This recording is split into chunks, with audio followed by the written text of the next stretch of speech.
Very good afternoon to everybody here. It is noon, so we're just afternoon. Welcome to the Stretch Run. I'm Chris. I'm here with Oldy and Justin. We are ready to rock and roll for a great day of racing. We've got Aqueduct, we've got Keeneland, we've got Santa Anita, the Derby preps from each one of those, as well as racing from Laurel, Tampa. What am I forgetting, Oldy? Laurel, Tampa. You got Golden Gate in there. We got Golden Gate. Golden Gate. We got it all. We'll be on for until the end of the Santa Anita Derby, so it'll be a long show, but it'll be fun hanging with you. How you doing, Justin? I'm good, brother. David, welcome. Bluegrass Dan. Bluegrass Dan, always here. I love that. I am good. I have coffee because it's 9 a.m. Pacific. But we have been up early, as you know. Great day of racing in week. Yeah. You have to break that out later. I love that you have a good bottle back there. Like, I'm doing good. I love, Keeneland is here. It's just a great time of horse racing, beautiful horse country. I'm going to go next week. That will be fun to go back to Lexington. Oldy and I met Chris for the first time ever in Lexington. He came down from Chicago. So, I'm good, man. A great day of racing. It really is. Well, let's bring in our guest today, Jim Goodman. He is the director of Wagering and simulcasting at Keeneland. Welcome, Jim. Thanks for taking some time on a busy Saturday for you. Oh, I'm not doing anything today. Justin, good morning on the West Coast. It's afternoon here. It's like 40 degrees at Keeneland, though, so it's not a typical opening weekend, but I saw it was cold. Great racing today, and the weather's going to be sunny this afternoon. Because I was looking for next week, and I've been watching the weather, and I saw it was getting really cold, and but no, it looked clear for the most part, like you said. So that's awesome. We had a little precipitation yesterday late, but none this morning, and so we should be. Right now, it's fast and good. We're a little conservative on our turf course ratings, but it's good. But I was on it yesterday for a winter circle presentation. It's in good shape, so everything should run. Speed held up yesterday, so handicappers should beware of that the speed was holding on our turf course yesterday. Well, Jim, congrats to Keeneland. You guys lowered the double from 22 down to 15%, and the bettors came out yesterday firing. 27.5% increase in handle on the double. Tell us about how that takeout reduction came to play.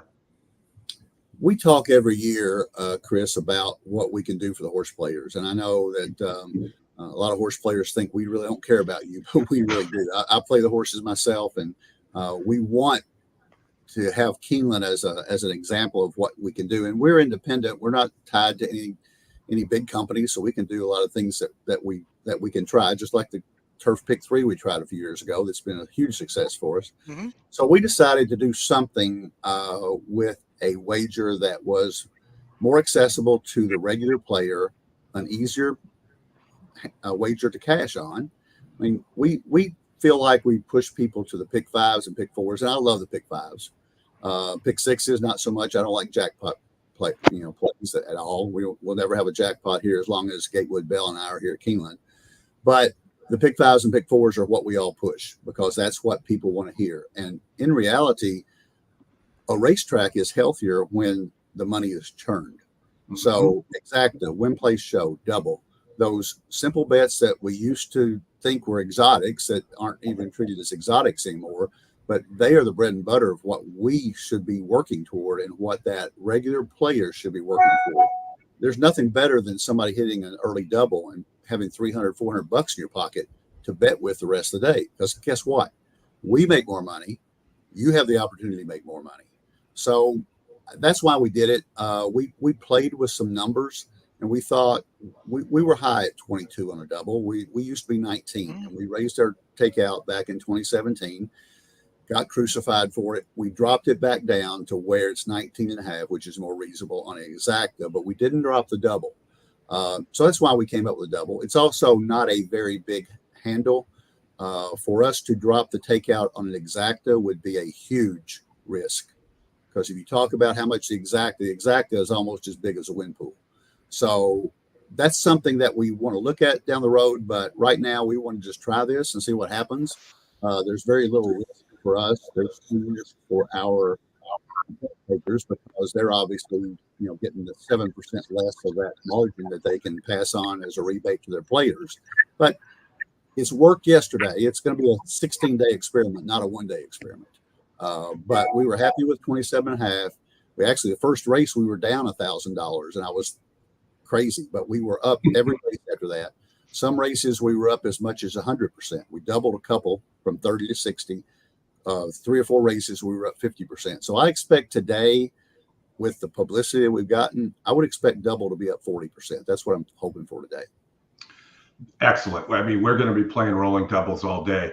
Tell us, how did you get that the pick 3 today with Santa Anita, Naira, and Keeneland? That sounds like it was a hard thing to do. I won't even ask you why it's not at 15%, because I know why it's not at 15%. But yeah, when we host it, we do a 15%. It's hosted by Naira, and their pick 3 rules are 19%. So that's why it's 19.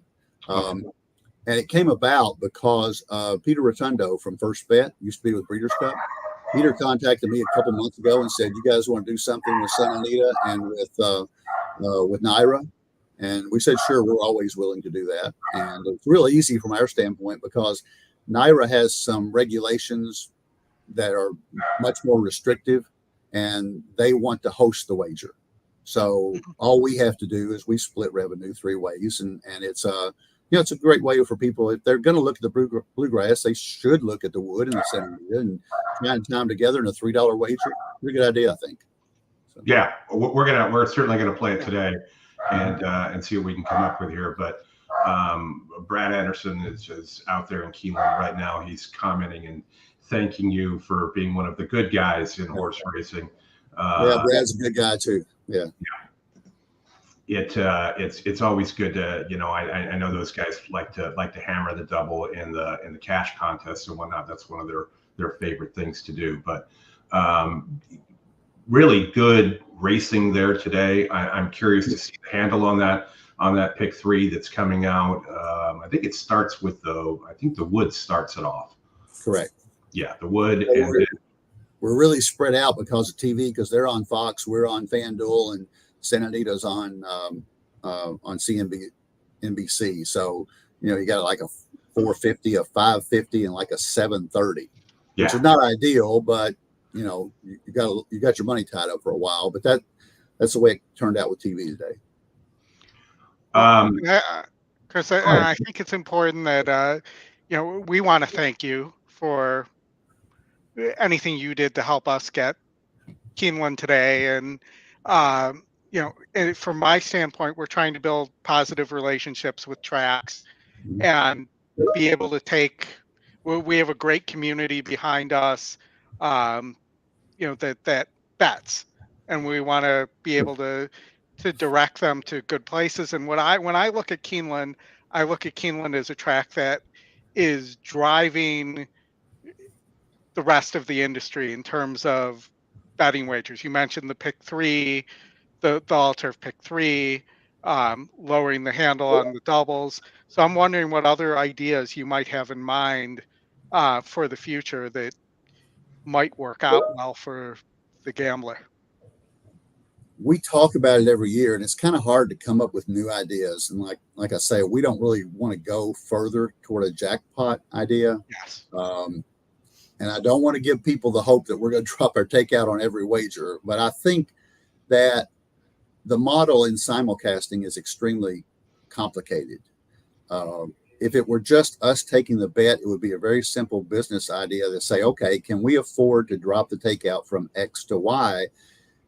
And we say, okay, if we do that, we need to raise our handle by X%. It's not that simple, because obviously The ADWs are taking our wagers. The computer players are taking our wagers, and brick and mortar. So they all have different rate structures. So our share of revenue is what we charge them as a host fee. So it's extremely complicated to talk about dropping takeout, but we do talk about other wagers. I came up with a $3 turf pick 3 because some big players talk to me consistently about, hey man, you dropped it to 50 cents, which makes it so much easier for people to cover all these combinations, and you're hurting the big players. So I said, well, I'm going to do something with the big player. I'm going to do a $3 turf pick 3. Well, it turns out that's pretty good for the small player too, because I had a guy here yesterday hit the turf pick 3 on a $180 ticket and paid $6,800. Mm-hmm. We calculated, I mean, it's hard to tell, but if it were a 50-cent pick 3, there's no way it would have paid $1,000 for 50 cents. And that's $6,800 divided by 6. It might have paid $300. So you're getting exponential value for that $3 base wager. You don't have to play it. I get some people say, well, you're cutting me out of the pool. Well, you can play a regular pick 3 at 50 cents. But if you want to play the turf pick 3, it's a $3. We do about 200,000 handle on that on a Friday or Saturday. So that's been a very good thing for us to do. We talked about a dirt pick 3. I don't like to do that. I think turf is unique. You get bigger fields, you get more competitive racing. But we're always talking about things to do. I don't like tying up money. I don't like a place pick all. I don't want somebody to bet $100 and wait 9 races to get their money back. So I don't have any specific answers for you, Oldie, but I can tell you that we're always thinking about things, and we always want to work with other tracks as well. So the Kentucky product right now is as good as any you'll see. So I think as our racing continues to get better, maybe we can work with other Kentucky tracks to do some things. So that would be awesome. Justin will be out there next weekend for the Grade 1 Gamble. I don't know if he's firing 1 or 2 bullets, but he'll be out there for sure. We'll be covering Keeneland again. Is Scotty going to be out there as well, Justin? He's TBD. Nope. I am still trying to convince Scotty he needs to come. So if he's listening, which he probably is, he does need to come. Yes. I think, we were at NHC, Jim, and I know it's exhausting, and he is so busy when I talk. I mean, you, Chris, and Oldie, we met with him yesterday, and I think with EquinEdge and just all of the upcoming releases and the simulated race. And Jim, that's just Scotty's tool that we all use as handicappers. It continually kind of evolves. So I know he's putting in a lot of time. I am trying to convince him, though. He might come. He said it'll be last minute if he does. But tell him I've got space for him. Yeah. And I look forward to meeting you in person. I've been out there once before.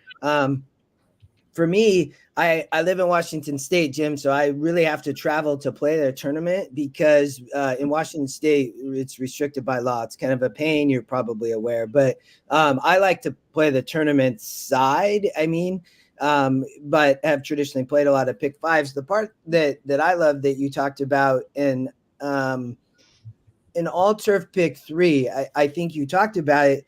They're very competitive fields in the opportunity to get prices, which I think is appealing to a small horse player and a large horse player, like you talked about. And I think I just appreciate that you have done that because it does add the value to your point of a smaller player still being able to play, a $50 each ticket with 3 buddies, or, you don't have to play the 50-cent pick 5 to always find the value. And I appreciate that perspective for as a horse player. And obviously the double I love. I don't play a lot, but I am going to, obviously. So yeah.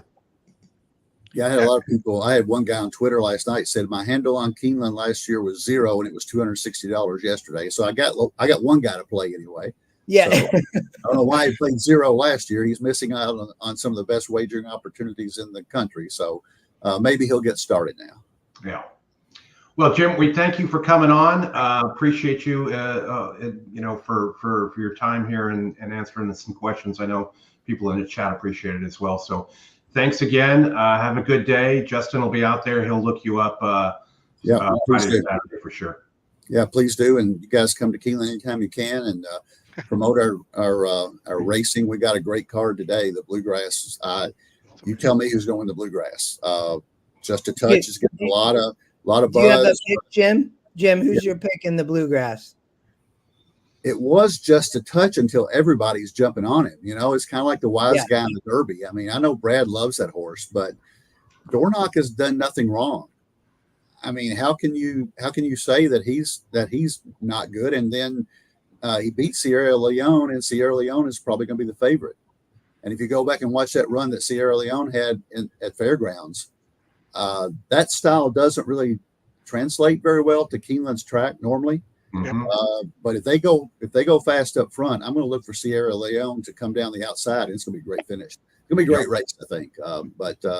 I like just a touch, but it's a big job for him to overcome that lack of experience to beat these two horses that are really in good form. All right, ladies and gentlemen, Jim Goodman, thank you very much, sir. Have a good rest of your day, and we're going to get into racing here. Thanks, Jim. Thanks, Jim. See you soon. All right, thanks. Thank you, Jim. All right. Well, that was cool. We got some good insight there from how they're doing everything. Naira's hosting the bet. California came along and didn't jack it up all the way to 22 or 23% or whatever their pick threes are out there. So, Oldy, I'll kind of turn it over to you here. And where are we going? Well, it looks like Tampa race 1's about to go off. If we can catch it in time. Here, let me share this tab. There we go. So you have the top 2 E picks are also your top 2 win percentages. The 5 is also solid in SOR. If I was looking for a long shot here, the 3 has 2 wins at the distance. The 1's the long shot. So that I think you're pretty well covered with the 5, 6, and maybe from a pace perspective, the 1's going to get first run there. So 5, 6, 1 is where I'd be going.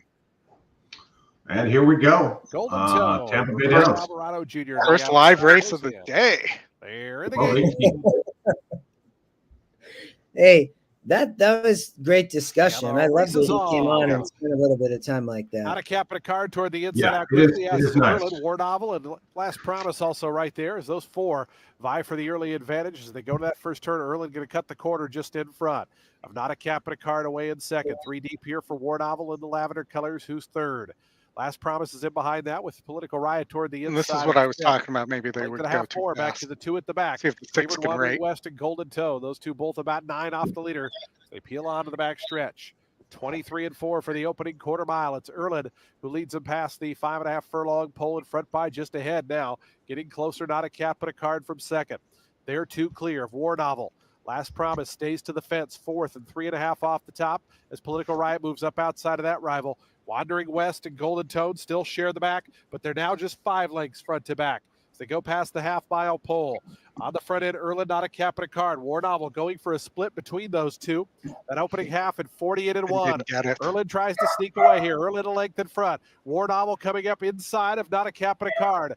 Meanwhile, 4 wide. Here's Political Riot in the blue colors, who's starting to move out wide, is now up to 3rd, and Political Riot starting to gain. Erlin is still the leader, though. Erlin arriving at the quarter pole. The lead's 3/4 of a length. Political Riot on the outside. War Novel back to 3rd now in between horses. Looking for Wandering West, who's still at the back. So they have a final furlong left to go. Erlin's still the leader. It's Erlin in front. Down the outside, Political Riot. War Novel going to take an inside path for this final 16th of a mile. They still got to come catch Erlin, though. Charlie Marquez and Erlin in front now by 2. Long shot. Political Riot is second. Erlin at 6-1 to win the opener by 3 in the end. Political Riot was second. 3rd was War Novel. Golden Toe got going for 4th. Yeah. We've got Laurel race 1, I'm sorry, coming up in 5 minutes. Aqueduct race 3 after that. All right. Got a lone speed situation at Laurel, but this horse has been caught several times. I don't know that I'm comfortable with that 7-5 price there. It does seem a little short. Lexi, good morning. Robert, Jeff, Steve, Jotham, David, Jeff, Gary, John, good to see you again. Thanks for joining. Patrick, Karan. everyone. Welcome to the show. So we got 5 minutes to Laurel, huh, Oldie? And you're not liking the 7-5 price on the outside horse? Yep, that's correct. I mean, does have a distinct speed advantage there. The 5 has a distinct class advantage, but may not be the same horse that beat, had the win over 62s on tax day last year. The efforts this year have not been as good. The 6 may win. For me, it's a pass at 6-5 or 8-5. Yeah, I would agree. You think the horse is beatable, or is there someone underneath you could do an exacta with? What are your thoughts there? I'm looking to see if there's any value underneath. I mean, that maybe this 4 horse, but it's 3-1. I mean, it was 12-1 on the morning line, and it's getting hammered. So I mean, I don't know what you can really do with the 3 who's over 12 with 1 second. I guess you could put it in third in a trifecta and go, but it's a small field. It's not going to pay very well. I don't think the Great Gazoo really. I mean, second time with trainer. Let's see here. Well, 33%, 1 of 3, though, off the claim. I guess you could take a flyer on the 1, but for me, this race would be a pass in terms of a bet. This would not be a race I would recommend playing. Let's go to Aqueduct. I'd say we can watch the Laurel race. I don't disagree with you, Oldie. In that race, like, it's just not a great betting race. I tried it, I think to your point, the long shot. I mean, maybe, but unlikely, and it looked chalky to me. So Aqueduct, I'm 2-4-5-8, I believe. What are you playing here, Oldie? I'm 2 legs into a pick 5 here. All right. The 5 does have a distinct pace advantage. The 4, might be able to rate, but mostly looks like it needs the lead. It really hasn't rated since it was with Norm Cassie in 22. So that could be a bad favorite there. I thought the 2, 3 of 6 at the distance, the 2B was very interesting. And the 8 as well, over 7 at the distance, but is beaten better. And seems to prefer 2 turns to 1 turn. I'll say that. So it's a little more of a taking a chance, but I kind of like the long shot here, the 5. Okay. The Aqueduct. What about you, Justin? What are your thoughts? Yeah, I thought. I mean, it was an interesting race, Chris. To be honest, the 2 scratch, the 2A, is not taking money, and that didn't surprise me. It's second off the claim.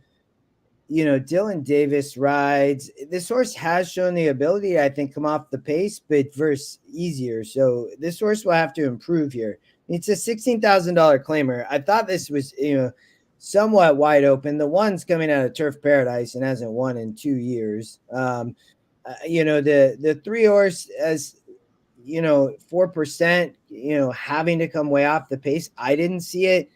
The horse is working well, but Oldie, I think you talked about the 4 Candy Tycoon. I mean, you have to use this horse, so it makes sense. I think the 5 needs to improve. The 5 is stretching out, though, Chris. This horse has been popular in the claim, has been running, didn't run last out, but, is now stretching out to 8 furlongs. So I thought there was some interest there on the 5. And then, so I was really looking at 4, 5, 8, the EquinEdge picks. I did think the 8, though, was one of the more interesting horses digital at 3-1. If I was to, this would be my top pick, Chris. I'd say 8, maybe 4, 5 in some amount of order. I thought that this, had one, is in form. It had a short layoff and, is off the claim from Linda Rice with Weaver. But, is dropping, but I thought fits here. If you toss the Topita race, even, I mean, but not, it's a little wide open, I would say. So I get Oldie why you spread. Yeah, I mean, even in my Excel chart, this race was wide open. There's really not. So if you look here, I'm gonna get us out to Laurel here real quick, and then we can get back to Aqueduct. Yeah, no, that's good. Well, I mean, what the 6 was the chalk on the outside. I thought the 5 maybe had a little interest here, but I was with you, Oldie. Just not a great betting race. No. Welcome, Tony. Tony. We could talk about that race after. I have the race sim for that one, so we should watch it. Yeah. I'll cue that so that it's ready for everybody. Wouldn't put that away.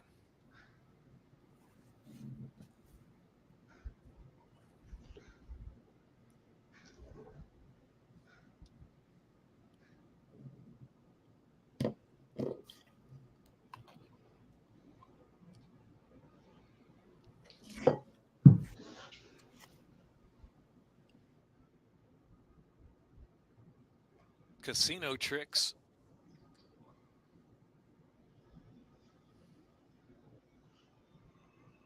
Kind of a Golden Gate load here. Even money, casino tricks. In there, casino tricks, the Great Kazoo, the gray on the inside. Trophy Room away running in third position, and followed by that away. And back to Austin from Boston, and Rascally Rebel is trailing the field on the inside. Rebel. Rail, the Great Kazoo leading the way. Casino Tricks on the outside, trying to save something, heading into the far turn and that away, getting closer to the top pair. Inside is Trophy Room, and they're followed by Austin from Boston and Rascally Rebel.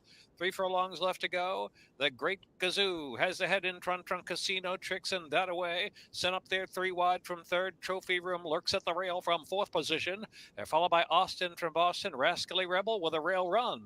They race to the top of the stretch at a 1/4 mile left to go. The Great Kazoo trying to hold that lead. Rascally Rebel rolling up the rail. Outside is that away. Casino Tricks. He's been dying to say Rascally Rebel rolling also trying to pitch up the rail. The furlong left to go. More. The Great Kazoo, Austin from Boston, in between horses, Casino Tricks, and that away right there. 4-way scramble as they come to the final 16th. Here's Austin from Boston. Austin from Boston. If the rider on the 5 Boston, was actually riding hard. And then that away or the Great Kazoo. Photo of the first. You see him playing with his goggles instead of driving the horse at the end?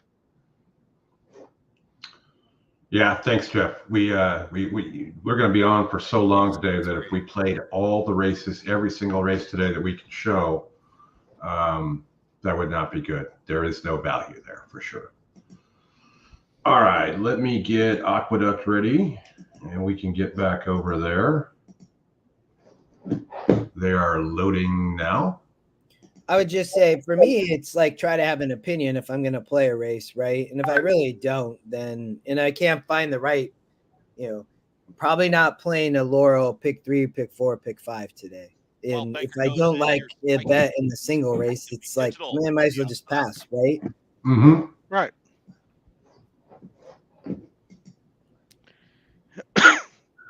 Edit. All set.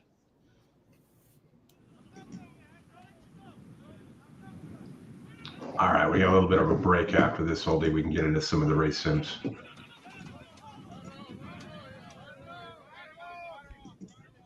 towards the inside there. Chris Griffin, now the permanent announcer at Aqueduct. I saw that. And then eventually Belmont. And they're off. Frank still at start. Slowly. Speed towards the outside from Life and Light. It's Life and Light right out to the front, and there's Majestic Eagle to apply pressure. What do you have here, Oldie? And Majestic Eagle, new leader, as Candy Tycoon. The is gonna be 2B, as well. the 5, outside of that one comes Life and Light, and up with the backstretch. the 4 and 8. Striking speed. They are far out there. Digital Wild Banker, very wide on the track. Not liking my chances right now. The 4 got the 1 got an easy lead here. Majestic Eagle, who's well in front, went It did. 23-3 is unopposed and 2.5 lengths in front. Candy Tycoon, the 8-5 favorite, is trying to make up some ground with a big long shot in Life and Light. They're second and third. At the rail, continuing to progress. That's Dylan Davis. I'm sure. I think that jockey's looking under his shoulder, Oldie. It seems to be his preference at the moment. It usually doesn't work out, but we'll see. The 5 is the 6 or the 5? Hang tight. 48 seconds flat for the one done. The rail was open and gut feeling. Gut feeling. Just right through. Gut feeling is now in front. Following that, the 5's coming. Long shot. With the 1 wants to re-rally now. You look at this 1 horse. No, that's not the 1. That's the 8. Oh yeah, was right behind that runner, and Digital is now the any leader. one of these are better than the 4. Get up, 8. Digital is trying to kick clear. It's Digital in front. Still there is Gut Feeling towards the inside and striking speed. Can Gut Feeling take down and find towards the inside? You got the 2 right, Oldie? As they approach the 16, but Gut To be. Feeling all heart Or down not the to be. inside. And look at Gut Feeling. Big effort. Dylan Davis. Gut Feeling. They get it done. Gut Feeling All wins right. Digital All right. speed. Late run there from Hank. All right, you're 3 for 3 there. 8.5. 3 for 3 on to my single. Okie doke. Well, let's get. Wait, let's watch. I want to watch. Let's watch the race sim of race 4 since you're single. All right. We ready here? So this is race 4, the grade 2 Carter Make it full at screen. Aqueduct. Make it full screen. No, it comes up, Larry. Okay. That's the way Scotty shot the video. So All right, so who Super Chow's the 4 horse, right? Yep. Okay. Ready, guys? Yeah. And they're off. The 4 also a horse to watch. The 4 is a horse to watch. Yes. Is that a silver, Oldie? Can't tell if it's a silver or a bronze. What is? Can you see the percentages? We'll have to go back and rewind. I can't right now. No, that's right. So I will. When Go they ahead. hit the stretch, the 4 is in the lead. The sim race likes the 3. I prefer. I singled the 4. I thought it. Go ahead. Go ahead. I thought it could get an easy lead here, and I just don't see enough pace here for the 3 to catch it late. And we saw yesterday on Scotty's show how much speed was holding too. Oh yeah. The whole early was nothing but speed holding. Thoughts, Justin, on what you're seeing from the sim race? Yeah, I mean, I viewed it the same way that,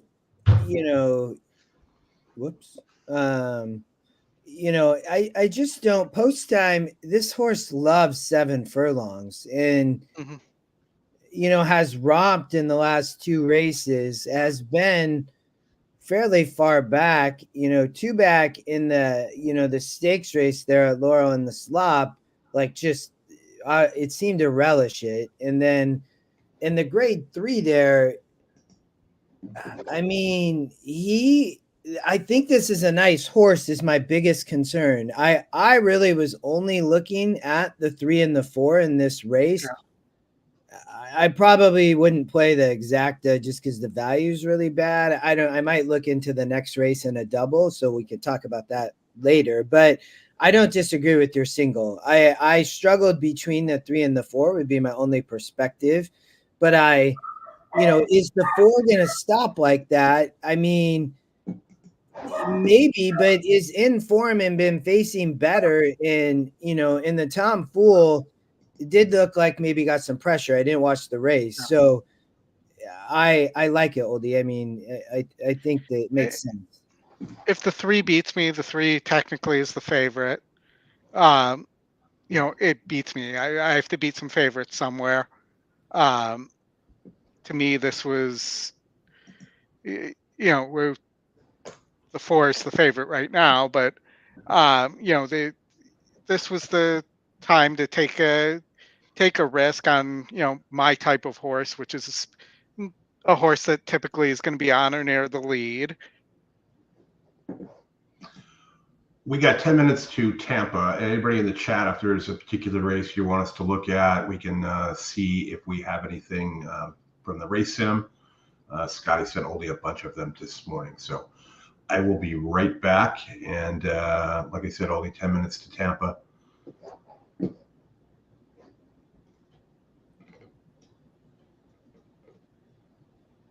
Did we lose Oldy?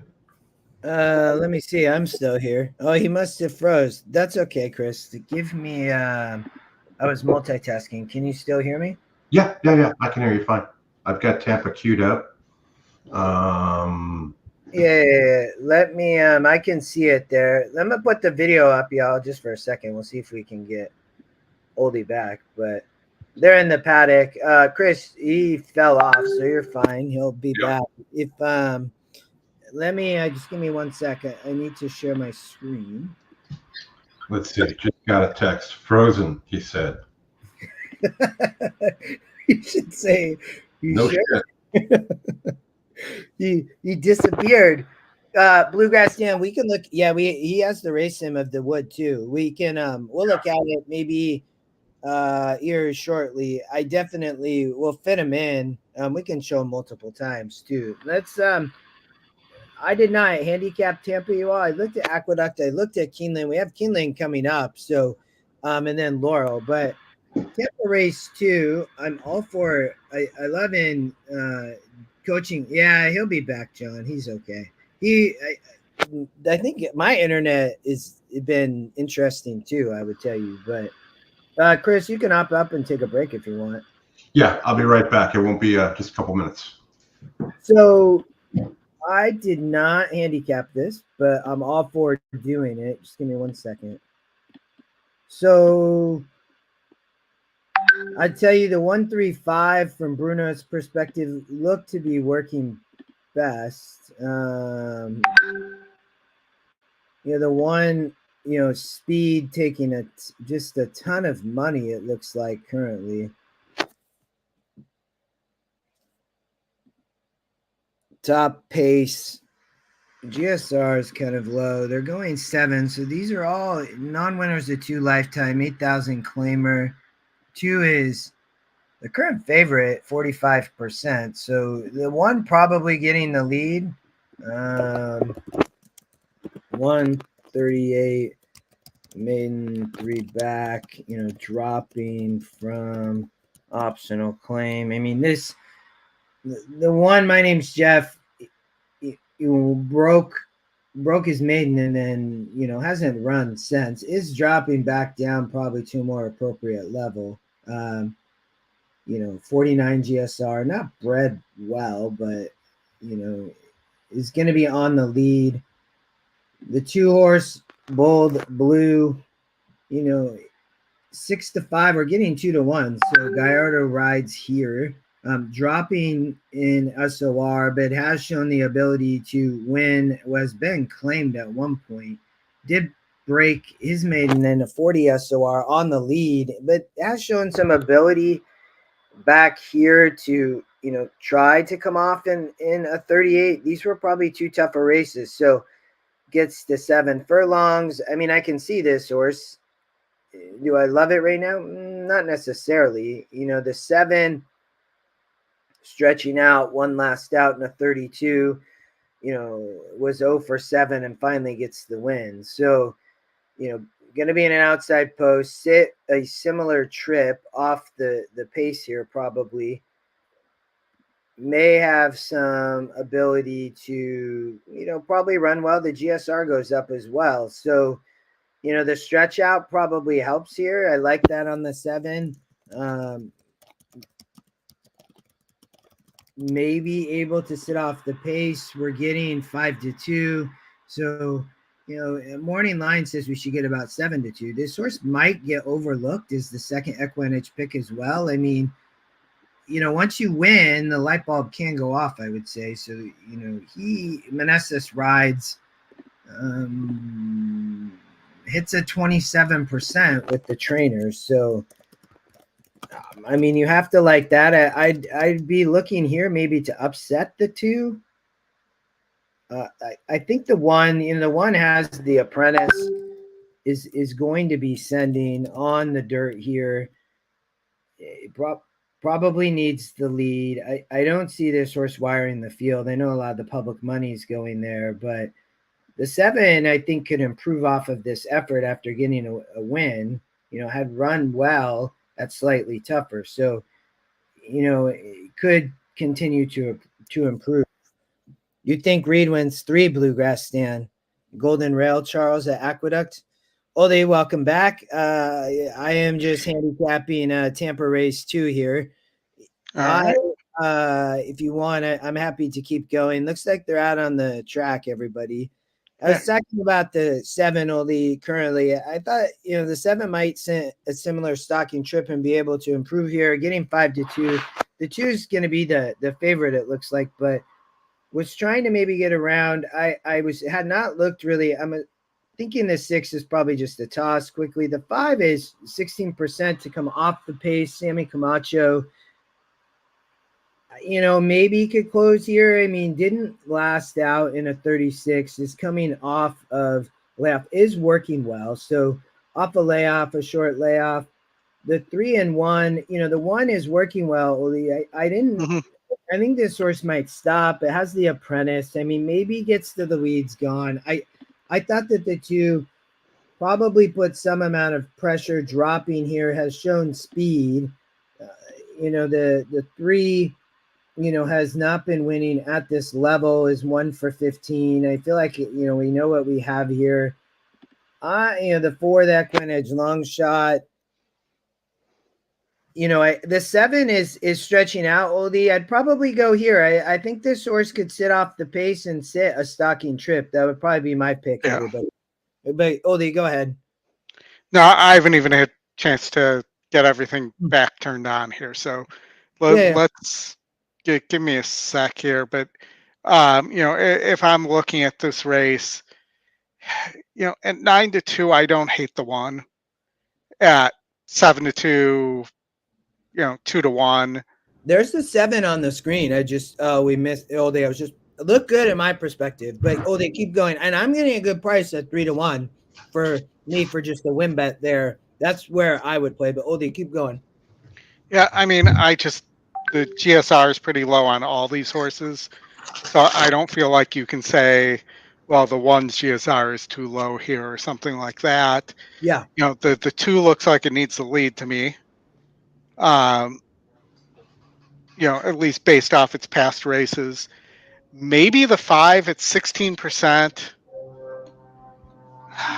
It has been at this level for a while. Has shown it can rate. If maybe a 157 exacta box here. Yeah. I think the 5 could close. You could see the 5. The 5 would be underneath for me, but I do think the 1 could hold on. I would be curious. That horse getting 9-2 is a much better price. The 2 I think is taking a little bit too much money in my opinion, but yeah, and I think you can find a little bit of value. I do like maybe. The 1 I think is fast. So if the 2 needs the lead, that horse is going to stop, right? So sets it up perfect for me, maybe a 7 over a 5 even, or a 7 over a 1-5. That would, I agree with you, Oldie. And the 1's been running against better, right? I mean, you can see the square there with the source at 50, which is, taking a pretty decent drop from 25K starter optional claiming down to 8. But I would use running in quotation fingers since it's lost by 77, almost 78 lengths the last 2 times it's run. Well, yeah, hence the drop, right? Yeah. Or you might call it jogging. Yeah, I mean, 2 back, it hit the gate, so that's obviously no good. Track, save, ground, empty, but broke pretty well, which I think might give the 2 a problem here. Yeah. Well, the 1's got to have to go. Yes. Rail at 12 feet dead, and the turf is just like it is at Keeneland. Good. I know, Oldie, when we had Jim on, that it was everything you wanted to do to talk about how the Keeneland turf course has been good the last 3 years of the spring league. It's always good. Yeah. But you know, I restrain myself. You know, if they do something with a dirt instead of a pick 3, like a $2 dirt pick 4, the last 4 dirt races, that was what was in my head. About a $5 pick 5. Yeah. With obviously the carryover provision in there. Yeah, but he doesn't like people's money being tied up that way.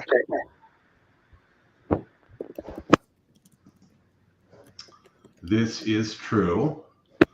Get the sound going here.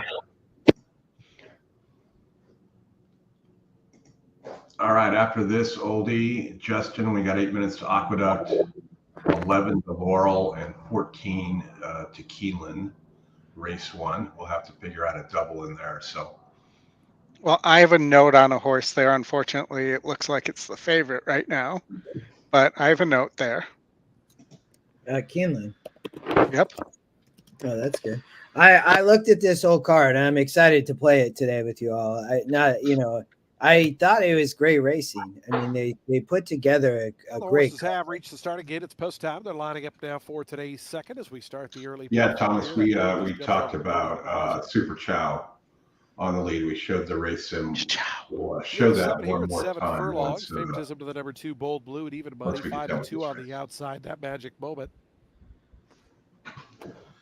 I don't know why Tampa's audio is the My quiet. name's Jeff, going to be the first to move in. Here's Bold Blue to gate 2. Golden Gate's pretty quiet too. Etretat, the yellow colors to gate 3. Here's Bad Henry to the 4th stall. Sammy Camacho and Ambushed are going to be up next. Gate 5. We just await long shot Action Dream.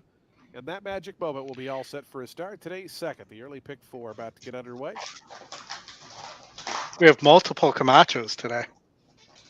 Sammy Jr., I think, has some rides at Aqueduct. Marcos Meneses to the outside draw.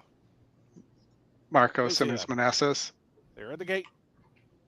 Isn't he right? I think he's riding the 7 here. And the race is on. That magic moment from the outside got away well. Bold Blue and my name's Jeff from the inside coming through. My name's Jeff. Magic moment. Blue. That magic moment out wide is away in 3rd. Then comes Etretat, the yellow colors, advancing 4th to the inside. Action Dream is after that. Well, the EquinEdge pace called like exactly what's happening. So let's see what occurs. My name's Jeff is the leader. I mean, does the 2 look relaxed to you? Blue in the 2nd spot. 2 more. Yeah, he's running okay. Top 3 race in number order 1, 2, 3 past the half-mile pole. The opening quarter in 22 and 3. That's a lot of horse. I mean, he doesn't want. He's trying to hold and try to rate. Another 3. Then yeah, they're going fast. Henry trying to get underway from the back. They're still struggling. Yeah, the 22 and 3. Front, so Bold Blue coming up. 5 doesn't look like he's going to run. And it's Bold Blue on the outside who goes to the front. The 1 done. The 2 just can run by him. Come on, 7. Pushed along. 7's coming. So is the 5 now. Cruising up top now. 46 pretty quick. Lead a length and a half. Etretat trying to carve into that margin. My name's Jeff back to 3rd. Then comes that magic moment. Ambush trying to get going from the back as they have just over a furlong left to go. Antonio Gallardo and Bold Blue in front by 2. Etretat. I was able to sit right off the pace. Who's closing? That's the 4. It might get up to 3rd, maybe even way too late. First looks like Karan, I was with you on the 7. No bueno though. Second was Etretat. 3rd. Well, and that's a classic Marcus Meneses move to break first and then take the horse back too far.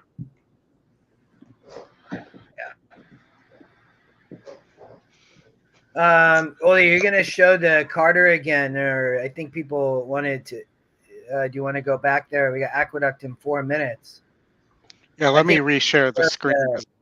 You should show this. Yeah.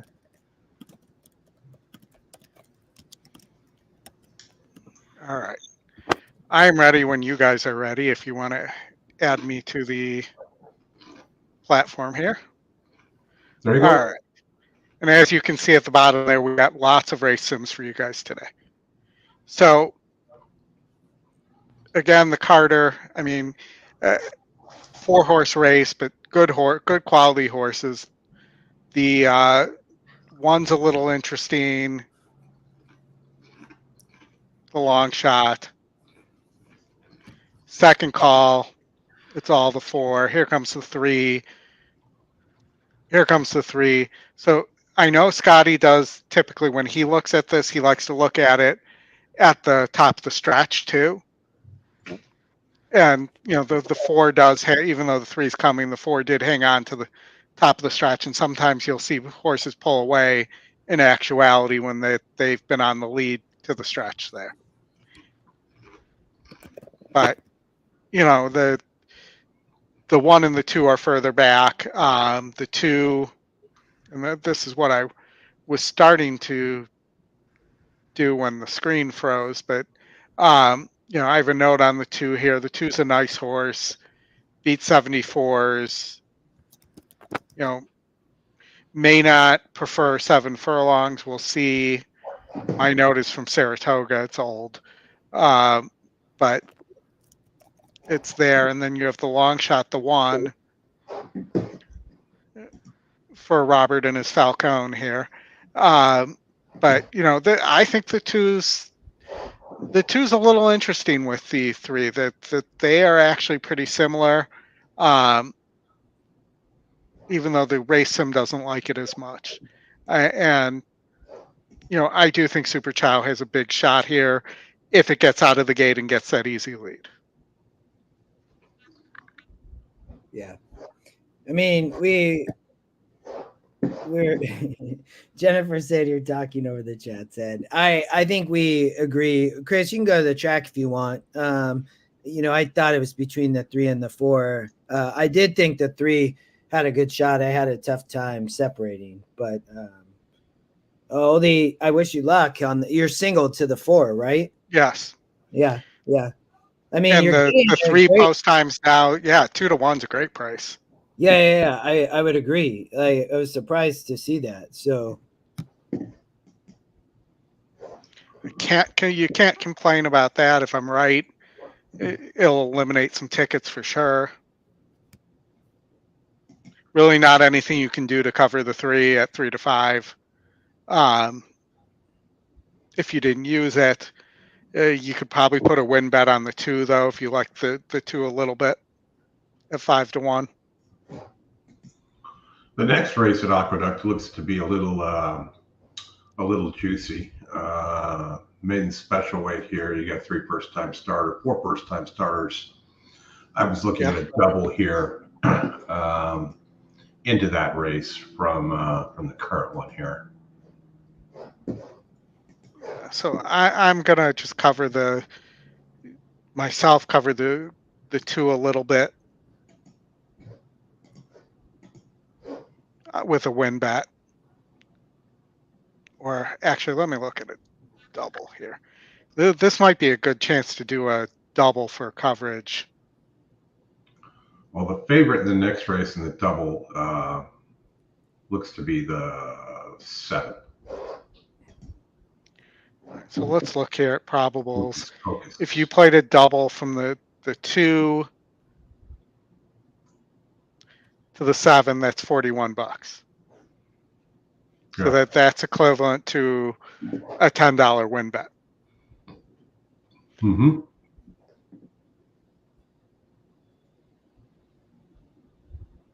So it's at least a little interesting there of a strategy, of a way to play it. I don't particularly. I thought that next race is a spread race. But even in a spread race, the favorite can win. Horses I are thought the 4 would get bet here a little bit more. For the 126th running of the Carter, presented by Naira Bets. I did too. Grade 2, $300,000. Field of 4.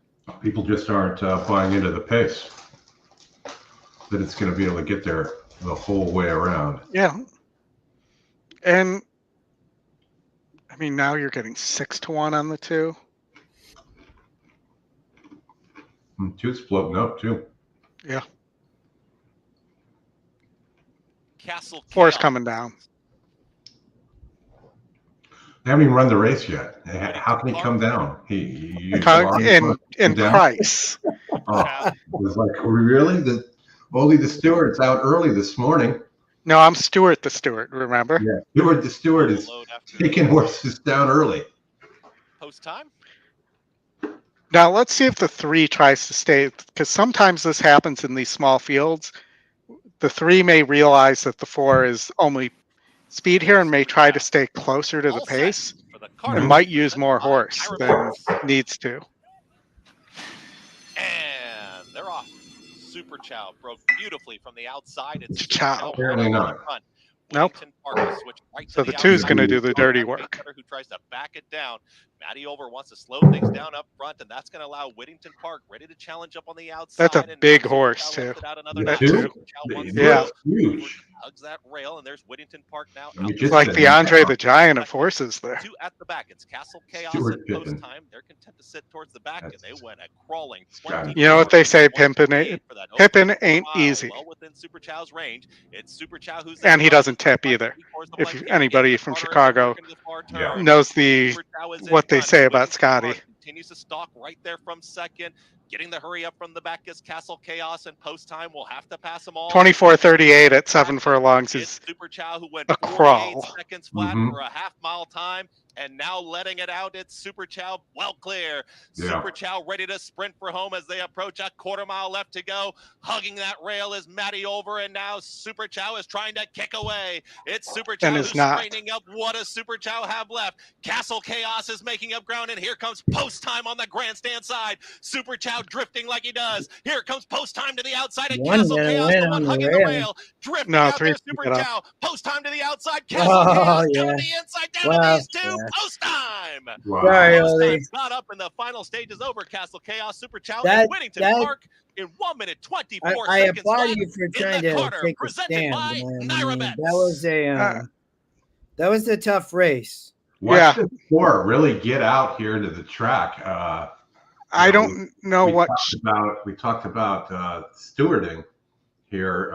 This could certainly, if the 4 would have beat the 3. Yeah, I don't know what the 4 was doing. Getting tired, lugging out. Should have been getting tired on a 48 half, going Yeah. 7 furlongs. But it is what it is. And, you know, it was the time to take the shot. All right, Didn't work, but let's pass on Laurel here. Oldie, why don't you bring Keeneland up? And Keeneland race 1. 2 minutes over there. All right. Keeneland race 1. I have a note on the 7, who is the favorite. I'll just, this horse is full to Tactus. And seems to have Tactus's problem of not winning as well. But, you know, I think in this race that this race may set up well for this horse. And, you know, the 8 band for life, I don't get as a 8 to 5 morning line. I think that was a bad morning line. You know, I would be, so the 4 is a little interesting. I'd be probably 3, 7, 4 here. If you're playing a double, you could play the 7 into the 6, 7 here. The 6 and 7 both have 4-star works here. In race 2, so that would be my double would be something like 7, 6, 7. Yeah, I'm doing a double. $5, 3, 7, 6, 7. 3, 7, 6, 7. That's what I'm doing. All right, you're doing 3, 7, 6, 7. Let's pull them up because they looks like they're getting close here. Yep. I believe I have this set up.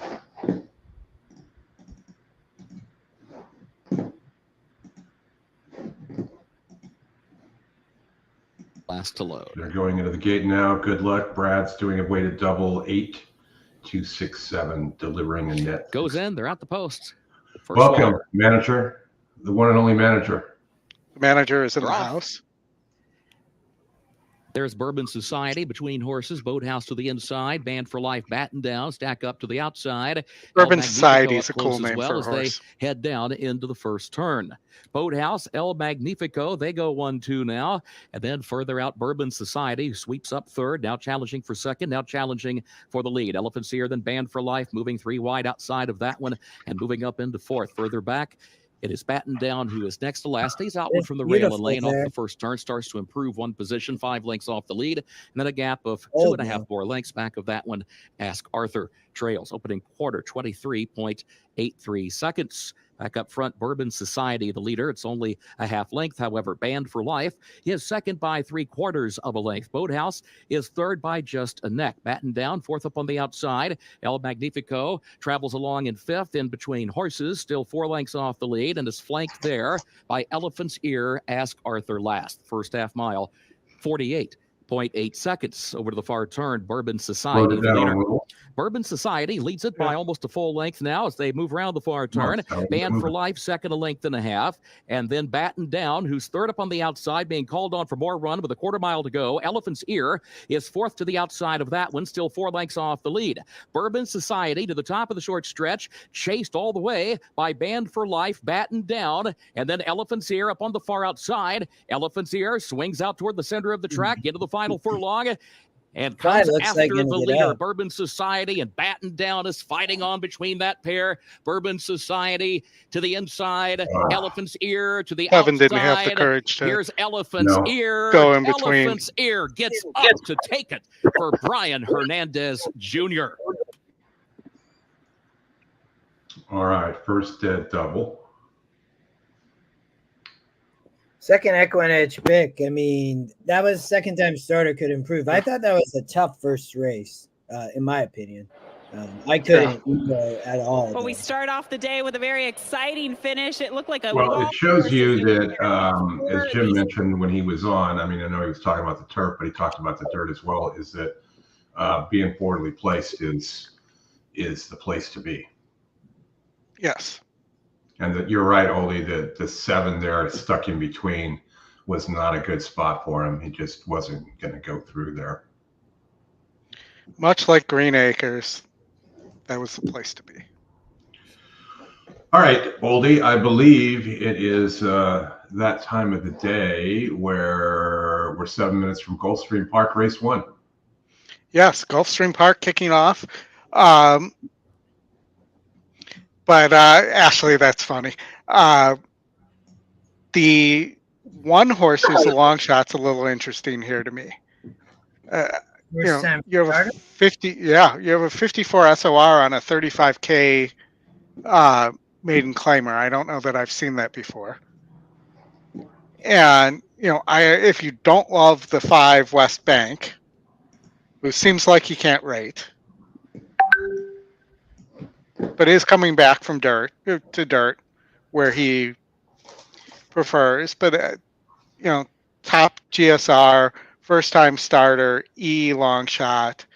That horse and the 19% you're getting on the 6 Fluffy are both pretty interesting to me. Thoughts, Justin? Anything you like here? You playing a pick 5, Oldie? I don't believe so here. I'm gonna focus my dollars probably on Keeneland and Aqueduct today. Yeah, you got two GSR bumps here, obviously with the 5 and the 2. Let's look at a pick 3 instead. Got to change that, Oldie. Don't forget we got to get Scotty to change that too. The pick 5s at Gulfstream are now $1. Pick they 3s, are? yeah. 3s, yes. Pick 3s. Oh. So that's easy. So, you could throw out the 5 here. Let's go 1, 6, 4. And Justin, did you have any thoughts here? I actually think I thought the 5 might be tough, to be honest, but I didn't love the early part of the Gulfstream card. Maybe later I thought you might get better value, in my opinion. Oldie, I thought in race 4, I know you're looking at a pick 3, but race 4, I thought the 6 also could be tough. The 1 was a little bit interesting in race 3.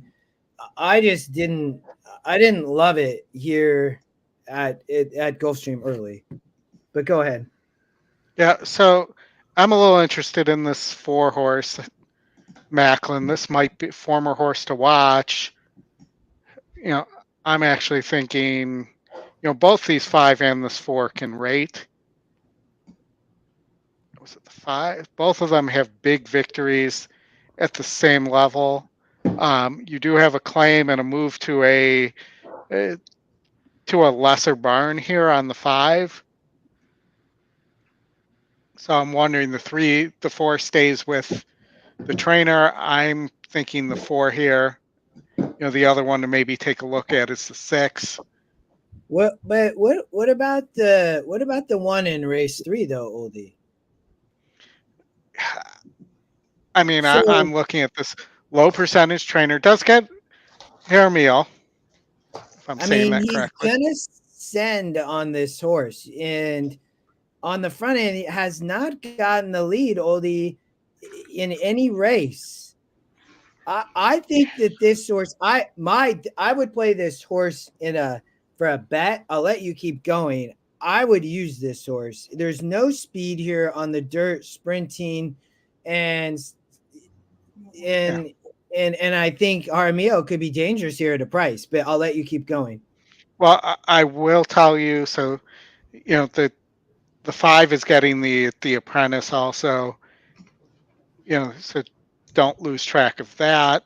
But I think that I would go 1-4 here then if we're going to use the 1.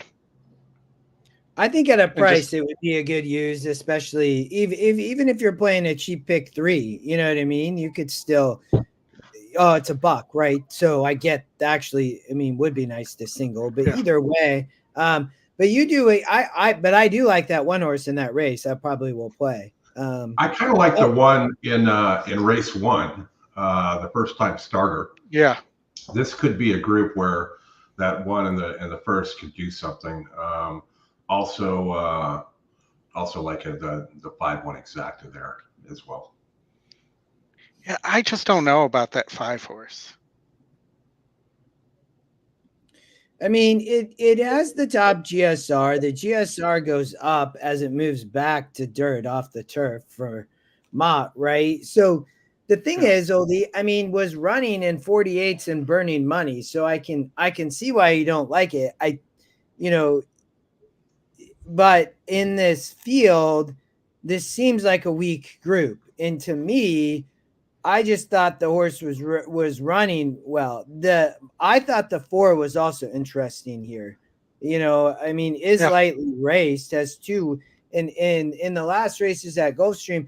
The issue here is this horse is coming off a year layoff. It's 469 days. Click on that, Goldie. And thank you. 469 days. Trainer is 0 for 1 with that. This is that horse. Yep. So and then the 6 I didn't have a ton of interest in. That's why I fell a lot to the 5. Like it just looked like kind of a bad group for me, to be honest. But keep yours the way that was just my perspective. Yeah, and I think I'm gonna play this ticket that's on the board here. You're gonna pass 1 minute. I like that. If you're going to play 3 in this first leg and you're dropping the favorite, I like that. It's either that or you single the 5. But exactly, or you don't play it. One of the 2. Right. But then it becomes hard to use the 4 and the 4 or the 5 in race 3 because you're getting you potentially are going to get 2 heavy favorites. Yeah.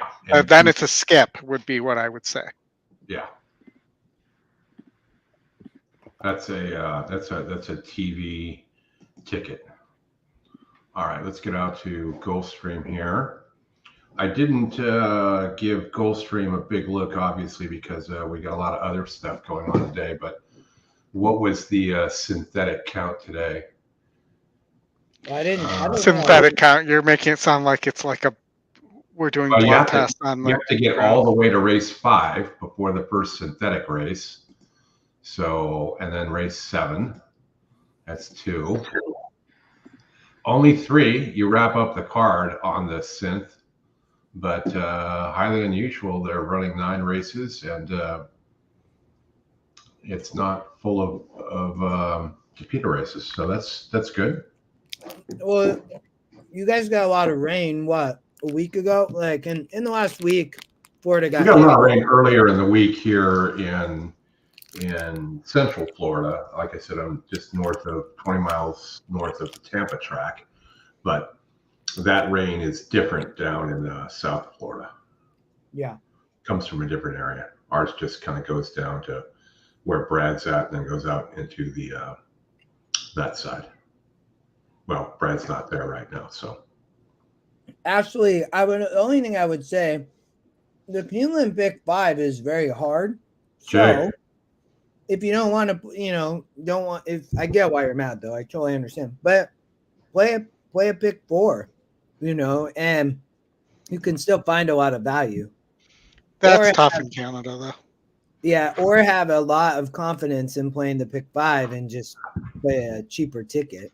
The horses are at the gate. I'm telling you, man, $5 Pick 5 would be cool. They're lining up. They're moving in. Or there's the Turf Pick 3, like we talked about with Jim, Ashley. Can you play the Turf Pick 3 in Canada, Ashley? Bravo ridden West Bank. That is a bet you should look at. Second choice is now number 4, Brown Eyed Beauty. She's making the first. They have vacation. And they have it's an all Turf Pick 3, and it's $3. Into line goes West Bank. The last horse up is Fluffy. Tracks are fast. The turf is firm. We're set for a start. Racing at Gulfstream. First timer, Did I Dazzle You? Blew the break. 4 lengths last. Good start out wide for Fluffy. In the middle, here's Brown Eyed Beauty moving on to take over. Away in third is West Bank. Racing in fourth is Exotic Dancer with Slender Slipper. And after a terrible start, Did I Dazzle You? Last of the 6 as they chase the speed of Brown Eyed Beauty. Brown Eyed Beauty to the far turn, on top by a length. Fluffy is second. West Bank is third. At the rail, Slender Slipper now fourth. Up 3 wide goes Exotic Dancer, and the trailer remains Did I Dazzle You? They pass the opening quarter in 23 seconds flat. They have less than 3 furlongs to run. It's Brown Eyed Beauty and apprentice Ray Martinez on top by a neck. Fluffy is second. West Bank getting ready to launch her bid. She's in the clear now for Bravo. Third, a length and a half behind. Quickly backing away is Exotic Dancer, trying to wind it up from the back. Did I Dazzle You? As they reach the top of the stretch. 4 going to be tough. We'll see if the 3 or the 5 get there. The 4 looks Beauty comes off the turn, 3 on top. The 5 to the attack second up the rail. 2 on the rail. Running home pretty well. On from the back, it's Did I Dazzle You? They come past the 8th pole. Brown Eyed Beauty has the lead. West Bank trying to get her at the rail. Slender Slipper. Running well. Charging hard late. 16th to go. Here comes Slender Slipper at the rail. Slender Slipper and Anthony Thomas get up. Slender Did you Slipper use the 2, right, Odie? No, I didn't. I played 146. Oh, I singled the 5 in a cheap Pick 3. It was like $12, I think, or something. But that was a good race. 5 doesn't get up. 14-1. Wow, big price. That will knock some tickets out for sure of the Pick 5. Let me share one thing here, just for those folks in Canada. This is the Turf Pick 3 at Keeneland. You'll find this is a separate wagering. You're not showing anything. I'm not showing it. Let's get over to why I'm not showing it. I got you. You are now. Okay, so this is the aforementioned Turf Pick 3. You'll find any of these, like they have them at Santa Anita, they have them at Gulfstream today. They're a separate event. So they're listed as the 3 races here. You'll have to figure out which ones are which. But $3 minimum wager. I believe the Keeneland one is a low 15% takeout here. So when Jim was on with us this morning, this was one that some of the bigger players wanted.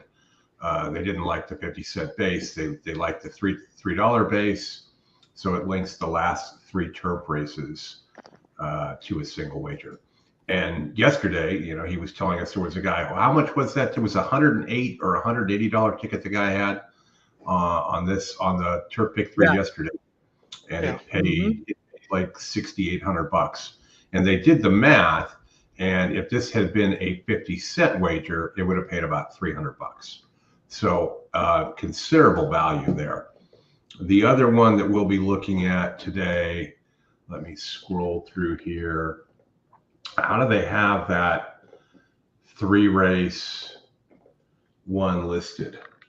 That's the Tropical Pick 3 is the Gulfstream one. There's the Santa Anita Turf Pick 3. You guys see what they're calling the multi-race? And maybe we'll be back at 12:45 a.m. for shot 10. Some of you will be. Hey, there's always a good time for shot 10. All right, it's called the Big 3 Pick 3, and this we will definitely have a wager for you guys for this. This is the Wood here in New York, and then the Bluegrass at Keeneland, and then the last one will be the Santa Anita Derby. So linking those three to each other will be certainly be a good bet. I mean, Santa Anita Derby has a decent field at 8. I'm surprised there weren't any scratches there, quite frankly. How many we got in the Bluegrass? We've got 10, and in the Wood, the start of this wager here, you've got 13. So I know a lot of people are on Uncle Heavy. I think it's going to be tough from the outside there for him to get up and go. But those are the wagers that are available there. So Oldie, I'll flip it back over to you. Oldie, let's go to Aqueduct. Okay. I know you looked there, and so did I. I'm just working on a Keeneland pick 5 there. I'm not done yet, but we have so much racing. They're heading to the gate now for Tampa on the turf. Maiden special weight. Why don't you show that race, Chris? Chris, why don't you show that? Chad Brown, maybe. I mean, the 2 horses, there's no value here at all. Unless you can beat the Chad. Well, even the 2, there's no value. The 2 beats the Chad. There's still. What about the 5? What about the long shots? I mean, I'm looking more at the 3. At 10-1. No love for the long shot. No love for Christophe and his Clement there. Well, the good news is that Rosario isn't riding.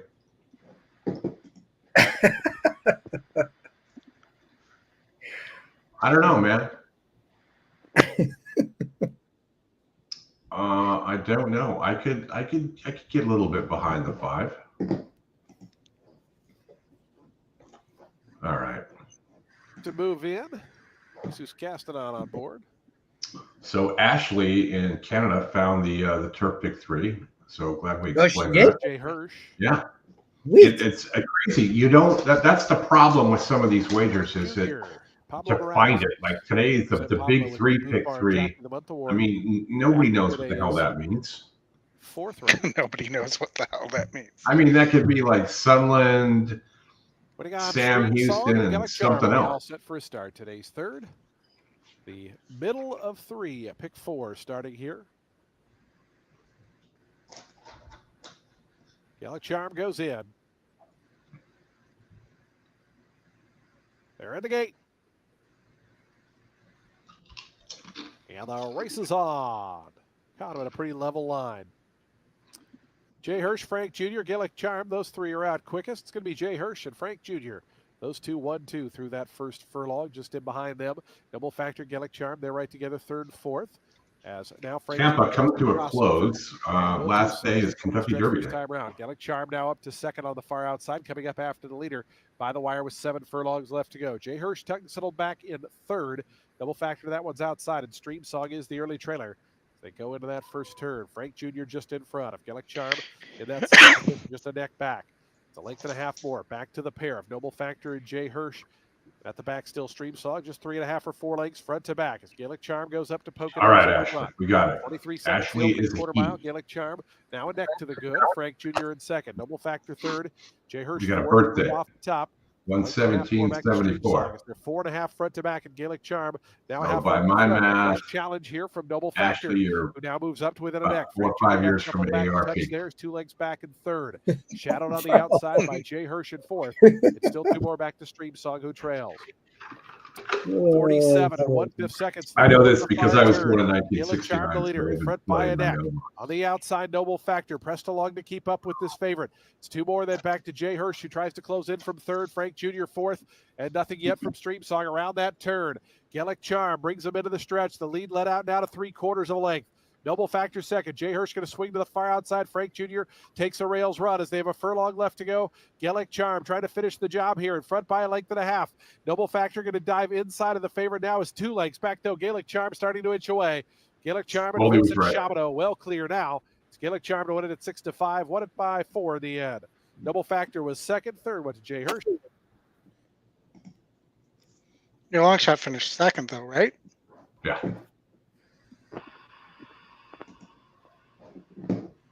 All right, Aqueduct. I'm putting together if I can get it together before they go in the gate here.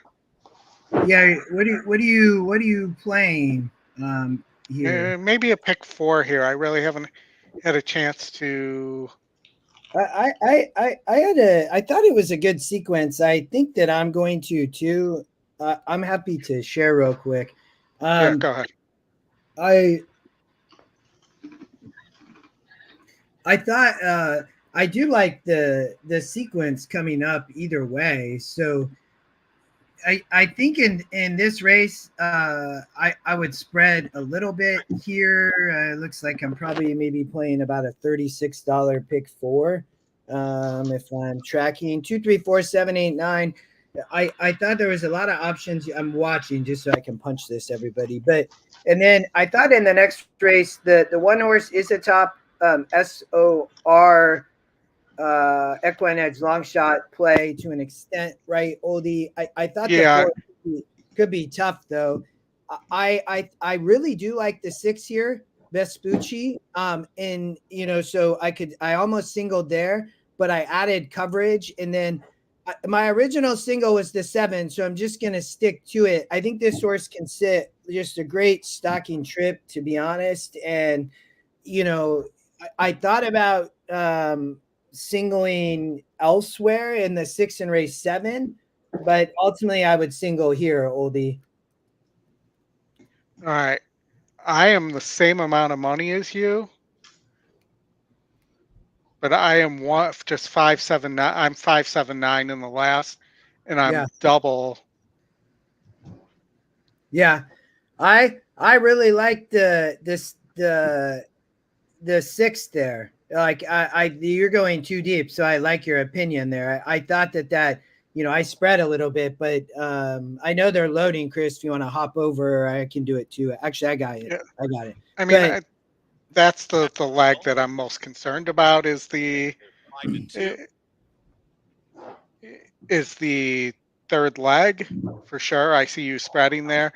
It does look like there's a lot of speed there, and the 6 could get first run. I love the 6 there. I love the 6 into the 7 daily double. I like you could spread. I could use a single. I almost played 2 tickets. I'm not going to, but I like your going narrow there. Go ahead. I probably should add the 4 there. The 4 looks like it's much the best class wise. If I can. Yes. Yeah. I love the dueling tickets.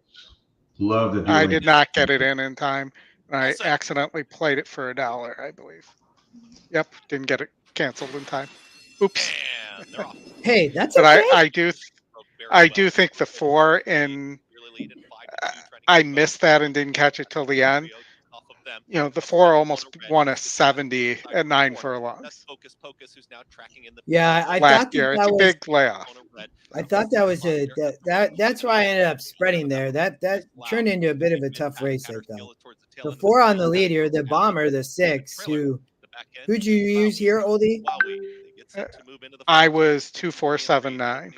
Okay. There's Al's Ruby tightly at the 9's looking strong right now. So So the 7, man, is flying. The rail is open for Focus. The 7 just slipped through on the rail.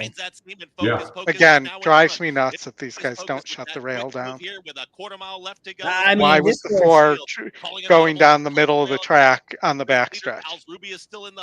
Dick, come on, you have the 9, right? There's the 3. Come on, Come on, 4. Come on, 4. Yeah, we took the 4. The 4. There we go, man. Yeah. Good job. Well, I guess that's why. Al's Ruby, who's now in front inside the final 16. Al's Ruby, Joel Rosario, they get the score. Al's Ruby wins it over Focus, then calling it audible. And 5-2. We just kind of Final running started. time, We got 1 minute that in 11. the 4 horse there, Oldie. I thought first time starter Rosario Clement, right? So Yeah. I mean, Joel coming through, but that's Okay. That's good. But explain to me how Clement and Rosario, if these are really random draws, how are Joel and Clement the 4 horse 2 races later? We had that where last week where Joel was the 1 horse, like 4 races in a row. Yeah. Now he's the 4 horse a bunch. Yes. You know, random draws, the odds of that happening are so low. Of course, we can't bet on it, but. All right, Oldie, take us over to Keeneland Race 2, 5 minutes to post. But Oldie, you have your ticket in. You just played it for $1, if I'm tracking. By accident, yeah. I was trying to change the ticket and click the wrong button, but we'll see. I think Pirate's going to be tough here. Why don't you guys take him through this race? Yeah, I don't think Pirate has to win here. I think the 7 horse could be really dangerous for Dutrow here. We talked about this last night. Chuck was on with us, and I believe he's got a piece of this horse as well. And this one's working really well, and they're really happy with their spot here. So they're expecting a big effort. But go for it. All right, let's just take a look here too at the pace scenario. The 4 was 4 to 5 on the morning line and is not getting bet at all. And Rosario's not on this 4. But it does get Jose. It's by Justify. I mean, the thing about Scatify, Oldie, it's a Sadler. So I know that David Harrison on Friday talked about Sadler. So I will tell you all that. It did pique my interest because David's an amazing handicapper. I would tell you, and if anybody doesn't know David, plays a lot of New York. I met him at NHC. Great tournament player. He won NHC in 2022, and then he won the Silver Sunday this past year, the Sunday tournament, which is basically everybody, 700 people. So he's a great handicapper. I didn't see Scatify. So the morning line from EquinEdge says 9-1. The morning line odds maker I've seen it at Keeneland has been rather off, I guess I would say.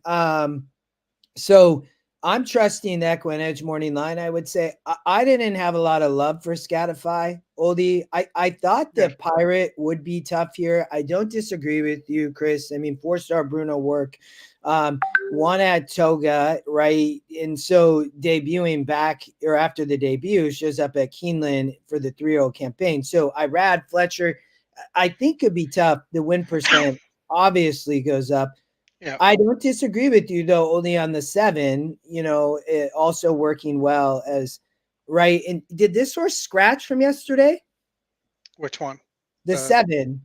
Not that I remember. Okay. Hold on. Okay.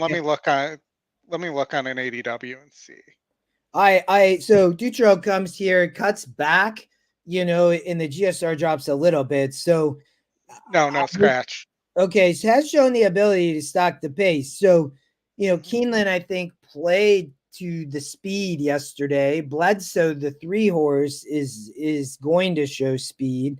This is a Ward Gaff Leone horse. I don't love the GSR, but Wesley has these horses ready to go. He debuted at 2 as the chalk like he does in April, and he wins. This horse is not a 2-year-old, but I would say I have a feeling that this horse is probably ready to go and is an absolute price at 11-1 for me. They're off. Okay, go ahead. Oh no, they're not. Sorry, I thought they were off. I was looking at them. Oh, yeah, and so I thought the Alvarado Mott horse was interesting. I was not just a lock on Pirate. Oldie, I probably play a double, and I can talk about that in a second, Oldie, if you want to talk about anything else. I like the 3 Ward over the 1 homebred Ward because the 1 scratch. So I'd probably be using 2, 3, 6, maybe the 7 into probably a single horse and a double here. So what horse are you thinking of singling here? I that's a good question. So if I remember correctly, it's the 7, the EquinEdge top win percent, EquinEdge long shot. I thought that, this was an interesting horse for Ma. It has some experience versus some of these, is why I went that way. It's an awful breaker though, but they do remove blinkers. I think that this horse, it's going to get overlooked, I think, in this race. The 8 has a big star work for Fipke, Oldie, as a first-time starter. So maybe I probably wouldn't single here. I probably have to play a pick 3, to be honest, but go ahead. Is a wide open. Yeah, I mean, if I were to take with the number 2 breezing along a shot, I'd want to look at the workouts real fast because the workouts on the other Mott look really interesting. Last one goes in, they're at the sort of a post. middle move and sort of But I'm not going to get it in time. Yeah, this here, horse am on the I? road though is You got completely killed dead on at the board. Didn't Gulfstream take any Sound. money. A Little homebred. Yeah, I don't ball, have Scatter control Fly from the Super that. Jenny. Out for the and lead. was Bilal is right 43 there to to the 1 Chris, on inside. can you the do that? blue Here run. comes Bilal moving up against the rail. But puts got ahead the in drop front, last Scatter Fly time, the biggest right drop in all alongside race. as they continue their tussle for the early lead up the back stretch. Guinare, far outside, is in third by just a neck. Then Bledsoe back toward the inside, who's 4th against the rail onto the far turn. Pirate 5th up on the outside, moves up 1 position from last, and Nick Storm trails, but moves up now between horses at the back as they are separated by just over 3 lengths, 22.47 seconds time for that opening quarter. Round the far turn they go. Scatify to the outside, Bilal to the inside. Guinare seeks to join them, but still 3rd as they move off the turn. Pirate center of the racetrack, and then Nick Storm back toward the inside, and Bledsoe is last at the back. They turn for home. Bilal against the rail. Scatify right alongside. They've been at it since the start. There's just an 1/8 of a mile to go. Bilal and Scatify continue to trade punches here down the stretch, and Bilal has the lead. Just over a 16th to go. Bilal leads it by a length. Scatify second. It is going to be Bilal. Junior Alvarado aboard for the win. Scatify was across the line in the second position. Nick Storm came up the inside 3rd from Pirate, who was 4th. Working well. Go ahead, Oldie. Go ahead. Working well. Second off the or first off the layoff, but hit a bunch of layoff lines. But that race, Oldie, I mean, that's what won at 52 and then ran okay. We didn't talk. I mentioned this horse briefly, but I thought that race Pirate was vulnerable, and I didn't get a chance to play into the 7 double or a pick 3, but maybe we'll pick it back up after this. But I thought the Keeneland that was a tough race, and a lot of people like Pirate, but when you look, there was a lot of other horses lightly raced that could improve that. Yeah, absolutely. And Pirate's only win had been on the lead. Yeah. Yep. So it's tough to come back over it from adversity there. Are we going to Gulfstream, Tampa? I know you and I both have Aqueduct pick 4, so we'll obviously go back there. I mean, Gulfstream. There does appear to be a lot of speed on the turf here. Going a mile, you factor that for Cassie. You have 4 horses over 60, between 60 or 3 horses over 60, between 60 and 70. And then the 8's probably pretty quick too. So who do you have come that can come late, I think is the Nice. question here. Who do you like, Chris? No, I was just saying Elaine got the superspectus. Very nice. Very nice. Good job. Gulfstream. You didn't play an early here, did you, Oldie? You played that pick 3 that died. So what do you have? What do you have here? I mean, I think based on the pace scenario, the 2 is very interesting. I like the 2 a lot. If I were to play a win bet here, based on the price, I think 4 to 1's fair. I think the 3 is going to be eaten up in that, in what I anticipate is a pretty hot pace there. Pace does look like it should be pretty good. So closers here on the grass, not a bad option. The 1, Oldie, is getting a significant GSR bump, going from 5 furlongs on the synthetic, getting back over the turf. 7 to 1 currently. And did show some form first time out on the turf at Alice. Yeah, it did. And you can also see here that it should be tracking. I mean, the GSR is, that's GSR, that's right. The strength of race is also in line here for this horse. So appears to have been facing a little bit better, a little bit better before in the maiden special weight company, now getting into the claiming ranks. 6% trainer, though, that would be sort of a downside there. Any thoughts there, Justin? No.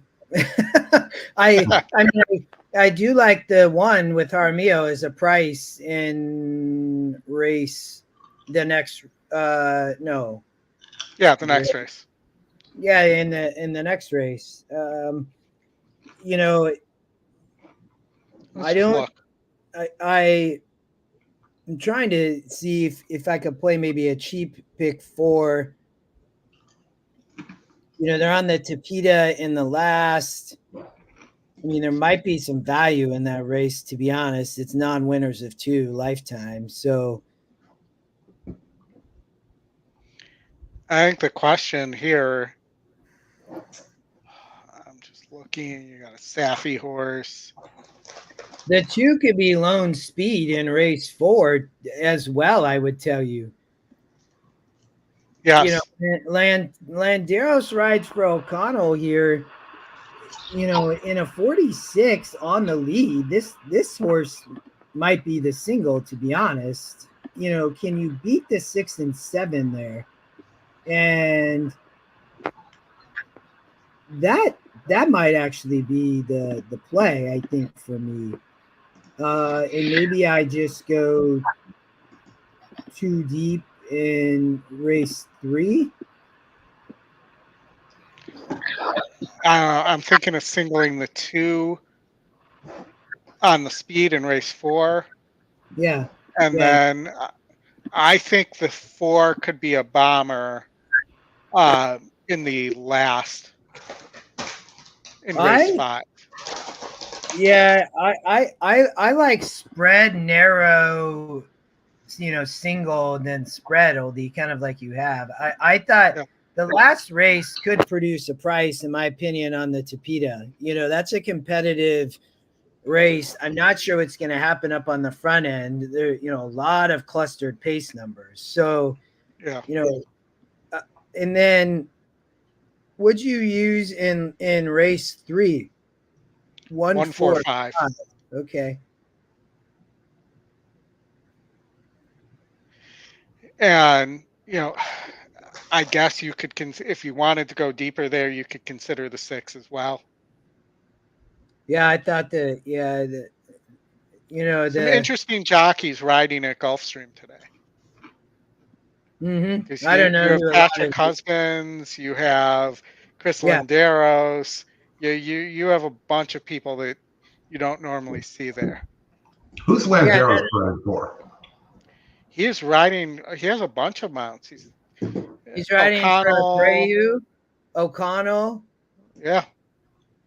Cassie, and in this sequence, Roman Crichton. So he is all over the place in different barns. He's riding, one of the faves in race 5. So he's riding that 2-horse for Kathleen O'Connell on the trainer switch, though. So yeah, I do think the 1 might show more speed there, but and then I would play it cheap. Oh, Chris, how much time do we have? Will you flip over to the video real quick? Oldie, are you Oldie, is that what you're gonna play? 36 Yeah, bucks? that's what I'm gonna play. And we should also mention that we have another stakes race coming up at Aqueduct. So we have the see the race before it happens, race sim for that as well. I love it. Justin, is that your that's your Aqueduct ticket? Did you you didn't have anything for this race? Yeah, I might play a pick 4, but to your question right now, no. Let me leave it on the video here. Yeah, about 50,000 in the pick 4 right now. I like the I like that too, Oldie. I'm gonna win bet the 2. Gulfstream here on the turf. Yeah. Okay. Oldie, who did you use in the first leg? I used 2, 3, 4, 7.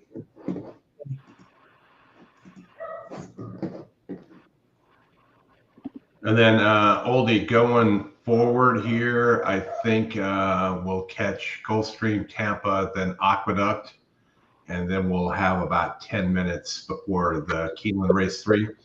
Maybe we can hit a few of the race sims for some of the bigger races later on, so we can show the folks what we're seeing there, so they can get down in some multi-race wagers. Sounds like a plan.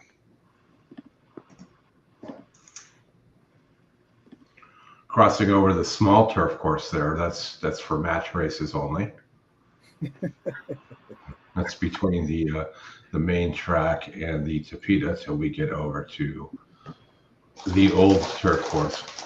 Turf course has held up pretty well, better than last year, I think, Better right? than last year, yeah. I mean, I don't know that I'd say pretty well at this point. I feel like it did pretty good.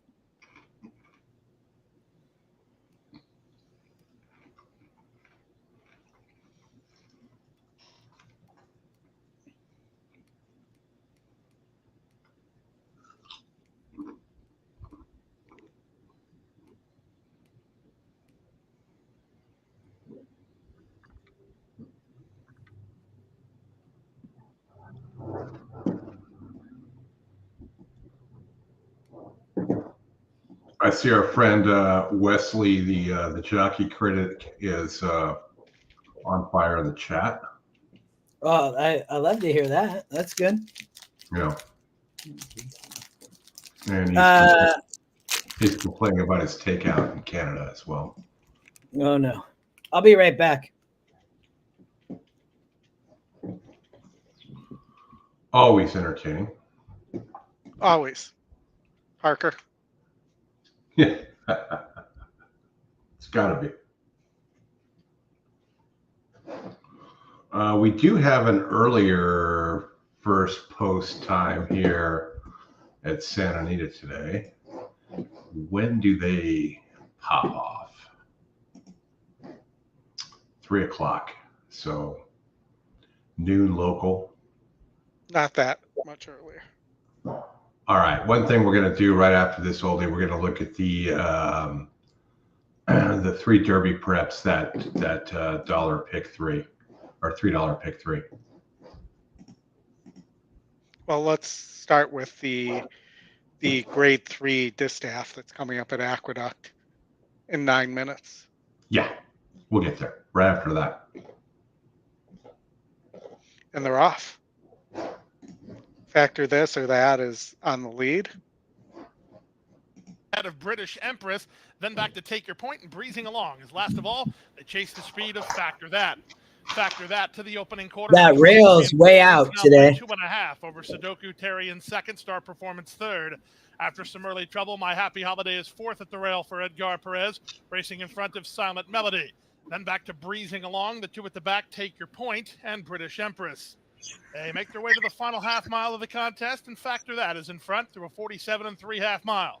Sudoku Terry is second at the rail. That's My Happy Holiday into third. Bring the move now. In between horses, Silent Melody, then Star Performance. And still at the back are Take Your Point and British Empress. And still up front is Factor That. To the top of the stretch with Factor That nursing a length advantage. On the outside, it's breezing along. In the middle, it's Sudoku Terry. Off cover comes Silent Melody. My Happy Holiday at the rail. Come on, Off two. the turn and the stretch drive. Plenty of hopes here. 7. Factor That still going. Sudoku Terry tries to shift gears Somebody between beat horses. the British beat the Empress 3. is closing good Come on, ground from the two. back as they Come come on, past two. the 16th 3. hole. Get up, Sudoku two. breezing along at the rail. British Get up, Empress 4. over the top. Oh. Yeah. Silent Melody runs them all I down. take the 4 with It's you. Silent I played Melody a going very away cheap pick in 4. 135 and 2. That's 5 to 1 on the 4. I'll take that all day. Absolutely. I double single, Chris. You would be proud. Nice. You It's double good. single. What did you do? Do you have it on your screen? Yeah. Well, we can play it. We'll play the pick 3 too. All right, it's time to see the race before it happens here. Wait. I'm just gonna show this, and then if anybody, I played it. I played Jaramillo on the speed, and then I played Landeros in the speed back to back. So, and then I just spread like crazy in the last. So Yeah. But good pick 3 if somebody wants. That's a really cheap pick 3 too. That would pay massive. Oldy, you're gonna show the race before it happens. I am going to show the race before it happens for the grade 3 distaff at Aqueduct here. And here we go. We're going to give it a start. And they're off. Hot Fudge and Finagle's Cave, I'm going to go with as the name. I used the 1 and 4 in this race. Yeah. And I mentioned to you that the sim race didn't like the 1. Yeah. But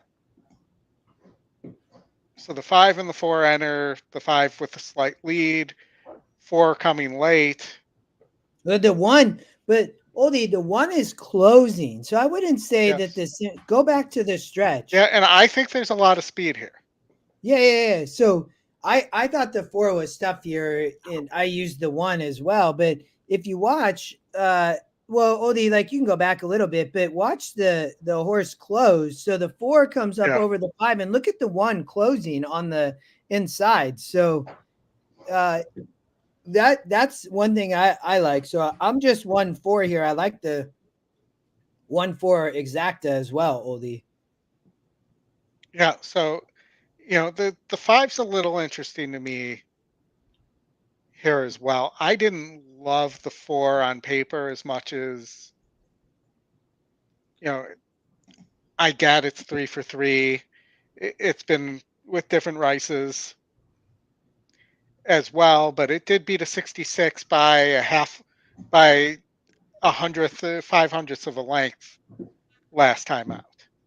And this is a much tougher group. In the mud, the mud, it barely gets up. I think to your point though, Oldy, this horse, it's wins in 68s and 70s, late last year as it starts the campaign, on the lead, and now they have this horse stalking the pace, right? So yes, I the win percent still good. It's not a great price. I just thought that this horse was tactical, Oldy. The 5, I think, is lightly raced, has quite a bit of layoff lines. So is this horse going to run back to its previous form at Saratoga Belmont for Donk, or is the 4 just going to be able to kind of have its own way? I think is the way I thought about it. But I think the 1 closing gets the first jump for me is interesting with the rail draw in a short field. Well, the other thing I'm wondering, though, is whether the 5 is really more of a wet track specialist, too. lots of questions just because it's lightly raced. Had it broke better in the Raven run, maybe we'd know more about it as well. But had a bad break there, was bumped and squeezed at the start. Did rally and did fight on, which says a little bit about it. But then had almost a year off, so likely got injured within that, or in training after. The one has a grade 3 victory. The only grade 3 winner in this bunch. So that the one, also the long shot, the top SOR here, as well, So with the I 5, think tied this with the horse, 5. well, in part of why I like the one a lot, this was it would be one of what I would consider my combined kind of Bruno EquinEdge long shot plays of the one, because it's EquinEdge long shot and it's working well. It's the only 3-star work, so there are other horses here working, but on the one horse was a 3-star work with the scratch of the 3 was also a 3-star work. And then the 6 seems to be working, a 2-star work. So this horse was working best. I like, I don't care. It's not taking money. I would be playing this in a tournament play. For me, I would be 100% taking the one in this short field like this, because I really do think this horse has a shot to win, and I think has a great shot to get second, to be honest. So that was my, the combined Bruno work, and that work is coming from the March 20th work. And so, one on February, and then the March 20th has a bullet work, and then comes back and just, in my mind, this horse is in form still. It could be, still has the opportunity to progress, in my opinion.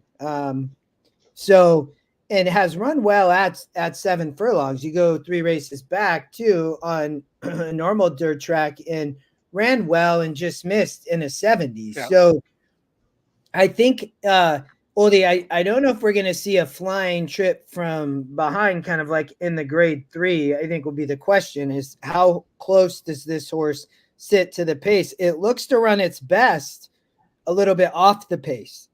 So the speed, to your point, might help also.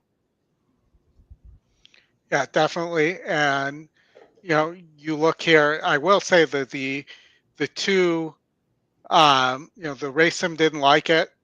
It mostly has been running against allowance company that's one step up above that.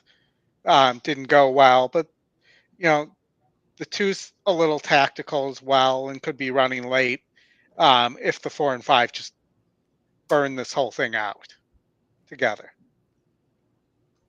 So I wouldn't count the 2 out. I think the 6 for Chad Brown, wants longer and is not in the greatest of form right now, or wasn't coming off the layoff. Chris, I will tell you that Hot Fudge, the 4-horse Oldie, is a silver horse to watch. I don't know if you saw that on the race sim. Yes, I did. Yeah, and that's the new algorithm. Negative 5% ROI, win percent actually goes up, in the combined algorithms. The 4-horse is the top pace. So it's the top pace, it's the top win, it's the EE morning line favorite as well, and it's the top EE. So the 5 would be my horse I'd be scared about here. For me, Oldie, not as much the 2, but I could see both of these. I just tried to narrow here, and get it, have a price here, and then I thought the 4 would be the top pick for me. So 1 I think, but 1-4 I was able to narrow. So.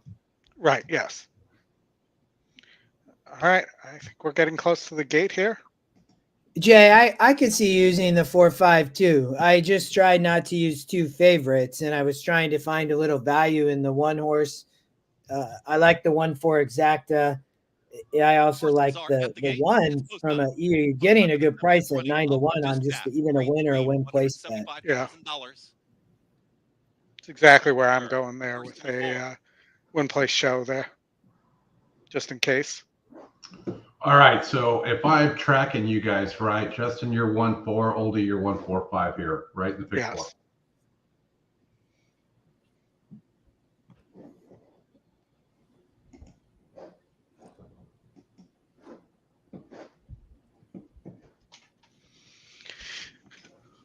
Linda Rice with 2 runners in here, the 2 and the 4. 2 out. That's 2 Big envelopes. Hills Cave. Sheeta Booty.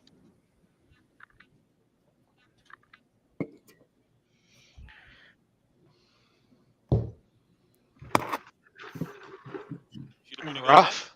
It'd be great. We should claim a horse, or get one and call it Big Hills Cave. cash and envelopes and have Linda train it. The inside, it's a moderate tempo. No, remember she wrote checks. Push the tempo. Checks and Hot envelopes. Fudge and Kendrick Carmouche in between horses. Now going to be at the rail. Hot Fudge at Fingal's Cave. They're 1-2. Sheeta Booty's going to settle off of them. Is now tracking from third.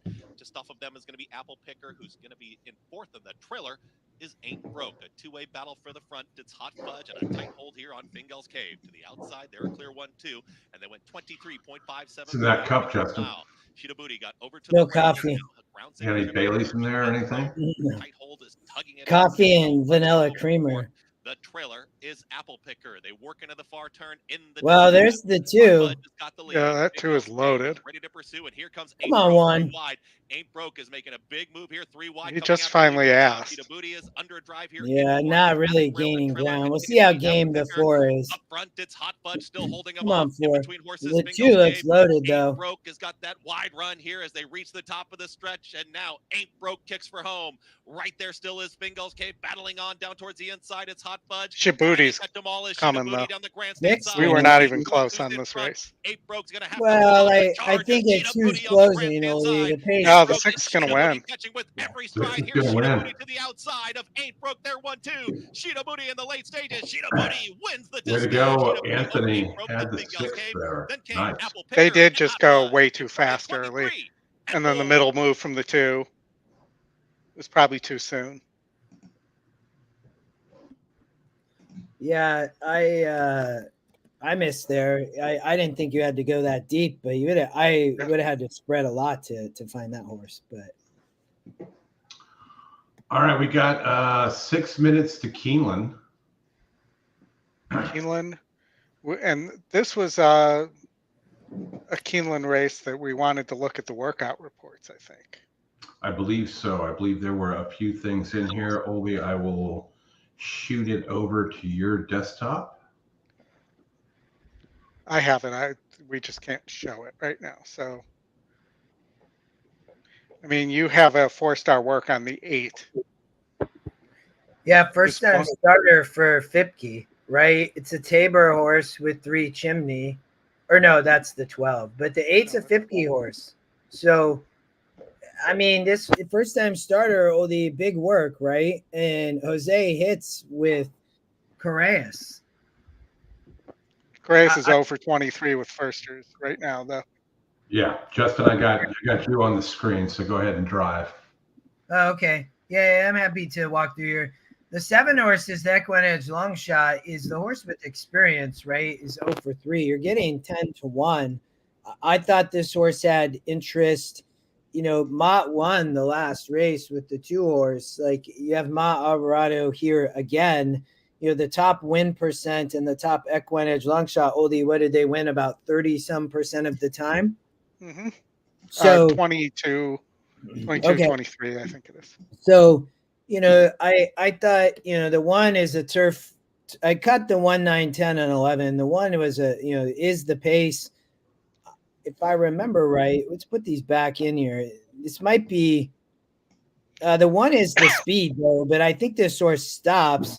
It's probably I didn't necessarily love the 6 here for Cox. You know, it did win, I believe, last out did run well last out, didn't win, but in a maiden. But I didn't love this horse, to be honest. I would be spreading. I thought the 7 was the most interest. I talked about that, but then, you know, trying to play a double into that, I probably would have ended up spreading here. The 8 is the first time starter. The 5 is a Mott as well as Pratt. So, but 15%, doesn't win a ton first out. The 3's a first time starter with Louis and Eddie Keeneland, who's taking money. Oldie at 11%. The 12 counterattack. I thought this horse has some interesting from the outside. On the Keeneland dirt, I know they were winning on the inside yesterday. I thought, that's where, you're way out here with the 12 for Gaffleon, Oldie, but is the top GSR? Go ahead. 6247 is my double. I'm going to hit one of these at least once today. Is the pick 350 cents or a buck? 50 is what I'm seeing, but I could be wrong. It is 50 cents. In the next race, the 6 has a big GSR increase and has the top SOR. It's a Godolphin horse. This horse gets back to dirt, off of the turf in the Topeka course, and the GSR goes back up, and it ran this big 74. I thought was interesting. The 7 is a price play in the next. Had one at Laurel. I didn't necessarily love Nighttime, the 4 horse here. I thought you might be able to beat this Gaff horse. I mean, it's coming off the Topeka at Turfway Park. So we talked about that. Is this horse really going to win here? I thought maybe going against. I thought the 2 horse had some interest as well. But I was not a fan of Talamo on the 1 horse. So I was probably against the favorites here. Maybe I like the 2, 6, 7. Yeah. So go ahead, Oldie. I would have to find a single here, probably on the back end race, maybe, which I might. Go ahead though. Yeah, I'm thinking the same way. I'm 1, 2, 5, 7 in race 4 at Keeneland. There is the possibility the 5 steals that race. And the second leg. Yes. And I think the 7, I like the 7 better than the 4, even if the 4, the long shot, even if the 4 wasn't a Turfway shipper. But being a Turfway shipper, that's an automatic drop for me there. Yeah, I was trying to so, and then in this leg, the 1 was a shipper. I scratched a lot of the horses here, so I narrowed. The 3's a second time starter, scratched. Okay, the 2 was the pace here. I thought on the turf. I know they're going to the gate, so. I'll have to I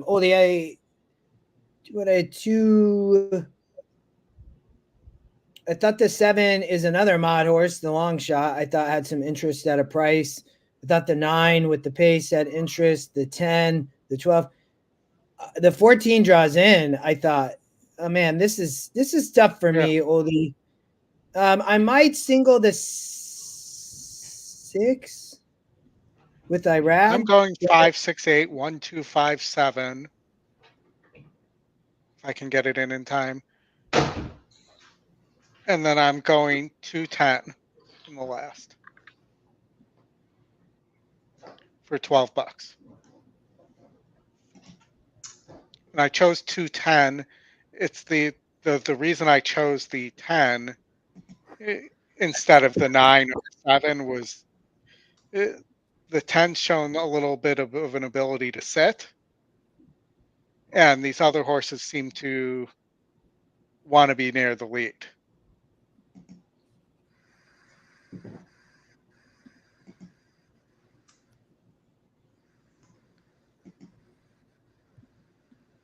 Lots of Turfway shippers in there too. You can eliminate like the 6 horse. Oh, I know. We love Turfway shippers, don't we? This is what I would think I would play. I don't even know if I'm going to get it in, or he might have taken it off. So, are we off here, Chris? No, not yet. But you could put the video up. I like the 6 as a single in race 4. moves into It's line. Justin's I ticket. don't think I used the 6 at all. I didn't. I'm 1-2-5-7. Timeout coming forward. $21. Bebe Doro. Maybe as a price, the Discreet 7 into Mischief the goes 6 in. and the daily double, I would say. Counterattack will be the last one. 6-7 here Goes for in. me. They're at the post. I'm 5-6-8 here. And they're off. Lieutenant General and Discreet Mischief broke alertly. Counterattack up on the far outside. Discreet Mischief goes to Yeah, the lead. that's the 50 Lieutenant General first right time there to the starter, inside. big Counterattack workhorse, away 8. running in third. Availability Yeah. fourth. Carnitine Broke pretty moves up well. between horses. Fifth this time. Sixth and moving up through an opening down toward the inside. Vesture backs away All the way in at the seventh back. position. Bookie Brent moves by one spot to the inside from eighth into that seventh Not spot. running. And then further back, Bebe Doro is ninth. Prince of Power is Who's 10th. on the lead Timeout there? 11th. Doro Unbridled last Four. of the 12, 22.47 seconds the time for the They're opening kinda quarter. close up Lieutenant there. General Discreet Mischief, they go 1-2 to the far turn, separated by a neck this time. His third to the inside as they round the turn. Carnitine looks toward the outside now, starts to move forward from fourth into third, a length off the front pair this time, has lost a position against the rail in fourth. Bookie Brent is in fifth, has lost some ground as well around the far turn, 7 lengths off the lead. They turn for home. Discreet Mischief has the lead now clear by a length and a half, 2 lengths top of the stretch as Lieutenant General goes second, a half length. Here's Carnitine challenging for second on the outside. Get up. 5 lengths behind the leader. A You just widening 6. margin for Ah, Discreet 6 Mischief, is who's gone. in front by 6 in Yeah. the final furlong as Lieutenant General Much for the now hangs best. on to 4 second to from 5. Carnitine in third. It is all Discreet Mischief. Florent Giroux going to be late run from Timeout and Doro Unbridled, but no catching. Discreet Mischief. Timeout was up in time for second. And then it was Doro Unbridled in third position. All And the Lieutenant General gotta be up dropped near back the to lead fourth. there, though. Like the speed is continuing to hold on the dirt. You can see. Mm-hmm.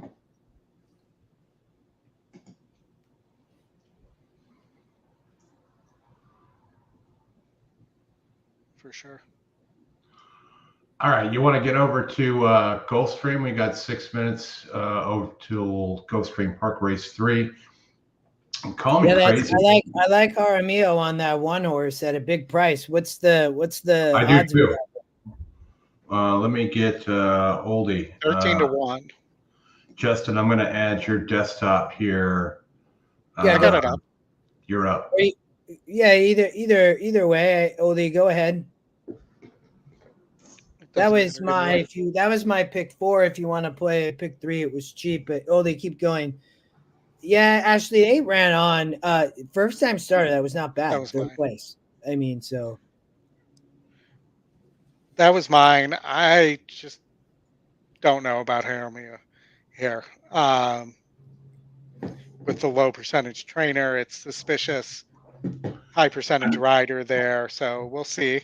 You got 2 squares here with the one, right? I mean, you got the pace square and you've got top GSR first time it's trying this distance at 6.5. 1 for 9. You know, you're right with the low percentage trainer and whatnot, but still, trainer owner. You want to have a chance here? Is it somebody going to hit the board, or is it a toss? you like speed. You should like speed on the inside of Gulfstream on the dirt. The 5 has the apprentice. So Jaramillo, I want on the lead. He's going to try to steal this thing. If he gets pressure by the 5, it's all over. But if Jaramillo can get loose on the rail here and run a good race on the front end, it's going to be extremely dangerous, in my opinion. But, you know, the 4 is the logical for me, obviously. I think it was the 4 over the 5. But I thought, as we talked about earlier, and again, like the 1, though, is a big price, too. You're getting 19-1, which I love. For sure. And, you know, that's to take that risk, that's the type of price you're looking for. Well, that's my pick 4 was only 22.50. I think I picked 3 because you singled the 2 in the next race, which I agree with you, Odie. That was the other single. I just double singled them, but a pick 3 is very cheap. I think you know 1 into 2, or you could use a couple horses here. You know, your pick 3s is a good price too if you want to play the pick 3s. So Yeah. I think there's good value on this part of the sequence. I would say at Gulfstream for me to try to play it. You could also cover mine with that too. And a pick 3. Hold on. But that's how I looked at this Gulfstream early sequence. I thought that the value could come there. Chris, how much time do we have till Gulfstream? 3 minutes? Okay.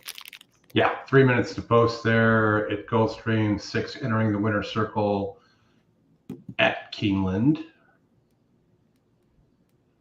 It's crazy how many videos we have on the multiplayer today. I can't load them all up. We've never had that problem before. I know. We need Octobox. Yeah, the Octobox.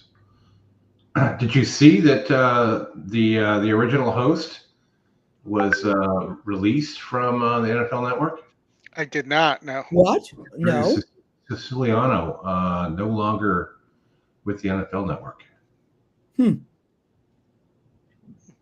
The OG of Red Zone. Wonder where he will end up. The word is likely ESPN because I think the NFL Network and ESPN are going to enter into a partnership agreement. So he'll probably end up over there. Did you see the class action suit against the NFL Sunday Ticket? It's an older class action suit that is being reinstated. I believe I saw when it was only available via DirecTV. It's a antitrust suit as well. I just saw that yesterday, I think. All right, so after Gulfstream, we are getting close to the late pick 5 at Aqueduct. If we want to talk late pick 5 or late pick 4 there, we have a couple videos that we can go over, both the Oaks there, which is called, hold on. We have the race sim for the Gazelle and the Wood Memorial. Yeah, let's get out there after this. We've got a bit of time. 13 minutes after this to Aqueduct race 7. We'll probably skip Tampa race 5 unless you guys have any interest in getting out to Tampa for a turf race. Bunch of squares in this one, so maybe we'll take a quick peek at that. 7-2 doesn't seem bad on the 7 there. Big Chad Brown favorite.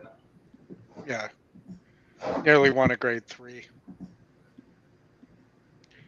Yeah, maybe not.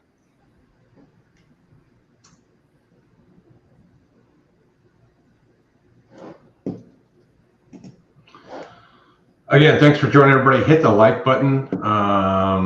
Subscribe. Helps the channel out. We do appreciate that for sure.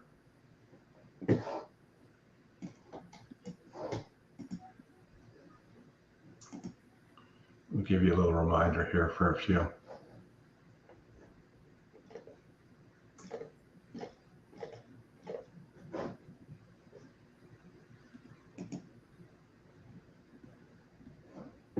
We're at how much time to post?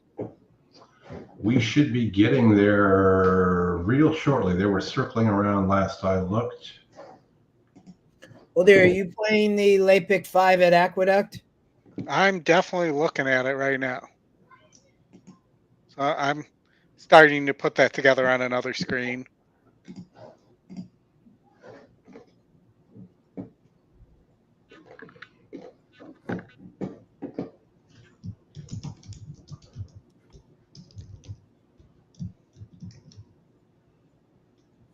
Chris, will you can you oh, you already got it. Sweet. Good price on our 1 horse, 19-1. Chris might be whiz. Chris might be taking shots at 70 likes.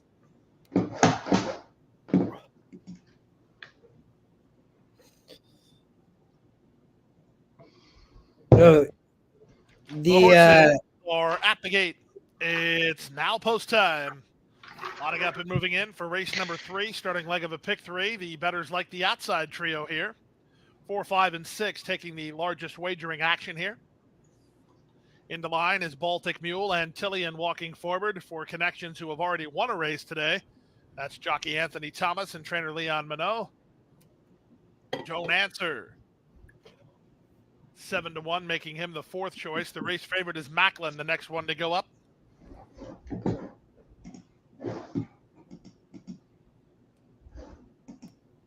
Last 2 to move forward, One Fast Dream and Awesome for Sure. Awesome for Sure. Chris Lenderos on a class dropper to take the outside. They're in the gate.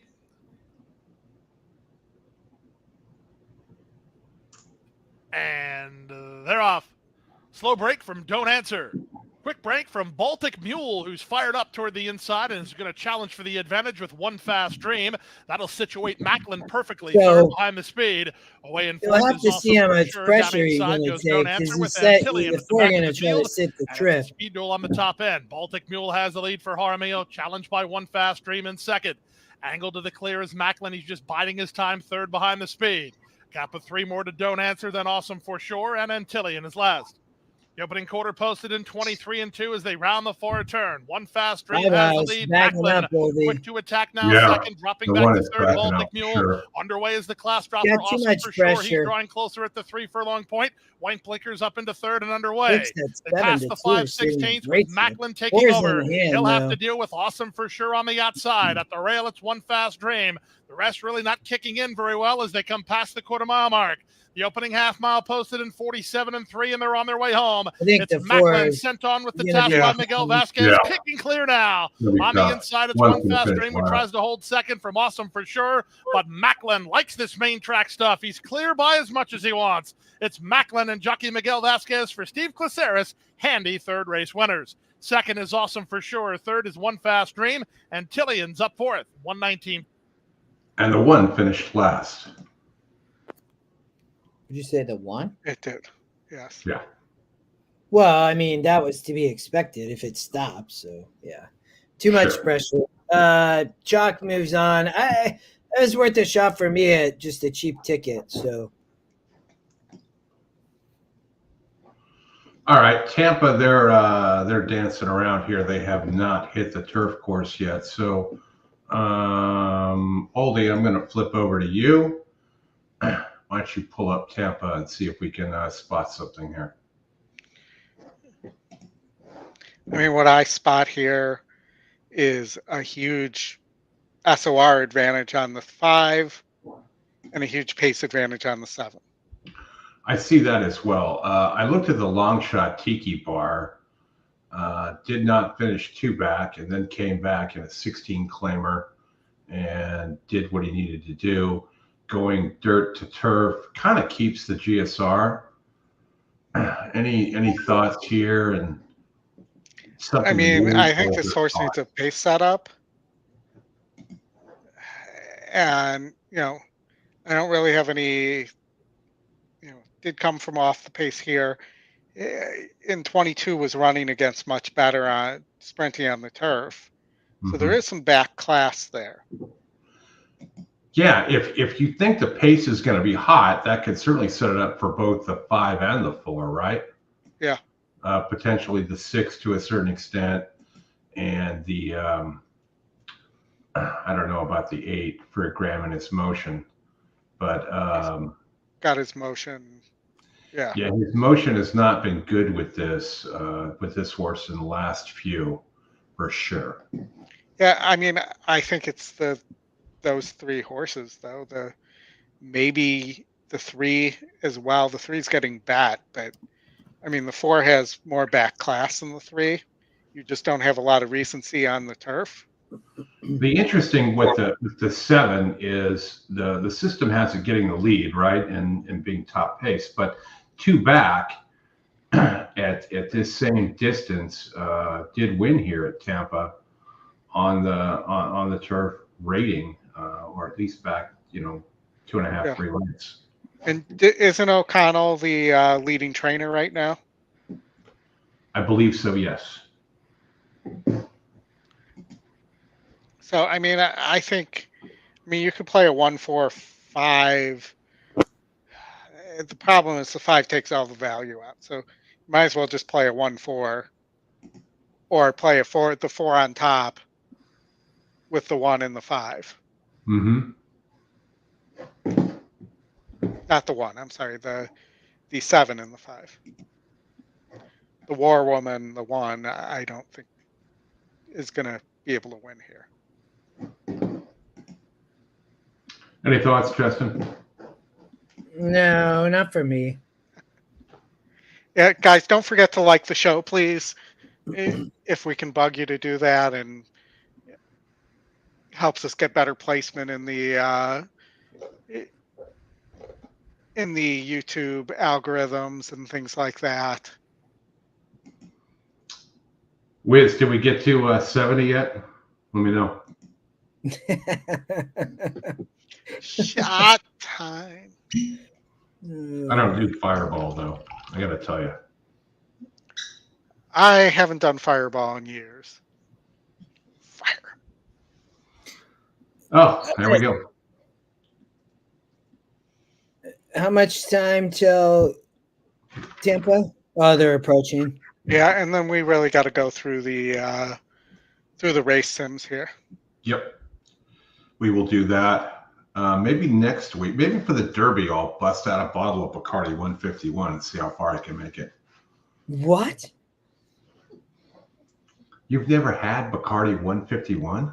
Are you going to light it on fire? I've only had it in Flaming Dr. Peppers. Not in a very long time. That's probably a good thing, though, don't you think? Steph said, Steph's behind me. When I said that, she said, mm-hmm. Gray Vixen.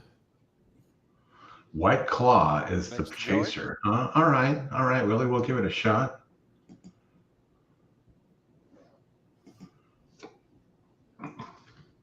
You got to be prepared for Bacardi 151. That's serious stuff there.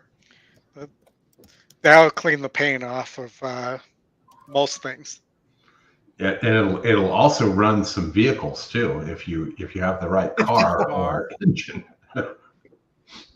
There's enough octane there to fire it. Jack on the rocks for Startup me. mentality coming forward. Yeah, Scott, I just can't do whiskey made in Tennessee. Only stuff made in Kentucky. Pick 5, the Lamb Home South, the race of the week on turf. Lady Firefoot goes in. Lady Damaso, the next to join. Right now, your second choice. And Classic Vinyl, Pablo Morales going to be the final one to join. Just about set for a start. Classic Vinyl. She goes into the outside. They're in the gate. Come on, 4. And the race is on. Startup 4, mentality 5 broke a touch slow. too. Good start toward the inside. War Woman is out quickly, and Tiki Bar going to exchange punches with that one early on as they come by the wire for the first time around. Just in behind them, Lady Firefoot now merges up to be third, just a length off the top. Nice. Vixen stays to the inside fourth, and comes Classic shaking her stirred. Who's fifth right now. 7 did not break at all. The length more back to Damaso at the back. Startup mentality. War Woman is trailer. on the loose. 6 furlongs left to go. War Woman and Jesus Castanon to dictate terms. I'm imagining the horse running with the Thundercats are on the loose. The opening quarter mile. The original Thundercats cartoon. Lady Firefoot's right to her outside fourth. Damaso, I like the placement of the 4. I just want to see when we get to the turn if the tractor beam gets turned on. Covered just fine, and after the back is Startup. Hopefully, Obi-Wan Kenobi can turn the tractor beam front to back with a half mile left to go. War Woman has made every yard thus far. Leads at 3/4 of a length to Tiki Bar. They've been 1-2 throughout. Lady Firefoot, Gray Vixen, they're third and fourth. Lengths more back to Damaso. That's a hell of a trifecta right there. Now just covered by 4 lengths, the entire group, as they slowed it up down the back stretch. 47-1 for long shot War Woman, who's still the leader. Tiki Bar right there along in second. Lady Firefoot starting to move out 3 deep. Here comes Classic Vinyl starting to lift up on the far outside, going with Damaso. Startup Mentality still last, but I just didn't 4 see the lengths four off the this lead. much on the Lady pace. Firefoot comes up 3 wide to grab the lead. Between horses, Tiki Bar, War Woman to the inside. Damaso, Classic Vinyl, Gray Vixen. Startup Mentality still in behind. Horse is going to need to find a seam. Appears to have one as they have a final 16 to go. Damaso takes some of the lead. Here's Classic Vinyl down the outside of Startup Mentality. Classic Vinyl, Startup Mentality looking for a you know split. They what? hit the wire. Photo finish. Whoa. Very close. Eight. Classic Vinyl. You know what I'm going to tell you, both? Gray Vixen were after that. Look at the connections of the 8 horse that just won that race at Tampa Bay. Pablo Morales, Graminous Motion. We talked about this horse. Yeah, you said his motion wasn't good on that one. I didn't like the motion. Look at who the owner is. Photo finish. Here's the slow-mo. Haphazard Racing. That is Alexa Zepp. Yeah, big price, man. What was the price? 20 something to 1, I think. 21 to 1 is what I'm seeing. Yeah, that's a bomber. I just saw that. I didn't even notice. Neither did I. Not till you mentioned it. Yeah. All right, let's move right to Aqueduct, to the race sims. Okay, For those of you who want to play the. How much time do we have? Anybody got any? Well, we don't have any time because now we're at 0 minutes to post. No, go ahead, Oldie. You're fine. But this is race 7. Remember, we were 3-6. We were talking about a couple other horses here, but the 5 gets to a pretty easy lead. 6 is a horse to watch.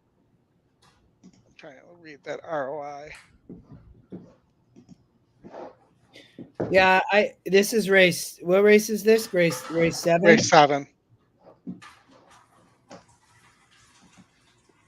So for me, it's 6-5, and then the 4 and 2 are closing late. But I think I prefer the 6-5 and the 4 there. Yeah, what other race? Do you have the Gazelle? I do, yes. They're about to go, but I'd be curious. I will probably play a pick 4 would be my guess. That's what I'm thinking too here. Okay, we'll have to try to remember to come back. We're gonna watch here. I would have used multiple horses here. I did think the 6 was one of the more interesting. I thought the pace might stop here on the front end. The 7's a horse coming from Maidan from Mott, and Lascano is the favorite. The 6 Vespucci looked like maybe the best for me, Oldie, but I also thought the 3 and 4 had interest here. I mean, I'm gonna go with the system, and I'm gonna play a 6-5-4 and maybe a 6. That's all I got in was a 6-5-4-5-6 exact box. Good break from Lucency towards the inside, has early speed, so does Summer Cause in the early fray. Reddington's joining them, and Pricing Power out wider. It's now Pricing Power with a neck in front. Pricing Power and Reddington, they're going to be 1-2, and just off of them comes Summer Cause. Then Lucency in the pink cap. Cascade moves through at the rail as they get tightly bunched here, coming out of the chute and hooking up with the backstretch. Vespucci is in that early mix, is now in 6th. Outside of that one comes Skylander, who's now tracking in the 7th position, is going to be mid-pack, is in front of Ben Duke, who's in the red cap. That one's in front of Mystical Curlin, and far back right now, Heroes Medal is back there with the trailer.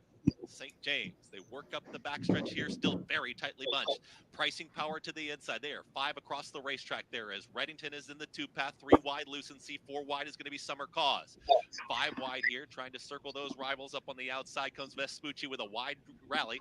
Down at the rail is Cascade. Has got an inside run. Following them is Ben Duke, and Ben Duke is just patiently ridden, is going to be wide. Mystical Curlin making up some ground from the back of the field. Skylander, the trailer, is Heroes Middle, and the back with St. James. Still very tightly bunched. Ben Duke has got a wide rally, 6 wide, red cap, but coming after the leaders. It's Pricing Power. Cascade needs a way through. Finds the seam here in the 2 path. 47 seconds left for that half-mile time, and in an instant, Duke has swooped the field. That move never works either. Cascade goes right with this rival down towards the Looking inside. good right now. Cascade Cascade at the rail is chasing Ben Dugan. These Yeah, front two are well 7's clear. gonna be Mystical tough. Curlin is trying to run up into third. It's Ben Dugan who approaches the final 16. Cascade is trying to One muscle on game. through at the One's rail. coming back. Ben Dugan, Cascade, these two Not down the backing line. up. Ben Dugan, Cascade lunging. Well, we can't tell Ben Dugan holds on. somebody came There's over no on love. somebody or Cascade, Mystical anything like Curlin, that. And Heroes Medal. Oh, Stewart the 136. Steward is out back.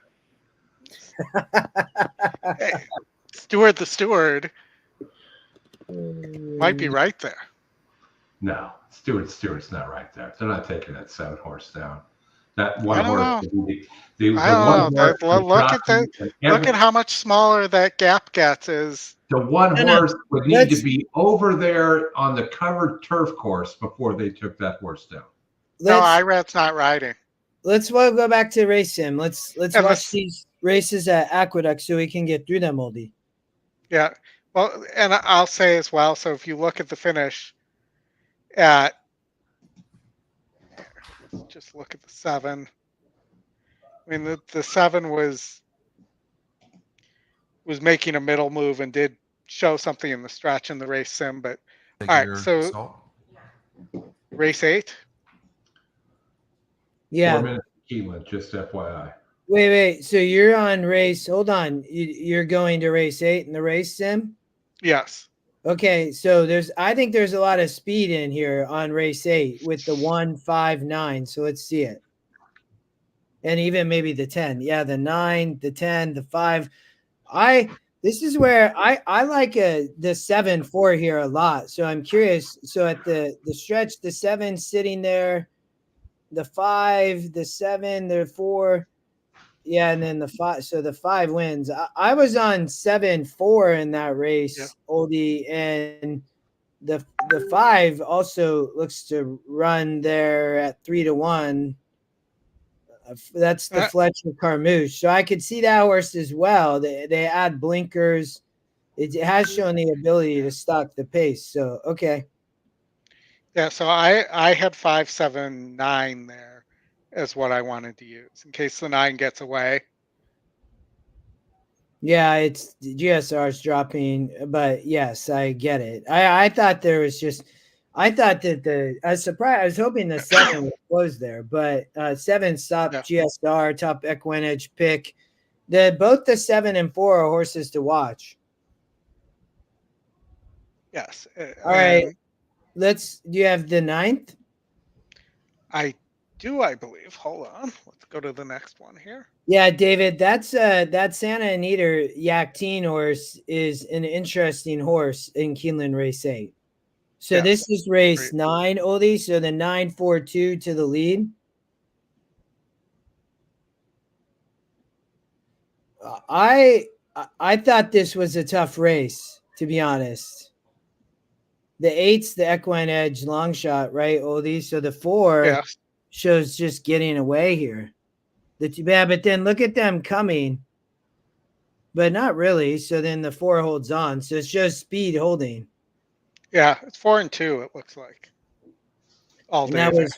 That was race. Yeah, that was race. The 4 is the top EquinEdge pick, and then the 2 though at 12% is a big price, but it does have the speed holding there. Oldie is the 1 and 6 don't really close. What about the 5 or the 8? So the 8's the long shot, the top SOR there as well. Mm-hmm. And, it's lightly raced and had one race that it looks like maybe it just didn't like the slop. So that might be affecting the simulated race as well. So I think that the 8A has a little more speed than it's indicating. It broke slow in the Gotham. I think there might be more to this horse going one turn. All right, so then on to the feature of the day, the Wood Memorial. This is race 10. Yes, correct. Yeah, so are we going to watch the race? Yeah. Oh, you already started it. Sorry. Yep. The 2 gets the lead. With the 4 and 7, Tony talked about was it the 5, the big price? The 5 is the one that Tony liked. So it shows the 2 giving it up maybe at the top of the stretch. Nobody's closing though. And then The 13 on the outside, but that's such a tough post. yeah, Uncle Heavy, that horse draws in, right? Yeah. No, didn't draw in, I think is. No, the 13 drew in. No, I don't think there's any scratches. Well, is the 13 in the race? I think they can go 14. Oh, Yeah. Yeah, They can go 14 in the wood. So for me, it's just 4-2. Even though I If think you've got an extra horse, then maybe you can enter it. Make it a square 14. Yeah. I mean, for me, it's just 4-2 based on that. Hmm. You know, I didn't like the 9. You know, this is a grade 2. It has a 56 GSR. You know, Scotty would say that's never going to happen. The 1 is a little interesting to me. Johnny V comes in to ride there. We should probably flip over to Keeneland. They're 1 minute to post and then get back over here. Okay. 22 minutes.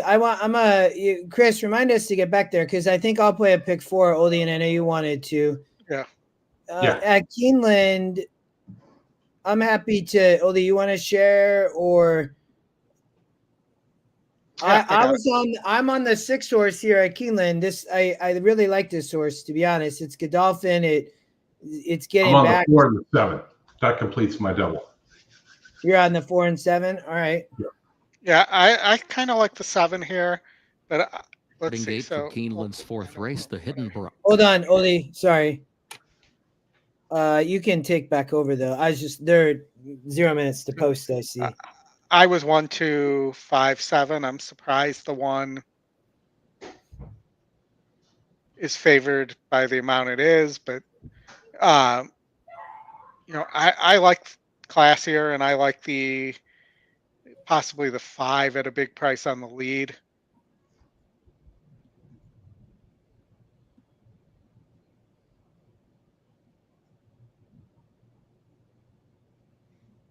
Remember, the 4 is the Turfway shipper.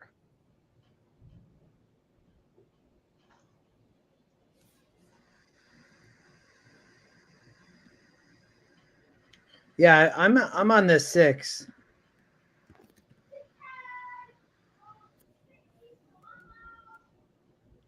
Looks like they're loading. All right, hold on.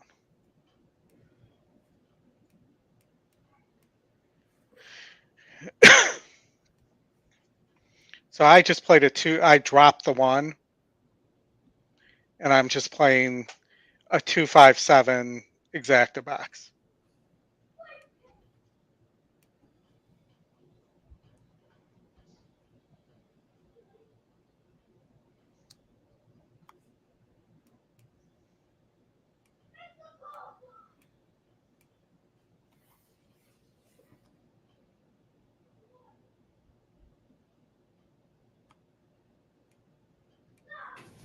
Nighttime moves into the gate.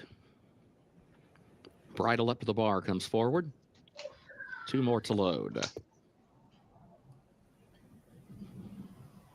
I played a 6 in a pick 3 singled here into the 2, 7, 9, 10, 11, 12, 14. So Prevalence spread is goes the in. next play. Yeah. Into 2, Classier, 4, the last one. 6, 9, I believe, Oldie. Yep.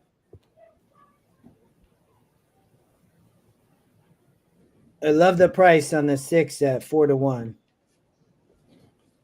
Goes in. They're at the post.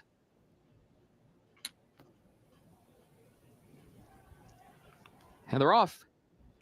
There goes Prevalence. Prevalence right out for the lead. Bridle up to the bar, has early speed as well. And these two come out to vie for the top spot early on. Bridle up to the bar, moves up, gets over to the rail, leads it by just a neck.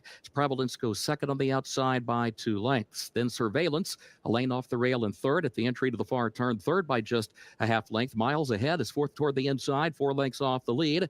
Followed by Nighttime fifth between horses. Classier wide in 6th position. And Midnight Escape is last of the 7, 8 lengths from the front, 22.18 seconds the time for the opening quarter. Prevalence, Bridle up to the bar. That's the ongoing battle for the lead. They match strides all the way around the far turn. They are 4 lengths in front of Surveillance, who's third by a 3-length margin at nighttime. And then Classier, who swings wide in 5th. Now, Prevalence has taken the lead off the far turn. Prevalence coming to the 8th pole, has the lead by 3 lengths. Surveillance is in 2nd position into the final furlong. And then nighttime, but it is Prevalence in front. Prevalence with a 5-6-length margin, 16th to go. Prevalence, Irad Ortiz Jr., they are home free for victory. Prevalence made it to win easy. Surveillance across the line in 2nd. But it was nighttime across the wire. We got in 5-1 on that horse, Oldie. That was Irad made that look easy. Well, you and Wesley were both on that horse. Oh, really? Yes. That was one of my best bets of the day. Brad, I need one of those. Back to his winning ways. Absolutely looked like the picture prior to the race, dappled from head to toe. This horse can be inconsistent. We got Gulfstream. But when he's my good, single he is very good. And he was very good today. That was awesome. I was waiting for that horse. Much the best, Chris. I got 5-1. Nice. Very nice.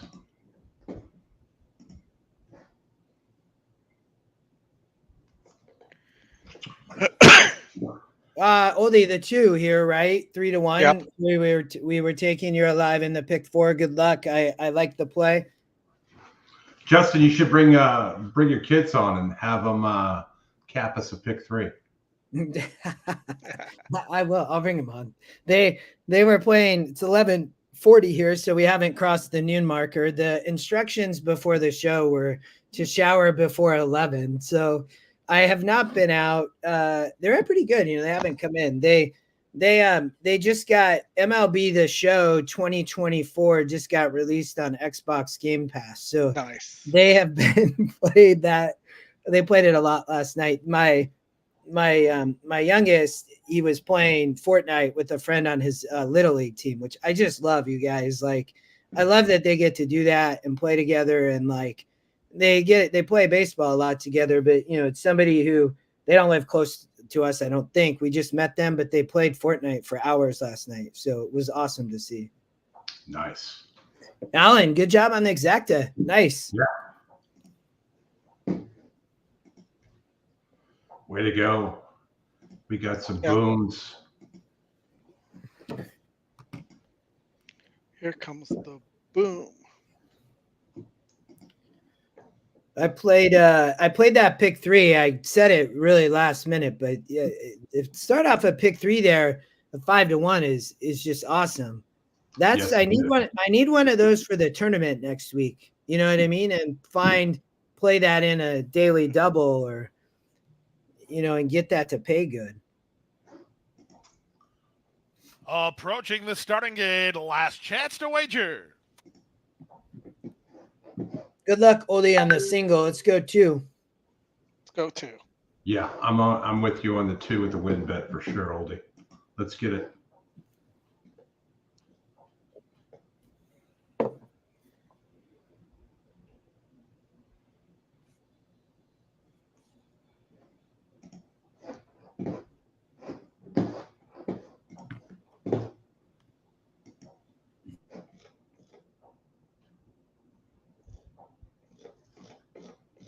The horses are at the gate.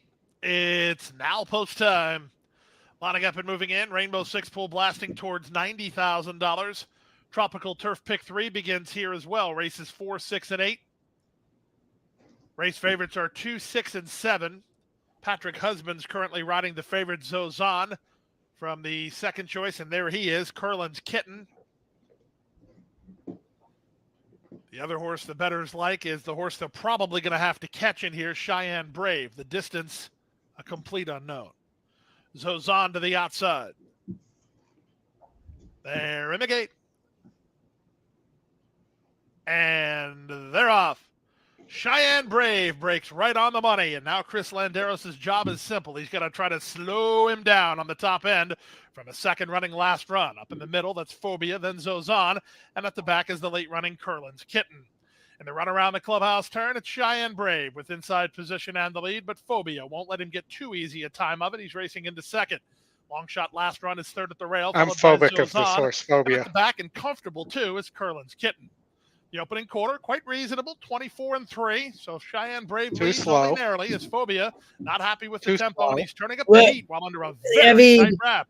The 5 was loaded, but lead by 2 over Cheyenne Brave. But how do you go? On from third, it's Zozan, then last run, and our Pete is, I think, just as surprised as you are. Jockey Leonel Reyes. Well, he's just going to try to run him off the feet. Commit for home early. They won a wicked second quarter and lead by 6. Cheyenne Brave is second, but tactically speaking, his back's against the wall now. From the outside, it's Zozan. Curlin's Kitten is on from fourth and last run, tails off. So Phobia has 2 nipping at his heels, 3 wide Zozan, 2 past Cheyenne Brave. Up to the outside, here's Perez. Doesn't have the guts to make that favorites. move. They'll now drop the gloves a quarter of a mile from home. It's Zozan who That's comes really away a with the shame. lead. On the outside, Curlin's Kitten to attack mode second, but Husbands shakes up Zozan, but Curlin's Kitten has another run on the outside. This looks like a winning run, too. Curlin's Kitten striding forward. He takes the advantage. Zozan is back to second behind. But Landeros has to be aware There's a Cheyenne Brave that he has to be on the lead. On the blast.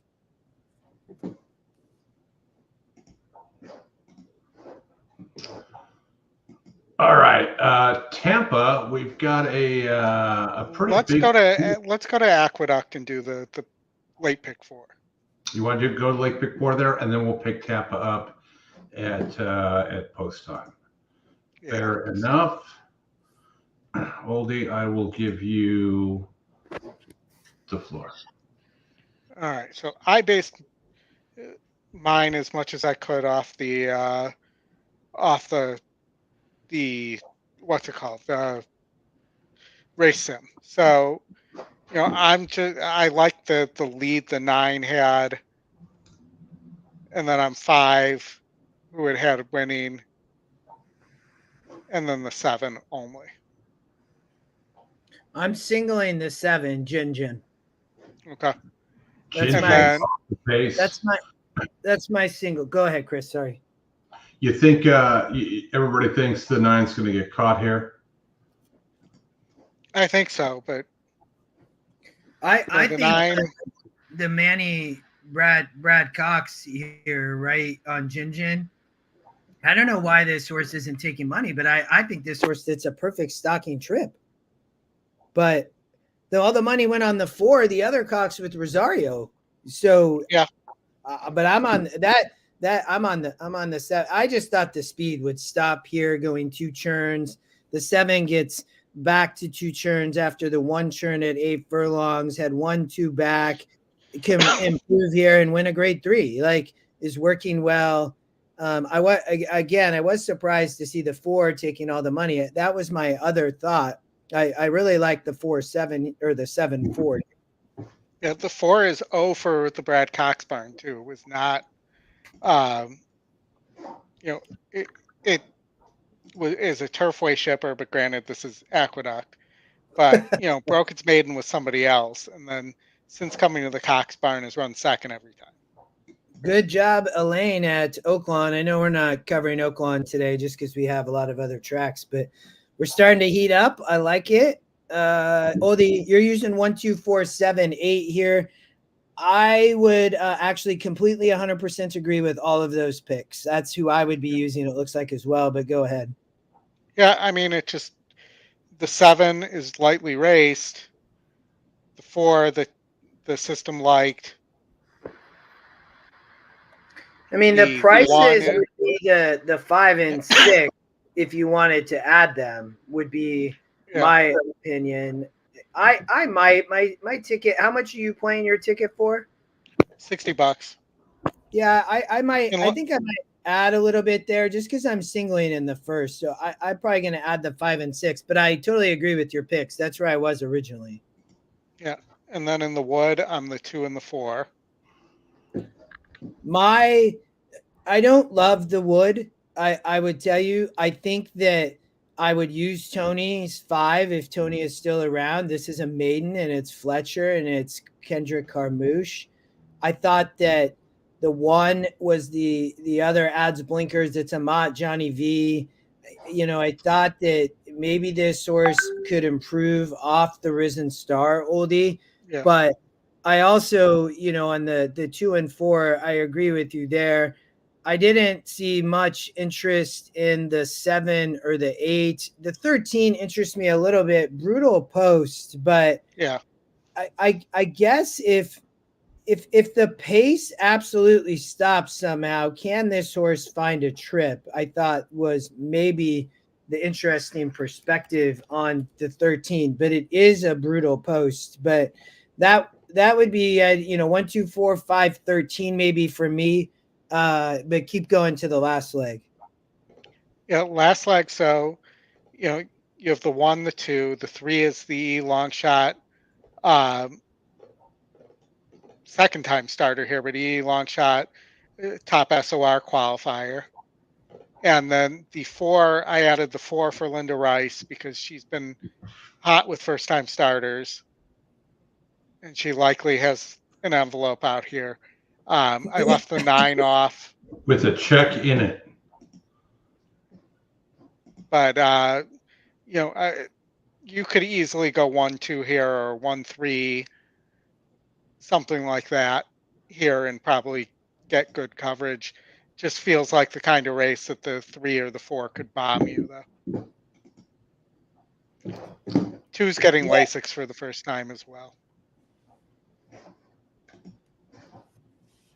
I think I'm going to use just 1, 2, 3. I wasn't planning to use the 4.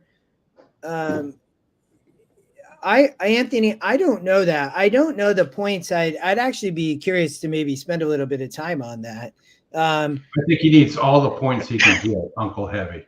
You guys keep going. I'll get the see if I can get the Derby points up here.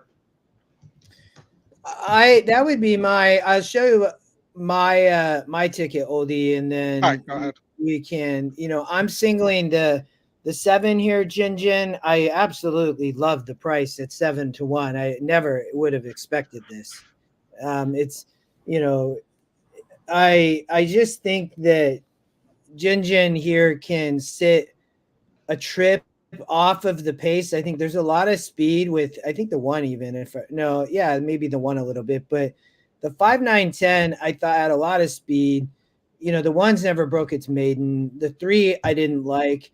The 4 I thought had interest in Cox Rosario coming off the Tapeta, but I'm not taking this horse at 9 to 5. There's absolutely no way. Not for me. Not for how much I thought the 5 had interest. So I think, Oldie, I totally get that. This is a Fletcher. It's Carmouche. Has shown the ability to stock the pace 2 back in the mud. Now, comes out of the Suncoast, didn't run as the favorite.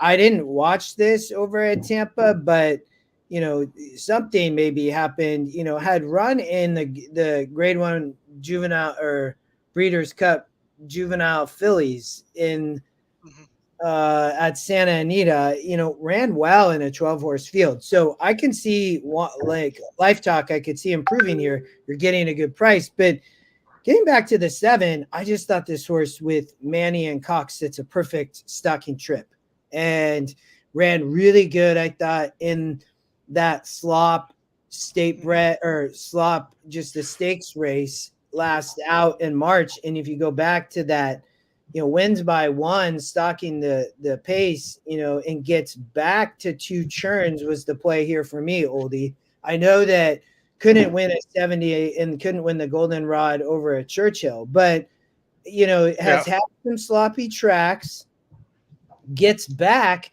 to 9 furlongs, Oldie, and Jin wants the distance, right? It's the top GSR for the horse on Jin. So, I mean, for me, this is why I singled, and I love the price. EquinEdge morning line is 7 to 2.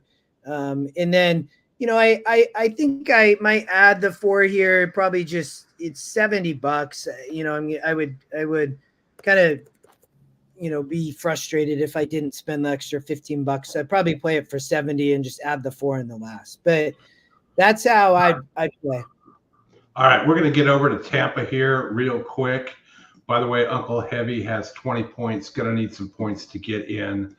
I was 1, 2, 5, 7 here in numerical order in terms of exactus tries and everything else. I did like the 2 here with the top GSR going out at the 6 furlong trip for the first time. 0 for 7 for Daniel and his PETA. Daniel and his PETA. All right. Anybody- I'm going to take myself out for a second and Wait, and Oldie, eat my lunch, and I'll be right back. Grandma, welcome. Oldie, before you go, when does Hawthorne start?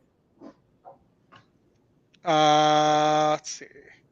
They start in 45 minutes. All right, I gotta play that. I'm still playing that free tournament there, so I will be playing a little Hawthorne later with you all. There they go. Good luck. All right. Have an awkward start there. Princess Bucaro also for Mas Vito. Those two came away at the back. Bucanero drives up in the yellow colors to grab the lead from Country Quite Economics. the spread out field. Moving up Chris. toward the inside from third, now to challenge for second as they go up the back stretch. Tapping Girl was way fourth out on the far outside, and Grand Lady Indy was fifth. Is that a break of 2? Back to Rated by Heart in the turquoise colors, who starts to advance from 6th. Another 3 back in Video Del Coco. Miss Claudette, they're 7th and 8th. They're 2 clear of Bohemian Halo at 9th. 3 more back to Mas Vito. She's gone rogue with 1 beat, and that's Princess Bucara. They're strung out over about 20 lengths. 22 and 2 for the opening quarter mile. Long shot Bucanera is the leader. Angel Moreno and Bucanera to the quarter pole in front by 3 to Country Economics. Stylish Anna, Grand Lady Indy coming up to join them in the second flight. Tapping Girl Good continues price. a wide journey just Horse in is behind. loose. Comes right in my heart. Bucanera It leads is. up to the top of the stretch. Needs to not look over. Looking Needs for to not look competition. over his Here comes shoulder Grand and ride Lady Indy straight starting to warm though, up on because the the outside. 5's about Just to in behind break them, right down in his my neck. heart. Stylish Anna's back fourth There's now. the 9 Bucanera flying, has to make but another 150 on the yards. rail, Grand Lady Indy up the inside. Rated by Heart continues to speed rally. holding big Bucanera time. right there. Wow. Down on the inside, Big Rated price. by Heart on the outside. Grand Lady Indy. Bucanera looking for the wire. We just 17-1.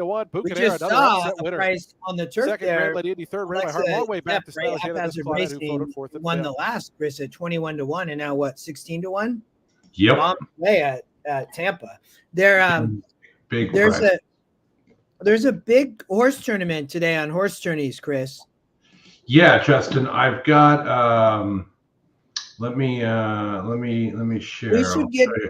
We should get it up. It's a win place mythical, right? I can't play it, so I didn't look at it, but I know it's biggest one every quarter or twice a year or something. I know Scotty's playing in it though. He told me, Chris. Yeah, let me pull that up real quick here before we get over to I like the 7 at Aqueduct. We talked about that earlier, getting a great price at 7-1. Maybe a 7 over the 4. I did think Rosario on the 4 had interest, or maybe a 7 over the 4-5 would be where I would go. This is let me get this screen up here. Hide. This is the tournament you're referring to, I believe. Mm-hmm. So this is a 2-day tournament. This is the second day. Is this the first day? No, this is the first day. Yeah. So first day prize money is right here. 10,000, 6,200, 3,000, 1,000. It's a $2,000 buy-in. Overall, with both days, it's $149,000 to first. This is like 30 races each day that you have to choose from, and you can play 15 races. So when you see how many they have remaining here, that tells you how many they've played already out of the 30. So, if I was playing that, Chris, I'd probably be sitting up there on the top with prevalence. oh yeah, well, you can play those pseudo-ly. Just let me know. I know. I'm in a legal state. So how many do we have? 237 in. Look at all the people that have no selections. Right? Yeah, it must have just started. I bet Sure. it was later. I bet. Yeah. We should flip over to Aqueduct. That's a cool tournament, though. We'll have to keep following it. All right, here we are, the duct.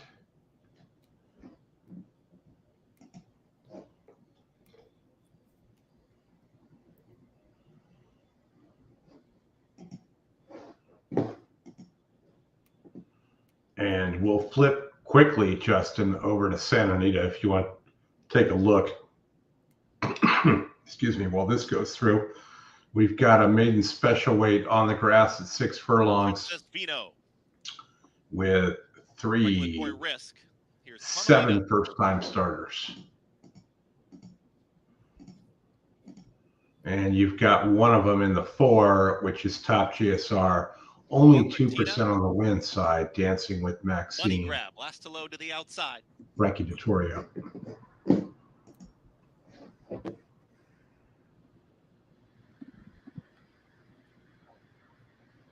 I think that the 9 in race 3 at Santa Anita might be a single. Probably where I would win. And they're off. Carmelina breaks like a shot from the outside. Regulatory Risk in the early mix, and Hard Scent. Where's My Ring wants to be in the early fray, and there's Where's My Ring is going to track right in behind Carmelina. Will hold that rail position. These two. Well, top pace number here working again. 9 getting the lead. 9-1. At the rail, that's Jin Jin followed by Money Grab. They're going to be 4th and 5th. The gap of another 3.5 lengths now to Who Could Ask for Mo. So Joel Rosario at the very last of the pack here on the 4. I love the ride that Manny gave the 7 as they broke and just sat back off the pace here, Chris. So we'll see. The 7 having to race a little bit in between. It's been about 2.5 years since he jumped off the horse in the stretch. Yeah. So Who Could Ask for Mo starts to move in closer, is inching closer there with Life Talk. They are now catching up with that. 9 is not, it doesn't look like it's, working too hard here on its half mile. Half-mile time here in the Gazelle. It's Carmelina who takes him into the far turn. Regulatory Risk is right there from 2nd. Where's My Ring is just screaming out for room, is in 3rd. Jin Jin is all in. Who Could Ask for Mo is right there still with Life Talk. Barbara Tina launching a rally from the back. Tailing off there was Money Grab. It's Carmelina. The 1, Where's My Ring, the favorite, running really good. To the outside and moves towards the outside. 3 of them across the racetrack here in the Gazelle. It's Regulatory Risk, and Where's My Ring is fully in pursuit. Carmelina back to 3rd. Where's My Ring is trying to open up now here on the field, is up by a quick length. It is now Where's My Ring with less than a furlong left to go. Where's My Ring is leading the proceedings. Looks like 1-8, maybe 2 or 7. 1-8 something. Dominates in the Gazelle. It's Where's My Ring over Regulatory Risk. 1-8-7. And Who Could Ask for Yeah, well, that's all right. I like the 7 there. I liked that I got off the 4 horse, so I'd rather single there, Chris. I didn't like anything. Digging on the outside. Part it's of Moment's Pleasure just in front. Wow, let's get it close. Stops digging. Moment's Pleasure gets the job done. Stops digging. Then it was a photo between Tiny Prancer and Haley Amber with Ms. Club Kelly finishing 5th. Moment's Pleasure, the 6th, the second EquinEdge pick, it looked like, Chris. Mm-hmm. Let's see if we can replay here. Definitely was the 6 at 5-2, beating the 8-5 morning line favorite. Just getting up in time. Looks like the 8 got second, 6-8, 2-5.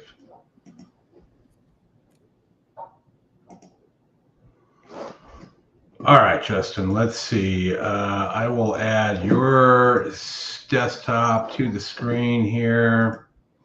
We've got 5 minutes to Keeneland race 5.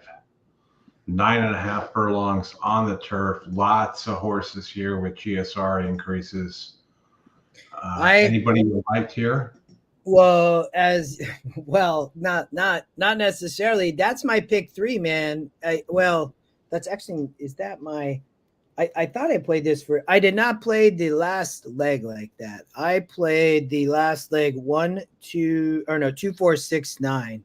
So I did not use those for 20. I played it, for $1. So, or no, hold on. I'll get to this. So I used 2, 4, 6, 9 here for. And then I was 2, 7, 9, 10, 11, 12, 9, 10, 11.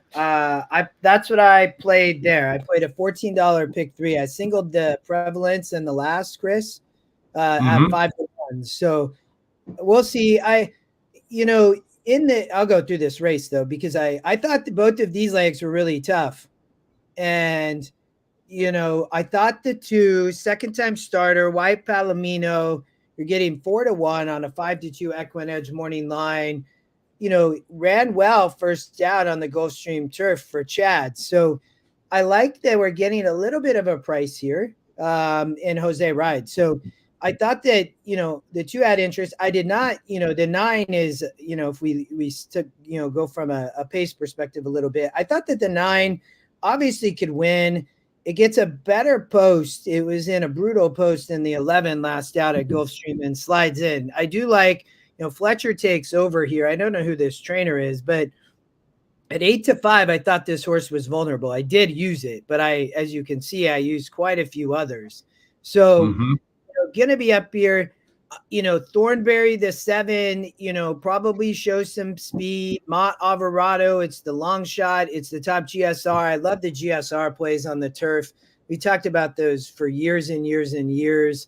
I just thought for a main special here, you look and it's like, okay, who can improve? Well, a lot of them can. I thought maybe that the 7 could, the 10 horse, it's not a great post, but, you have Pratt, Shug, they ran well last out in a 44, could set a good stocking trip, maybe, but is stepping up. So the AE, the 14 draws in, and, I don't know. So is Irad riding the 14, Chris?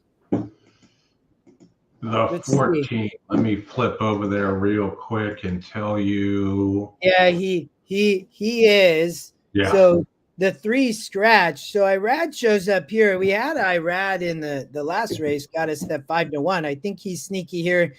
It is a tough post. The one thing I would tell you, for me on the Keeneland turf, I don't want horses on the inside is kind of where it can be dangerous. It can be a little brutal.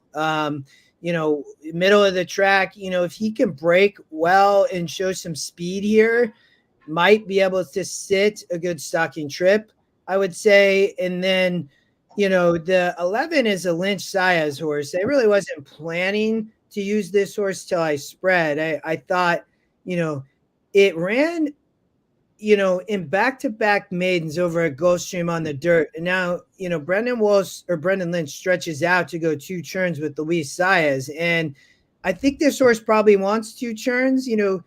In an open race, this horse can win. And I think it's an interesting angle. And Louis does hit at 34% for Brian Lynch. So, Chris, I didn't have a big opinion here. It's why I spread. I don't know. Yeah, I spread too, Justin. I'm 2, 7, 9, 10, 14 on the double into the 9 here. And welcome Razor in the chat, buddy.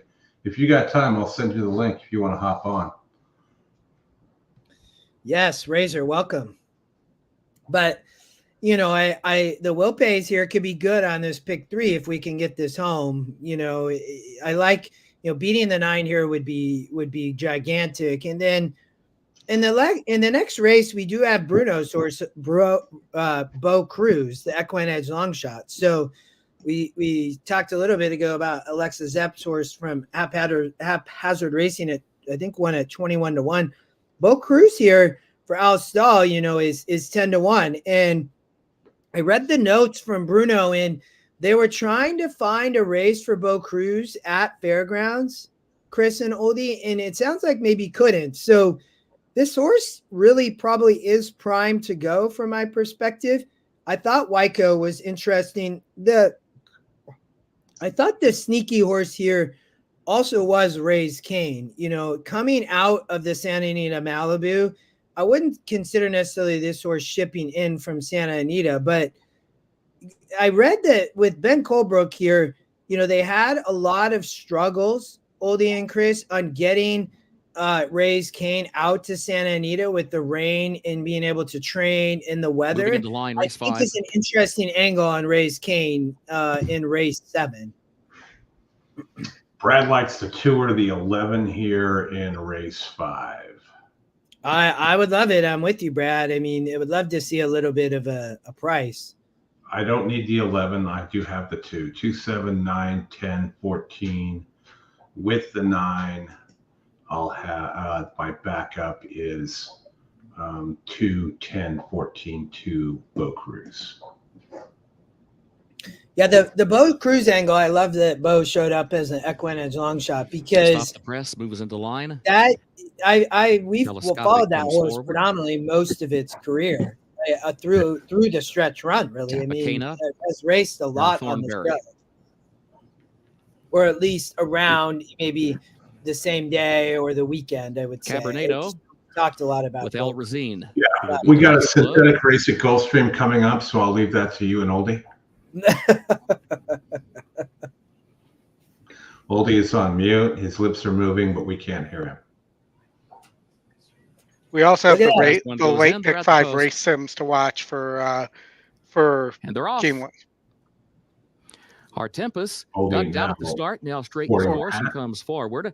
White Palomino is there to the inside. What did you say? As they move under the lights for the first time. Here's Thousand Springs toward the outside. Well, Jesus, the 7 probably going to be a lot closer to the pace than you want. But Thornberry in between that. Looks that way. Those are the front 3 as they head for the that would be quite a move to shove the horse, take it all the way back, position. Telescopic alongside that one is in fifth. Well, the 9 just took back. The rail to save some ground around the turn toward the center of the pack in the 6th position. We heard Jim, off the rail earlier Jim talk about it. The turf course was also playing from that inside starting spot, but back in 8th. El Razine is 9th. Stop the press 3 wide. In 10th, Fort Thomas is in 11th position. And Cabernado last to the 12 opening quarter in 22.63 seconds. Up the backstretch they go.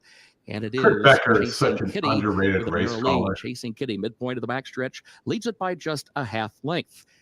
There's Thornberry still right alongside. They get the opening half mile in 46.61 seconds. So Chasing Kitty and Thornberry, they go 1-2 with Thousand Springs outside in the 3rd position. And then comes White Palomino. Now, White Palomino has been tucked away along the inside behind the front pair since the start.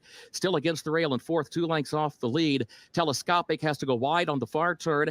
3 wide in the 5th position, still 3 from the front. It's followed by Tapacana, who swings an opening, but 2 has horses as they turn for home. Chasing Kitty, Thornberry still 1-2. White Palomino behind them. Get up, down toward the rail. Get through.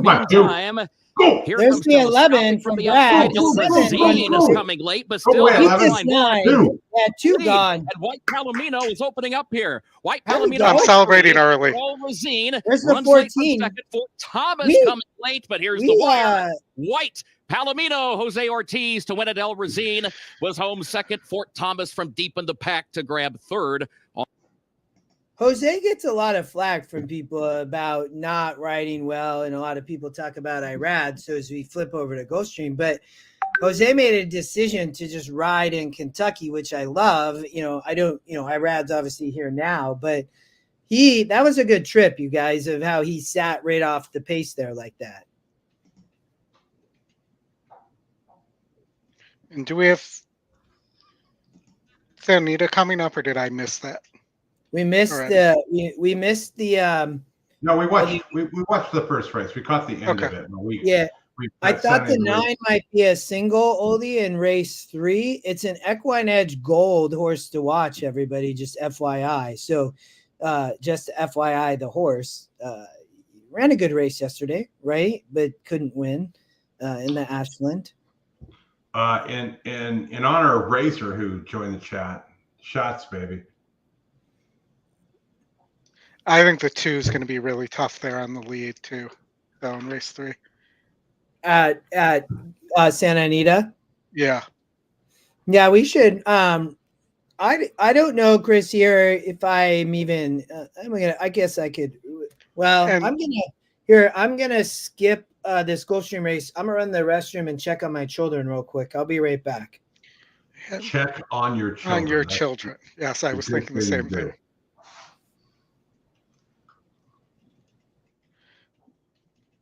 All right.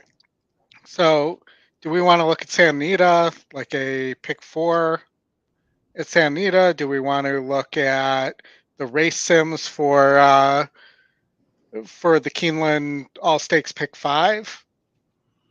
You want to run through this let this Gulfstream race go off and then flip over there? And then flip over to Santa Anita? Sure, let's do that. Because I do have some race sims there as well. All right, we'll take them through this synth race. I got to go move a vehicle. You go move a vehicle. All right, I'm all on my own here. As the saying goes, all by myself. I thought this was a spread race. If you're playing a pick 5 here, I actually think the 8 could be a single here in race 7. If you're looking at Gulfstream, so the 9 is a money bag. It's also your top pick. You have an E morning line angle there as well. The 8's your top GSR, and you see the 8 beat 38s, almost beat 44s, and then didn't run last time out on turf. The 9's a little interesting, as I mentioned, and there was a price I liked here, so let me find that. Lining up, moving in. As I'm trying to rush and find this here. Competitively bet race. 5-2 Bandero, 3-1 Heartbeats Like Thunder. This Drexler horse as well, the long shot, the 10. Last horse up is Shake Your Bones. Shake Your Bones. It was this 4 horse for Weaver, who's currently at 23-1. There, Imigate. And they're off. Good start for Heartbeats Like Thunder with Hari on the outside. These two race on. Away in the top flight. I Am the Game joins the top flight. A drum. On the inside, that's Bold Advance with Candy Street between horses. And out wide goes Shake Your Bones. Back from there, it's Shake Your Bones. Wave. The early trailer is Bandero. They run around the first turn. Heartbeats Like Thunder and Miguel Vasquez settling into a nice, easy time event on the top end from Bold Advance, who moves a closer second. On the outside, it's Hari. In between horses, Candy Street. Hara's got a strong hold of him. He's keyed up between. Then back to the outside, I Am the Game, saving ground at the rail, Noble Wave, ahead of the outside or Shake Your Bones. Then Makuto. The trailer is Bandero. 24-2 for the opening quarter. Down the backstretch they go. Heartbeats Like Thunder on top by a length. Hari is second. Out in the middle, that's I Am the Game. Reference between horses, Candy Street. And at the rail, it's Bold Advance. On the far outside goes Shake Your Bones. Down at the inside goes Bandero. Then Makuto, and shuffled the last is Noble Wave. He went 49-3 for the opening half-mile speed. They leave the backstretch and move on to the far turn. Heartbeats Like Thunder has the lead by half a length. I Am the Game making his bid on the outside, far outside, Shake Your Bones. Candy Street got shuffled back, but he's on a rebid while still under a hold. In between horses, it's Hari. Bandero needs to pick up his ball game with a quarter of a mile left to go. They pass 3 quarters in 1:13-4. The leader is Heartbeats Like Thunder right alongside I Am the Game. Candy Street given his head and swung to the center. Bold Advances next as they come past the 8th pole. Heartbeats Like Thunder. He's got a kick here. He's responding to challenges, and he's 3 in front again. Candy Street has rallied to a joint second at the rail, Bold Advance, but Heartbeats Like Thunder, he's not for catching. Heartbeats Like Thunder to win by 2.5. Candy Street second, Bold Advance third in 1:44-2. All right, let's take a look at Santa Anita. We're 11 minutes from race 2, but we do have a race sim that I think there could be a single in, and that's race 4. And I'm going to show you that race in a minute as soon as this decides to come up for us here.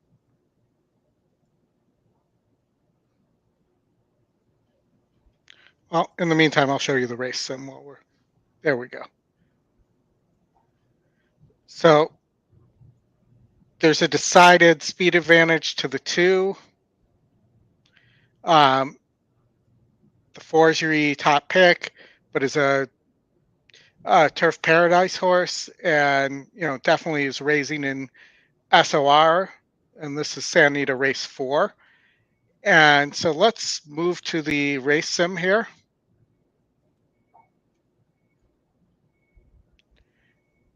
And they're off. 2, 4, 6.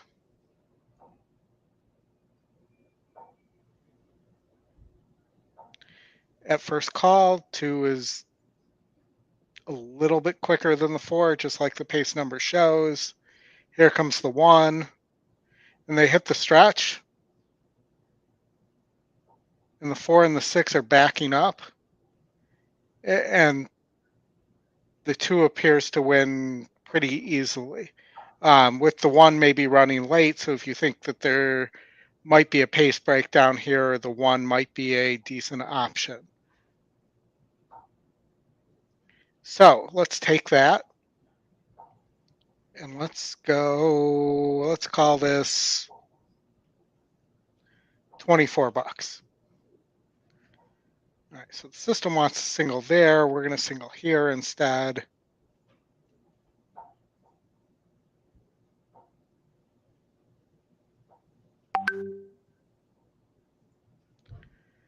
All right, so now we're using the 2, the 4, and the 9 in race 3. And I pull up the GSR here, you know, the other horse that, you know, if you wanted to take a different run style, I mean, the 10 is won at 6.5 against maidens. And the 8's been going down the hill against some pretty classy horses. Those are the other 2 I see there. You have the 5, who's the long shot as well, that has a win at the distance, but form is not great. And then race 2, which is maiden special weight.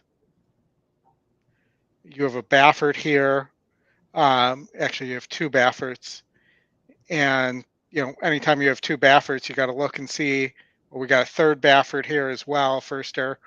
But anytime you have a couple Bafferts, you got to make sure there's no yak team there, because he seems to have a habit of winning when there's multiple Bafferts in a race. So 2nd time starter for Baffert, top pick. You also have another 2nd time starter for Baffert, also an top pick, out of Constitution with Kamara aboard. You have 2 Glatts here, also a 2nd time starter, and also both 2nd time starters here. You have an Omaha Beach and a Blame. I would add the 3rd Baffert just in case. Does seem to have a different run style than most of these other horses. And Oldy, are you doing the race sim race or something else? Yeah, so all right, I forgot to switch the screen here, but okay. No, good. I was trying to track. I'm like looking at race 4 and I'm like, what's happening? So I think the 2 could be a single based on the sim race in race 4. And here, Justin, you didn't get to see it, so I'll. What was the deal with you race 3? I thought that race 3, the 9 might be a single. I thought the 2 has a chance, that the top pace horse in that race has a chance to steal that race. In race 3 at Santa Anita. Yeah. Yes.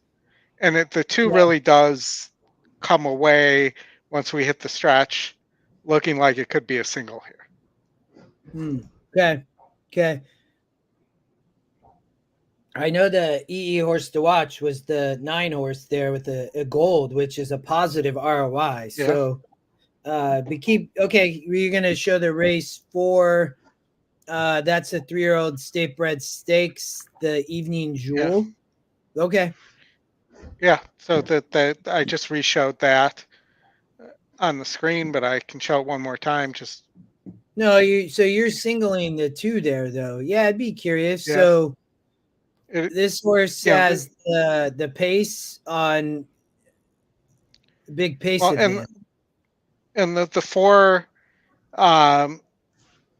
is coming out of Turf Paradise. So it's the 4 and the 6, and when it hits the stretch, you'll see the 4 back up. Mm-hmm.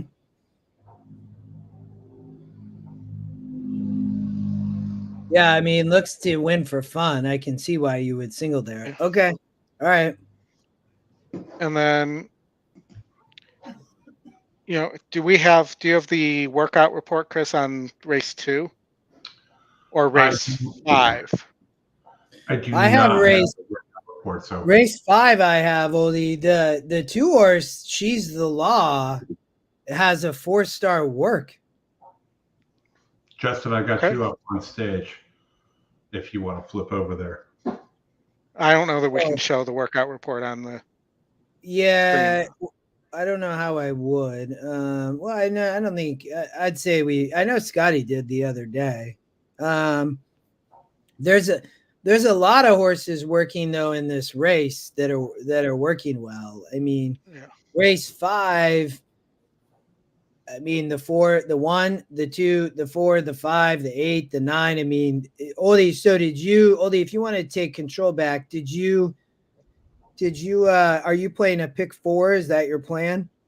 Yeah, not a big one either. I would probably have to spread in that race 5, the maiden special on the turf. Yeah. Are you spreading there, Oldie? I am. I'm going 2, 3, 5, 6, 11. Yeah. There. And I would single the 9 in race. How much time do we have? 3 minutes in race 3, maybe. Let me see if I can. Do we have any 4-star works? There's 3 Baffords and 2 Glatts in race 2 at Santa Anita. No, there's no 4-star works. The 1, the 2, the 3, the 4, the 5, or the 1, the 2, the 3, the 5, the 6 are all 3-star, and then the 4 and 7 are 2-star. So the 7's the Baffert, only a 2-star work there. I mean, the tour player, the first-time starter with Kyle Frey, has a nice 3-star work for Baffert. The 2, the 2 with Kishimura is another Baffert, has 15-1. I don't know here, Oldie. No, I know. I mean, wow, it's definitely a tough call. And then we have, the system likes all the second-time starters here. But I look at this and I look at the 5 might get a perfect setup in terms of the pace. And it is an American Pharaoh.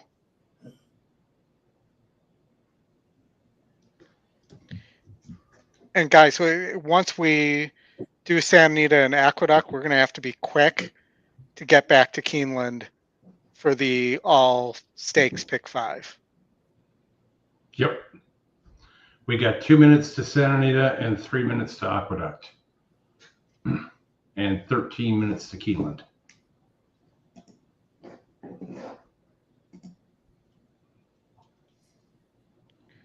All right.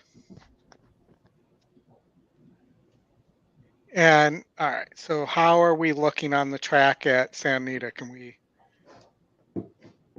go out there? So I ended up playing what was on the screen, the 2 through 4, 7, 2, 4, 9, 2, 2, 3, 5, 6, 11. Good size fields for Santa Anita and then today, the number too. 3, Santorina, I've always really liked this horse from the Mark Lapp barn. He's always trained really good, and he's come back from that first race even better. I like the jockey switch to Antonio Fresu. Handicapper's report says he is fit and ready with the blinkers on, so definitely look for Santorina there at the final stages. And then the number 2, Canada Gate, the other Bob Baffert, had a good work, and Handicapper's report also has said that he is fit and ready today. So a lot of horses to look forward to here in the second race.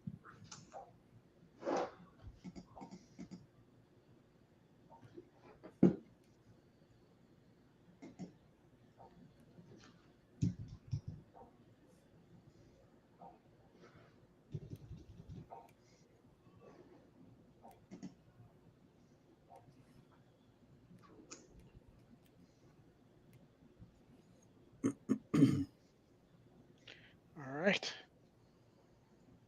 The horses are at the gate. It's post time. They're moving in.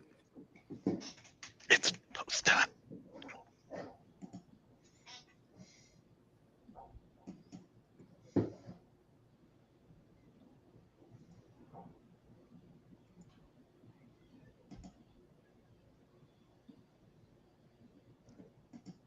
Santarena coming up.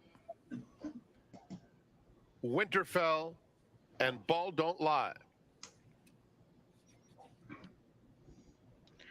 Hips don't lie.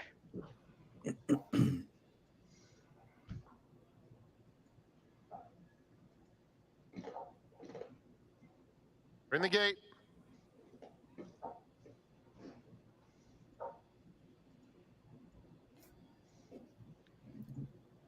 And they're off.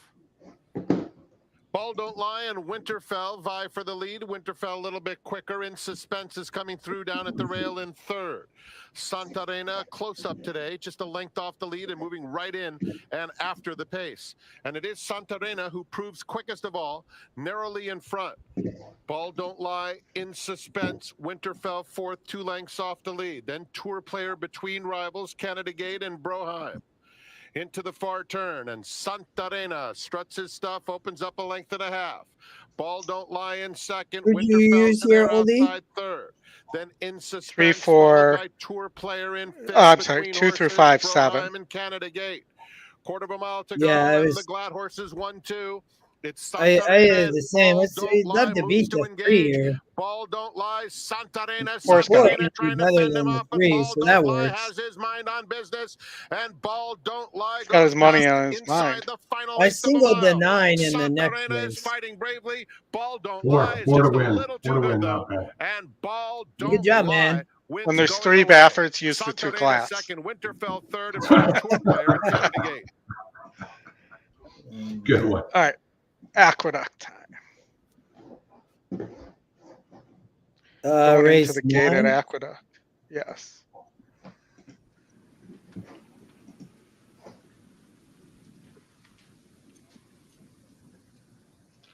Yo-Yo Candy. Eliminate. Maximus Meridius moves forward. The 8-year Oldie was a EquinEdge long shot top SOR player. Ridgewood Runner to the outside.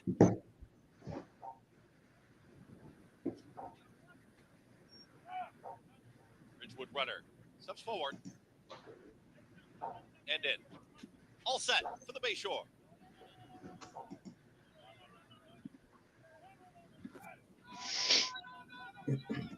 No. And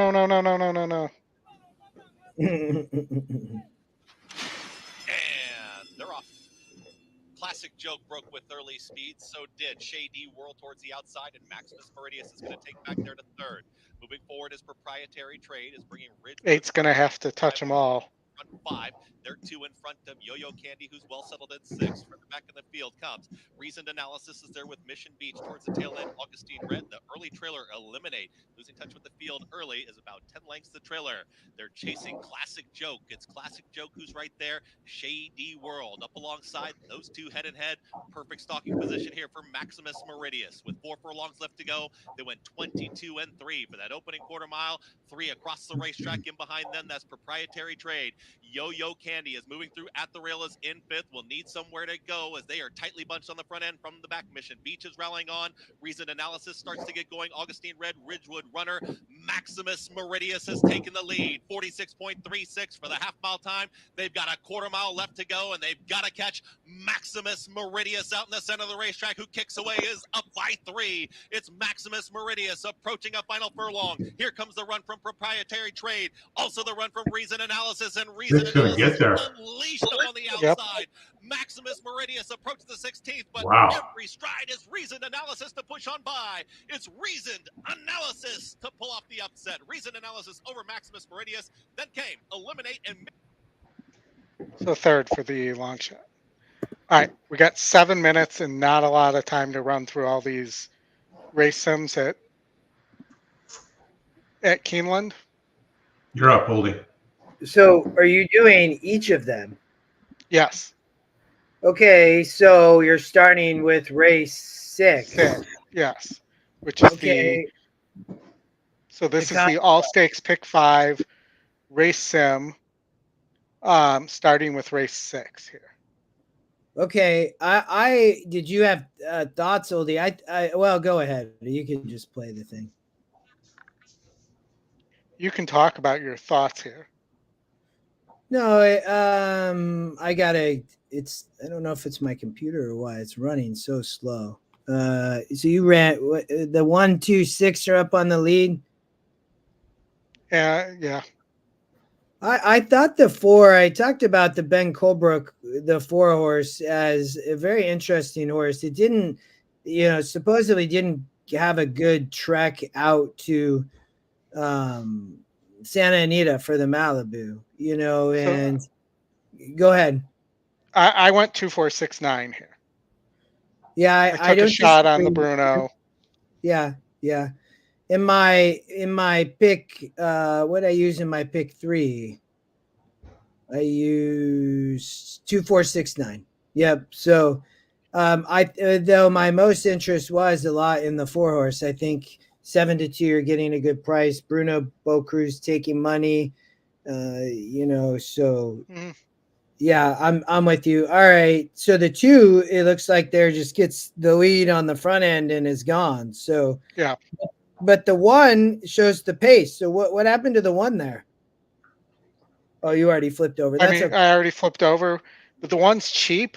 And if you look at its last couple races, I think maybe it was its last race, didn't break that well. I mean, the 1 definitely does get the lead here, but doesn't get that decided of a lead.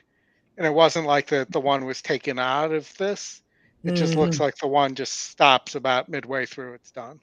All right, I thought the 10 could be a potential single pounce oldie in race 7. So I'm curious to see this. I've not seen this before.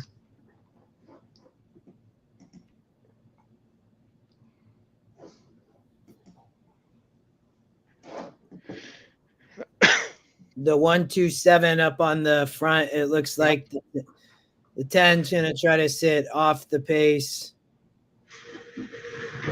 At the stretch, it looks like the 1 and then the 10 and the 6. No, we're not at the stretch yet. Oh, here's the stretch. Now we are. So the 10, the 9, the 6 looks like the 1's backing up. It has the 6 over the 9 and 10. It looks like. Yeah. I think the 10 might be it. Go ahead. I spread here, so I added to the. I pulled back to the stretch here. And I used the 10, 9, 6, 2, 1. This is a good race. I mean, I would tell you. So the 9 and the 6 both ran in the Breeders' Cup Juvenile Filly Turf back at Santa Anita, Odie. And I know we only have 3 minutes. So, but the 10 ran just full of run last out. I will tell you all, pounce. And for Cassie Castellano Rise, this horse had a brutal trip in the Here Comes the Bride at Gulfstream Park, Oldie. And but I will tell you, the 6 horse I thought was really interesting. The EquinEdge long shot, it's Walsh, it's Gaff, so seeing that okay, keep going. All right, so this is the Madison. I singled here, and I did not single the horse that it has winning. So you have the 6, the 7 up there, and the 2 and the 3. The 7 is this crazy EquinEdge horse. So, and then it has the 6, looks like rolling, and then nobody really coming. I guess the 8 comes, right? So that has the 6 going gate to wire, Oldie. Yeah, so I singled the 2. Our buddy Jake in the chat actually helped get the 2 ready for racing. We've done really well with that horse as a single, and it can rate, it can go if it needs to, and it has multiple wins of over 80 SOR. I don't disagree. I didn't know any of that. This horse, the 14% versus 18% last out in the grade 3, right? And then it won in 82 in the 8 bells over Churchill Downs, second EquinEdge pick, red carpet ready. Like, I think this horse top GSR, top SOR, Oldie. I get the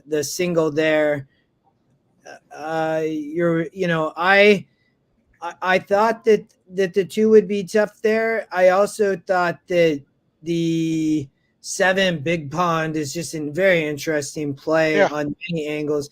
It is a horse to watch, Silver for Yak Teen out of Santa Anita.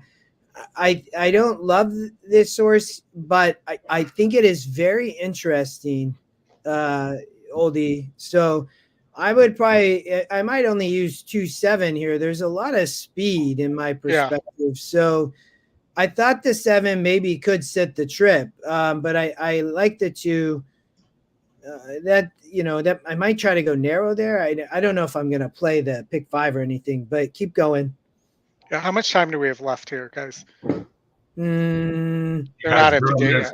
They're loading. They're loading now. Yeah. All right, so hold on. I'm going to skip to the race 9's a spread race. They're going to go. You're going to you can go back, but this is the Bluegrass. Well, I can't show it to you, but we'll do the pick 3 soon, where we'll show all 3 of those. But in the Bluegrass, I'm Race just King comes forward along with Call Me Fast. The 4, the 6, Richie's on and a the roll. 10. Moves into line. Minnesota ready. Get set to move in.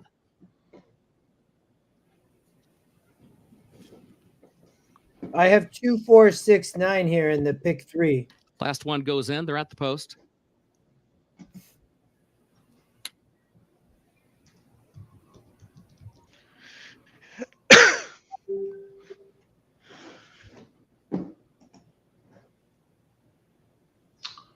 Mike's going with a 9-9 double here. Yep. He's going with the double cheeseburger. Hear my song. Backs out of the gate.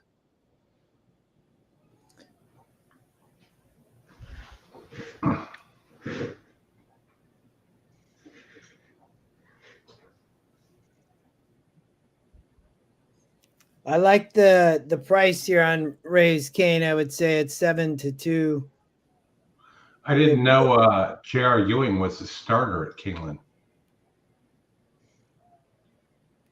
So who's coming down, getting scratched here? One by one, the field begins backing out of the starting gate. Update in just a moment.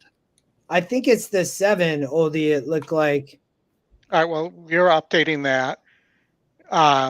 Do we want to look at do we have time? Here, this is my ticket. I will point out you have the 3 for Appleby. Hold on, Oldie, you got to show still. Okay. Yeah, so that's my ticket. In race 9, the 3 might be a single for Appleby. I just didn't know, even though it won in 2022 here for the Breeders' Cup Juvenile Turf Sprint, I don't know if this horse can get home with that run style here in this particular race. Close that up. Let me see your ticket one more time. There we go. Thank you. No problem. All right. Race 9 was that was a tough race. I thought this was a tough sequence. Other than who'd you use in the Bluegrass, Oldie? Just the 4, 6, and the 10. Yeah, I don't disagree with you there. I think that the 10 doesn't have to win the race, and I'm not sure it will here. I do think it probably will run first or second, would be my perspective on the 10. But I'm with you on the 4, 6, 10. Ashley, if Raise Cane wins, you lose. That's no good. I like the 9, David, in race 9, Panther Island. I think that horse is extremely dangerous. I would have to use that horse. Richie on a roll goes in. Here's Bo. I used that horse. We didn't get to watch the race sim, but it went in this order: 12, 9, 6, 4, 11, 10. The 9 could be a single. Minnesota ready. The last one in that race. I'm concerned about 5.5 for that horse. And they're off. Bo Cruz in the Commonwealth. Bo Cruz comes right out for the early lead. Minnesota ready there up to the outside. Here's Richie's on a roll moving forward. Richie's on a roll up to challenge Bo Cruz for the top spot. Minnesota ready far outside. Wyco between horses. Frat Pack a close-up fifth and in tight down toward the rail. Raise Cane is in sixth. Has to back away. They were bunched up 3 across the track right in front of Raise Cane, who settles back next to last, 3.5 lengths off the lead. So Raise Cane will travel in the 6th position of the far turn, and Call Me Fast going to be wide at the back in 7th. 22.9 seconds was the time for the opening quarter. Richie's on a roll. Come on, the lead. Bo. It's only a neck, though, to Let's the get far to turn. 6th. Bo Cruz alongside in the Go, 2nd Bo. position. Now, Wyco's between Bo horses. knows Got racing. Minnesota ready there to the far outside. So Minnesota ready goes wide around the turn. 3rd, 2 lengths off the front pair. Wyco, 4th between horses. Frat Pack to the inside. Bo Call knows Me Keeneland. Fast has to go to the center of the track. Raise Cane is still last, still 6 lengths from the front. They turn for home. Top of the lane, Bo Cruz Come comes on, forward for the 6. lead Keep from Richie's going. on a roll. Minnesota Keep going, ready. Wyco baby. is still back toward the Open up. inside and still 5 lengths from the Open lead, up. moving by the 8th pole. Yes. Bo Cruz is the leader. Bo Cruz leads it by Get up. 3 lengths in the final furlong. 6 to Minnesota 1. ready second. Brother. Wyco is 3rd down toward the rail, still Yep, well behind the leader. yep. Thank you, 16 Bruno. It is Bo Cruz That in big front. Bo prepaid, like Cruz, 200 Jose to Ortiz. 1. Bo Cruz wins the Commonwealth. Minnesota ready was Yeah, across that the would be line the in time second, to go close for look up 3rd. Bruno Wyco and see or if he Call Me can get in the Fast for that top 10. 3rd spot. He'd have a lot to say. 170 or 356 to 1, I think, on the pick 3. Nice. Nice. Boom. Is that our first official boom of the day?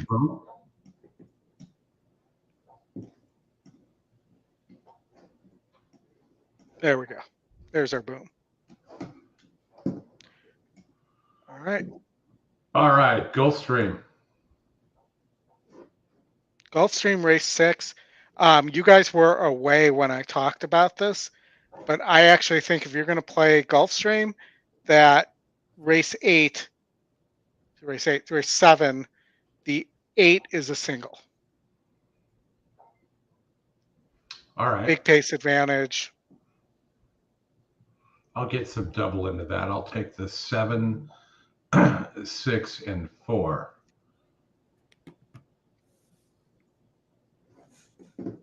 Brad, well, that's a good daily double. 32 to Mhm. 1. Pick Yeah, I 3 feel hit, bad on Mike. that one. Well, yeah, that pick 3 paid good. 178 for 50 cents. Yeah, The that was Keeneland pick 3s are. Go ahead, Chris. Sorry. that was one that Brad had posted earlier that I just tailed that one because we heard what Bruno had to say about Bo, and we'll take it. Mhm. Small win bet. Ooh, Brad, that's a nice double. Three Thank you. I digits. just had it stuffed. 3 digits on that double there. The horses are at the gate. It's now post time. Lining up and moving in for race number 6.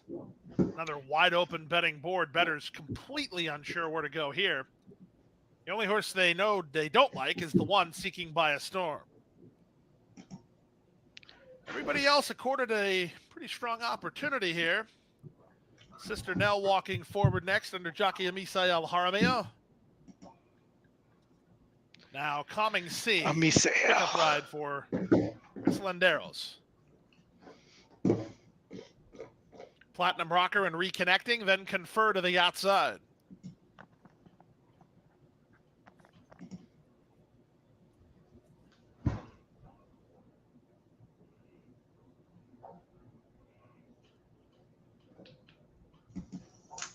Confer to take the outside gate. They're at the post. And they're off. In the middle, Platinum Rocker gets the first call, racing right to her is Calming Sea and moving out the rail, Seeking by the Storm. It's the long shot, Seeking by the Storm, leading by a length now over Calming Sea, who's way out in the center from second. Away third is Platinum Rocker, Reconnecting is at the rail in fourth. Then What's Good and Confer and Sister Nell's at the back. Into the first turn they go. It's Seeking by the Storm and jockey Edgar Perez on top by 2. Calming Sea is second. Reconnecting third at the inside, followed fourth by Platinum Rocker. Then What's Good. Outside of her goes Confer. Out the back early is Sister Nell. Opening quarter pretty quick here. 23-1 as they have less than 6 furlongs to run. It's Seeking by the Storm. In front by a length and a half. Calming Sea is second. Reconnecting remains third from Platinum Rocker in fourth. Here's a mid-race move. It comes from a headstrong Sister Nell. She's tugging up on the outside here for a big backstretch brush through a 48 2/2 mile. That'll shuffle What's Good to last, and then Seeking by the Storm is still in front. Calming Sea is second, and now on the outside, Sister Nell is into third. At the rail, reconnecting fourth, then Platinum Rocker and Confer. And What's Good? She has rail position here for the run around the far turn, but she's last of all, and she's about 4 lengths off the lead. They went 48 2 for the opening half mile, and they speed past the 5/16. They haven't reached the long shot yet. Seeking by the Storm has the lead. Sister Nell from between horses, and on the outside, it's Calming Sea trying to get loose for the drive. Reconnecting's had the trip. What's Good followed her through. Over the top, Confer. Now there's an 1/8 of a mile to go, and they still haven't got to Seeking by the Storm. Here comes Confer. Here comes Reconnecting. Confer on the outside has taken the advantage. It's Confer and Leonel Reyes in front. Confer at 6-1 to win by a length and a half. Reconnecting second, Seeking by the Storm third. What's Good fourth in 141 2.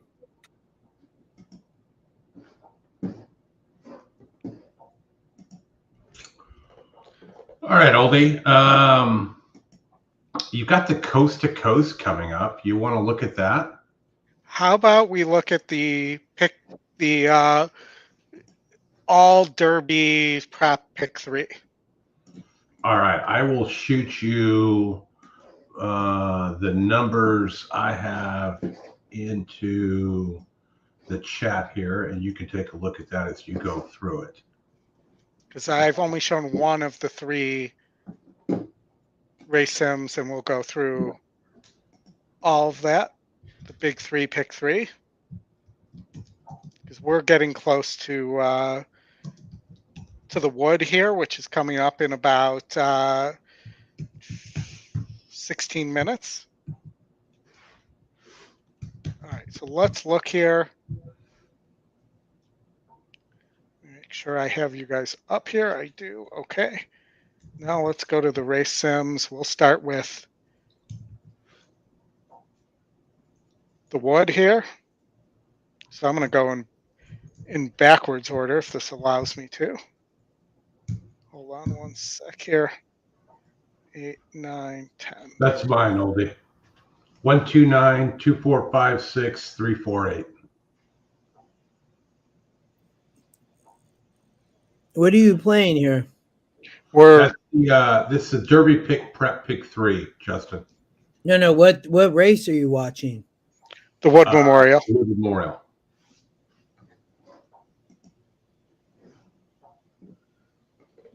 Okay.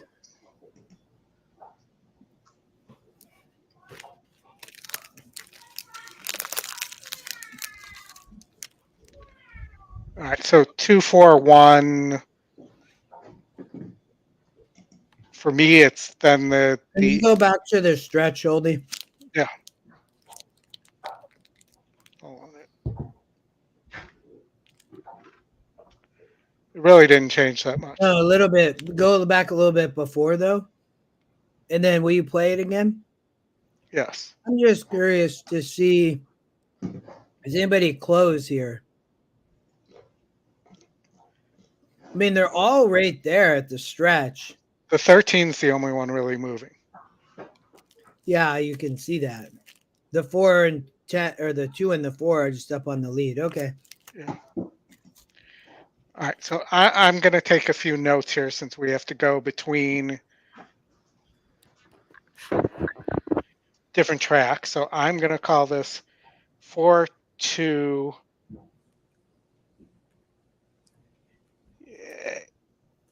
8, 1, 13, and if we want the 9, okay?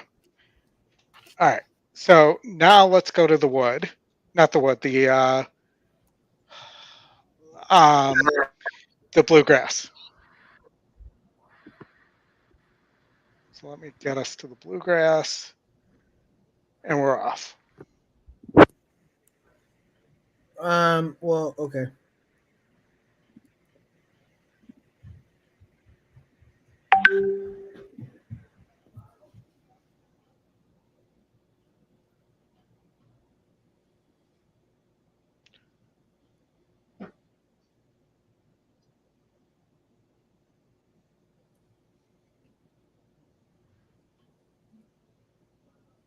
the 10's flying at the top of the stretch, which is so is the 8, but the 8's a turfway shipper. Yeah, and the A horse, right, is Epic Ride. You know, the A horse, Oldie, and I don't know if how much time do we have? We got time. We got one more race to watch here. Yeah, the GSR drops 18 points, so I don't really see that. I think Sierra Leone is a legit shot, and I'm rooting for Sierra Leone for some of these guys who I know have a future bet on this horse. So I just don't know if with the stretch there, if Sierra Leone can get up, but that's where I would be. I know we talked about this horse. There's a lot of money on going to come in on the 6. And so, and I think the 4 is legit. I did think it was 4, 6, 10, Oldie, and I think you were similar. Yeah, I thought this was not a very wide open race in terms of that. And then Santa Anita. Let me get to Santa Anita, Oldie, just before you. So Santa Anita race 10. Yes. And then I like the 9 in race 3. It's 4 to 5 though, but okay. So race 10. Yes. Okay. Yes. I looked at the other 2 Derby preps. I only briefly looked at this one. So, okay, I'm ready. If you've already started, that's fine. I did. And the 3 and the 4 also have 4-star works.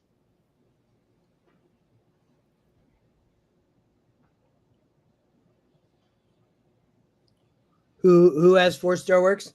The 3 and the 4.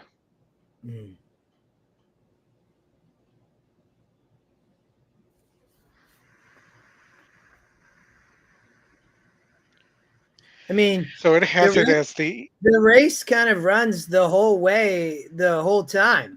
Like nothing really changed there, Oldie. No, I agree. So I'm thinking just the 3 and the 4 there. Or you single one of those 2 horses. You have a D'Amato, you have a Mike Smith O'Neill, and then you have a Baffert in the 4 with Dettori. So can the 4 horse get to the Derby or no? No, it's a Baffert. Yeah, so it doesn't qualify. Yeah, I don't disagree with you. That's the first time I've kind of really looked at that race, Oldie. I didn't look a ton at it before. The 7 is a 4-star work too, but the 3 for D'Amato with Frazu would be cool. Obviously, a lot of well-bred horses there. It's always good when you get back to your screen and you look and you have the exact at Keeneland too.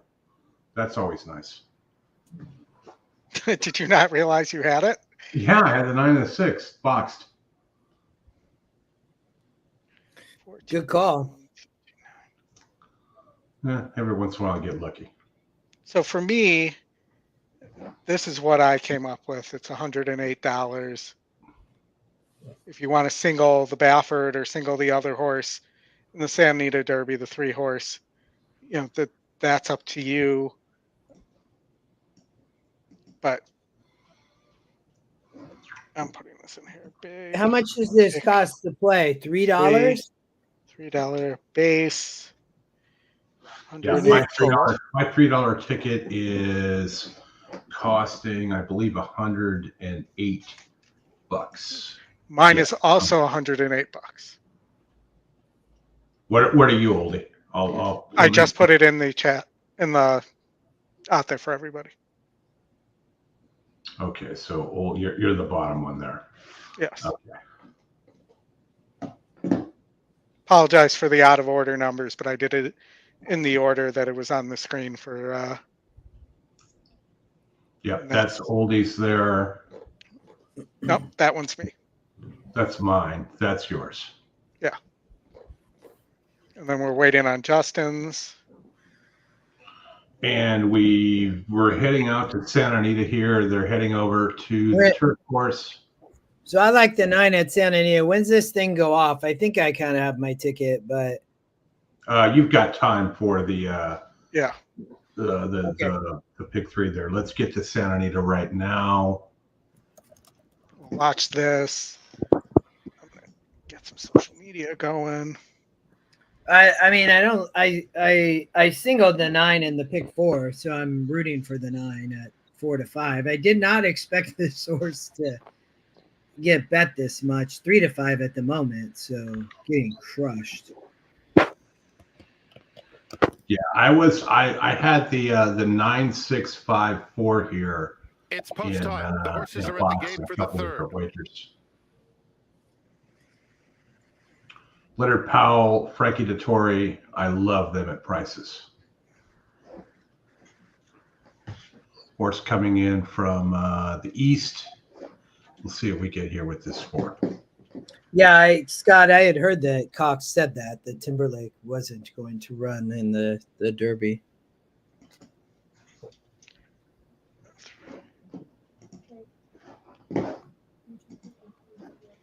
It's 407 is the wood. Haley Levade goes in. Rugala, Jennifer's Delight.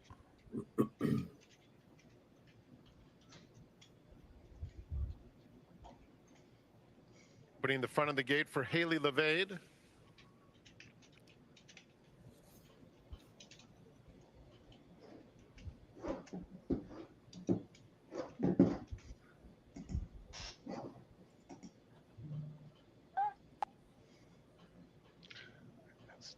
Jennifer's Delight. They're in the gate.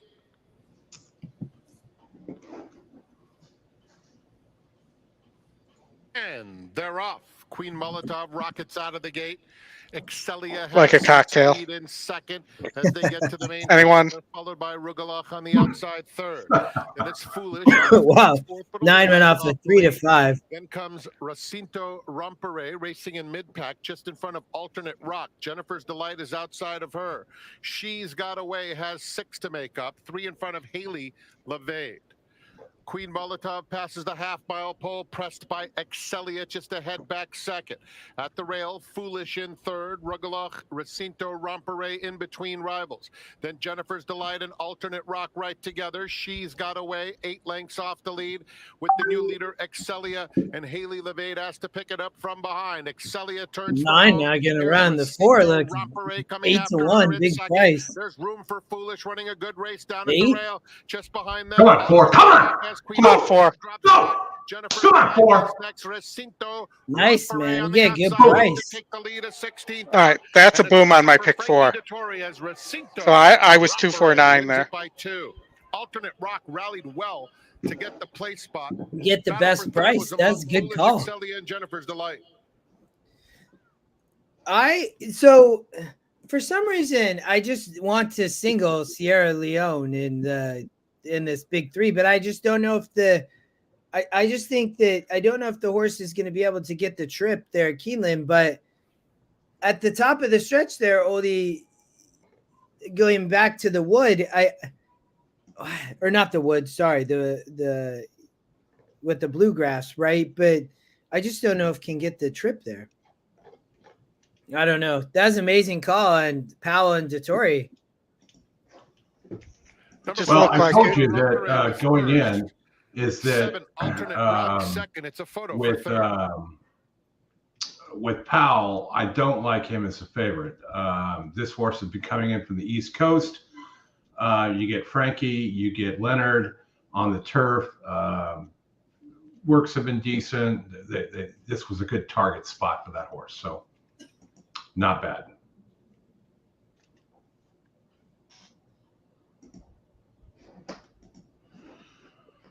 I mean, all right. We're getting close to our first Derby prep of the day. Aqueduct? Aqueduct. The dock of the Aqua. There you go.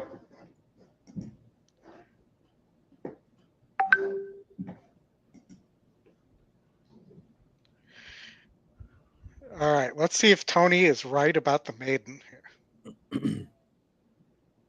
The 5? Yes. Yeah, I mean that would be amazing. Could you imagine? I would just love it. That would just be an incredible thing. I believe Derek in our chat hit the wood last year with the Sappy horse at like 35 to 1. Yeah, the wood did produce a big price last year. Just something, I don't remember the name.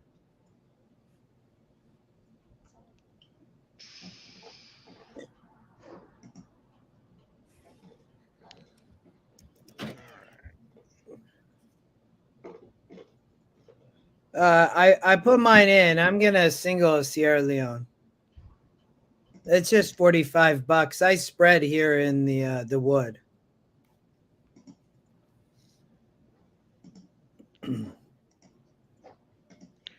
All right. Ashley, yeah, I don't disagree. Karan, you like the 4 at Hawthorne? I need to look at Hawthorne. You actually just reminded me of that. Of all the tracks, by the way, to turn out to not give us permission yet to show their races. Hawthorne.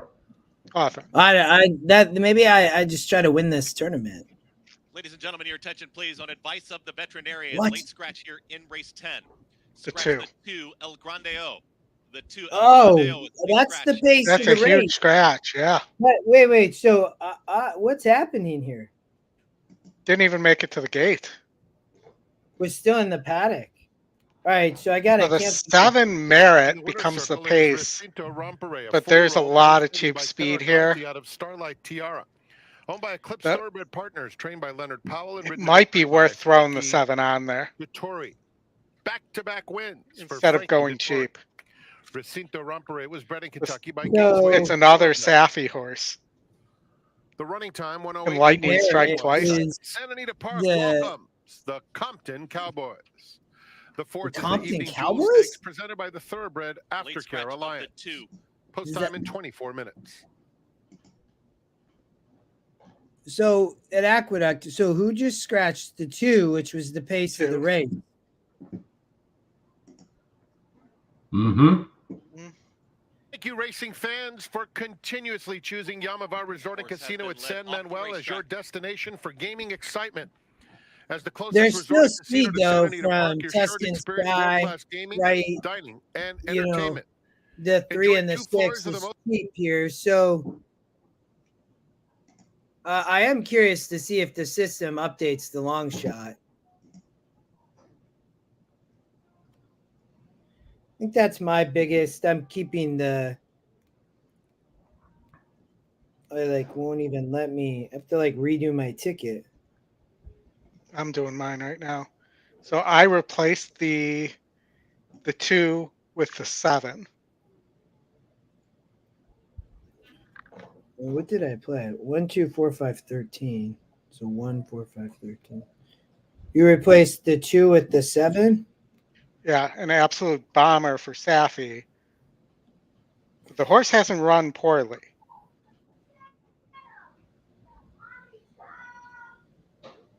So The maybe 9 we can get, Tuscan Sky's been racing with fierceness, but I just didn't see that horse. It's taking a lot of money.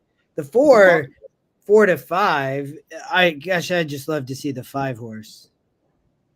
I mean, Uncle Heavy slides in a post. That's not going to hurt. right. That's The true. horses are approaching the gate for the 99th running. And wait, Wood Memorial presented why by do the Resort 11 and the World 12 Casino, not show? Grade 2, Oh, because they're probably more $750,000 than approaching the gate. 99 to 1, so the system doesn't know what to do with them. Well, the long shot, it doesn't look like it's going to update. I thought it might. It did It scratch might in time. Yeah, Yep. it might. So it did scratch it, but it has not updated in the picks yet. Hmm. How much more time? We got, well, it says 0 yeah. minutes to post, so it's hard to tell. They're loading the 1 in The horses are right at now. the gate at post time. Oh, he Post went. time for the No, Wood he Memorial, didn't. presented by Resorts World Casino. Resilience and Elysian Meadows, first to move in.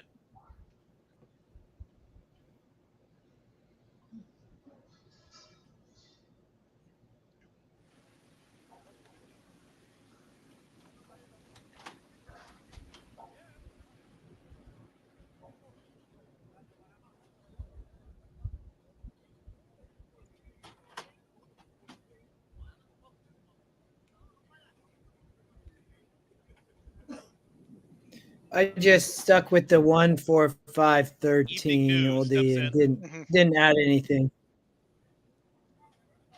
Here's Society Man. Merritt.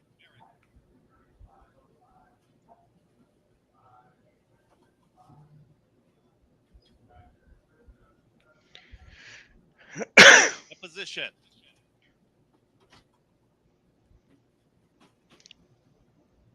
This is, yeah, Ashley, I agree. They should grade stakes by the entries, not by the And in. All actual set race. for the Wood Memorial, presented by Resorts World Casino. And they're off, and Uncle Heavy off a step slow.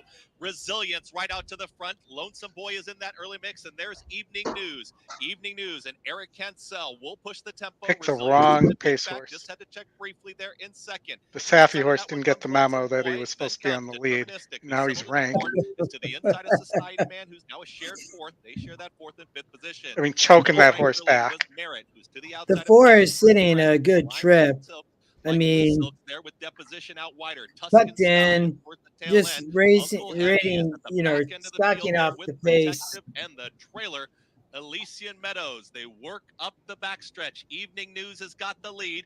Pressure here from Lonesome One Boy, sitting a good trip too, but had kind of a rough start, to be honest. Resilience is settling off of them, is now patiently ridden by John Velasquez from third. Then behind Five them, not Good Thrill running, is deterministic, but that was still the sharing that spot bomber. with Society Man. Deposition Come on, with an one. early move. Deposition is now taken 6th. 12 and is- behind that is Merritt in 7th with less than a half mile to go. They went 47.49 for a half mile Uncle time. Heavy, They've come got on, just Uncle two long Heavy. shots, Evening News and Lonesome Boy, who's under a drive. Here There's comes the Resilience 5. moving Look in at the closer. 5 Deterministic will rolling. need somewhere to go. Rolling for Deposition is Carmouche. in the hunt. Society Man, Orange Cap is splitting rivals. 1. Uncle Heavy, Tuscan Sky, Protective. Look from at the back. 5. I Look at told the people 5. this morning. Come on, 1 time 5. Boy will have the lead here with Resilience. Come on, 1. Keep going. Resilience presses on. Get up, 1. But Ooh, Oh. that was Go. bad. That was very, Very bad. Who was that? Come on, John. I told people this morning that Johnny V didn't come here for fun. The fact that he was riding here and not on the Pletcher should have been something people were paying attention to. Did somebody go down there? Yes. Yeah, Chris, it was very bad, man. Dexter Haddock is sitting Was it the 12? Haddock is Oh. sitting up, and they are tending to the horse. They Final said time, the jockey 50.28 Dexter Haddock is sitting up. So John that Velasquez, it was win the Wood deposition, Memorial. the 12. Yes. Yeah. Yeah. The 1 adds blinkers there, top GSR, top SOR, 3-star work, stocked a couple back. I mean, goes off at 9-2. Just good for Johnny V. I mean, I mean, you 9 get to 1 second. That's a look huge. at the 5.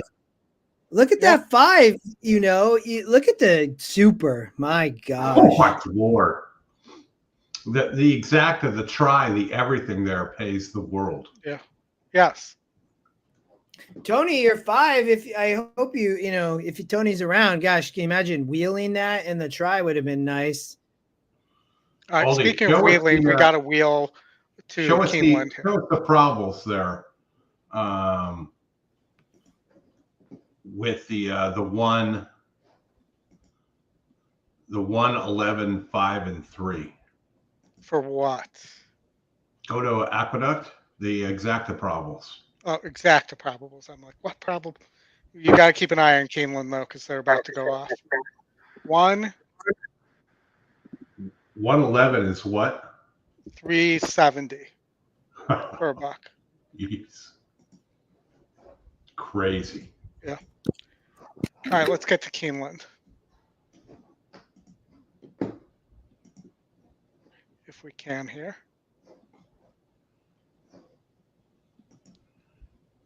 I liked Pounce. I like the 10-6 here. The 6 is taking a ton of money, Yeah. so is Pounce. The 5-2. I thought both would be tough here, to be honest. Oldie, the 9 had a little bit of interest for me. Horses I have did reached like the starting the 10 gate for and 6, Keeneland's 7th so race, best. 36th running They of are the the Appalachian, favorites, presented so by I don't. Japan Racing Association, Grade 2. A lot Start of the money All going Stakes there. Pick 4, start of the Keeneland Turf, Pick 3. And then, the 1's kind of a bomber. I thought And then the racing. I think the 8 is a little bit sneaky for Chad Brown and Flavian, or sorry, the 4. Chad Brown, Flavian Pratt. You get Chad at a price, you're only 3% horse, but 8-1, the EquinEdge morning line had this horse at 7-2. I thought it ships him from Tampa. Really sneaky horse. That would be my long shot play here. Would probably be on the 4 horse. I see Brad using the 5, 6, 7, 9. I thought this, you could maybe beat the 10, maybe beat the 6. I see Brad likes the 5 and 7 at a big price. Dozen Diamonds 7. So what I've learned about Vicky Oliver, especially when Saez is riding there, is if Saez isn't on her horses, they're not live. Again, take it for what you think it's worth. I mean, Bararano won on this horse, Gallardo won on this horse, but when Saez is riding there,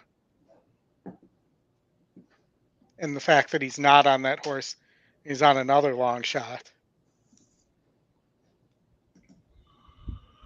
Yeah, they popped the inquiry sign up, but I don't think it involves any of the top 4. It was just that they have to do that when a horse. Yeah, that did not look good with it. Would have been nice to make it through one day of Derby perhaps without something like that happening. Yes, you are not wrong. Buku goes Actually, in. Here's just a couple of minutes here to get into the Turf Pick 3 if you haven't played yet. Moving into line. Caryu coming forward. Simply in front. Well, your show bets will pay, Larry. Austere comes forward.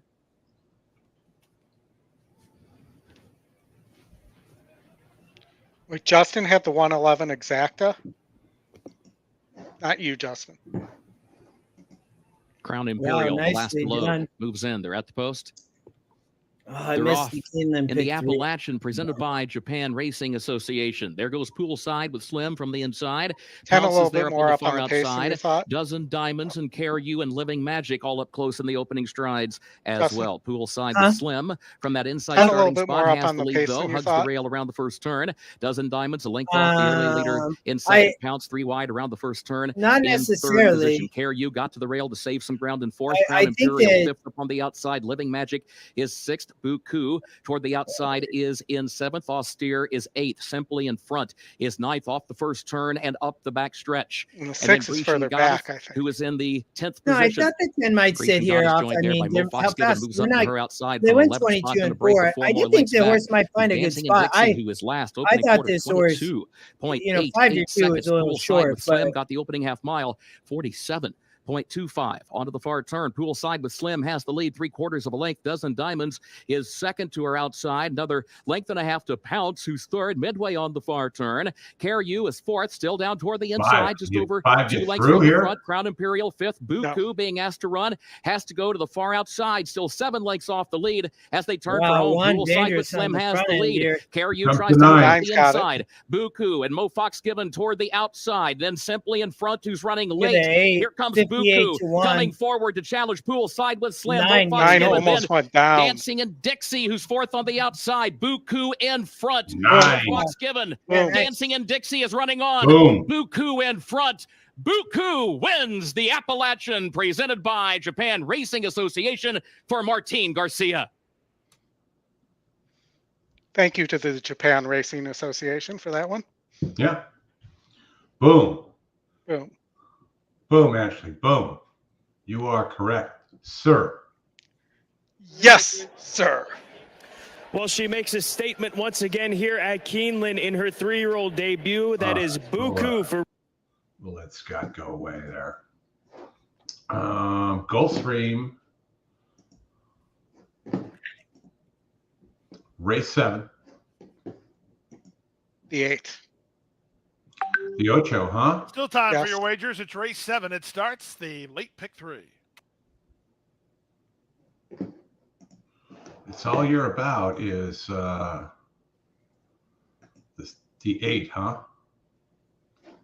Yeah, I just think the 10 horse at a massive price, right? Is this still on the Tapeta?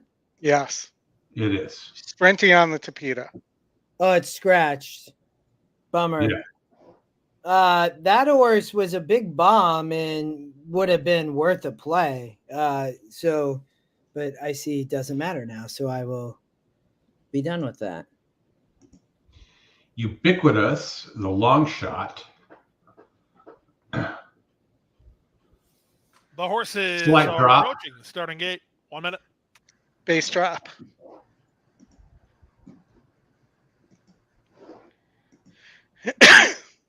For Martin and his Draxler. 8, 6, and 9. Pace is all about the 8. Can the 2 catch it?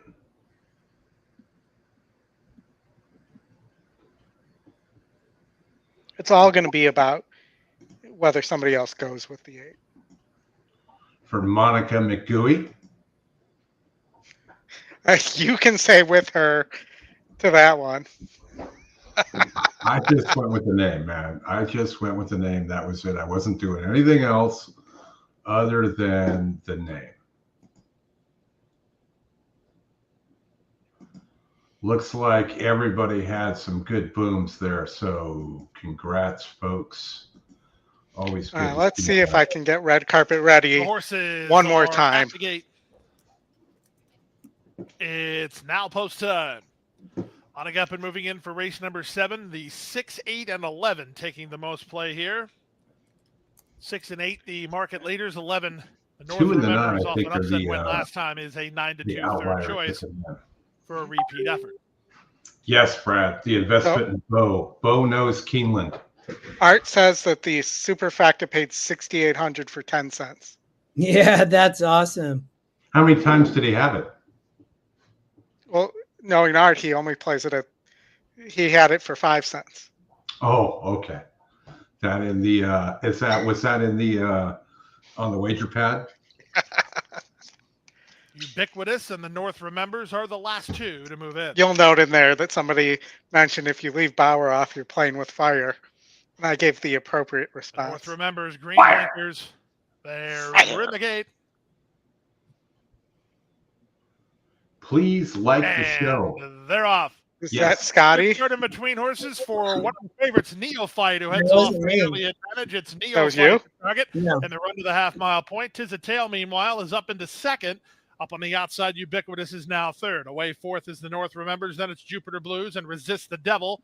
Trying to run home from the back is Tis a Prince. And as they run past the final 3 furlong mark, it's Neophyte. Tail looks like he's got the Neophyte leads by almost a length. Here's Tis a Tail turning up the heat second. 3 back to the North Remembers. He's now gaining ground into third. Moving sharply, the North Remembers. Back to fourth, Ubiquitous. Then it's a gap of 3 to Jupiter Blues as they run to the top of the stretch.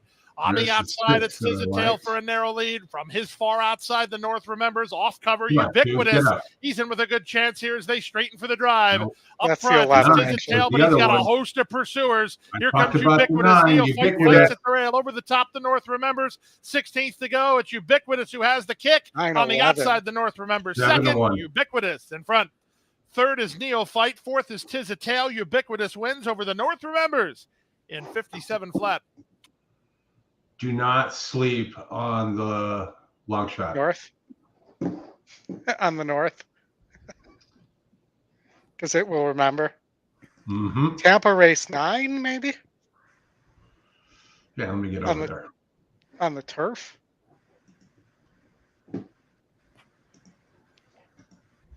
Nine ball, corner pocket, Tampa.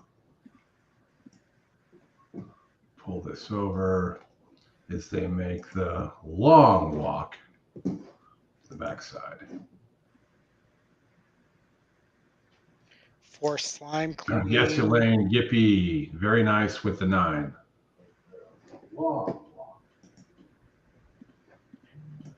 I mean, it's been a long time, but maybe the 5 is a little interesting at Tampa, the long shot. Or the 8 at 15 to 1.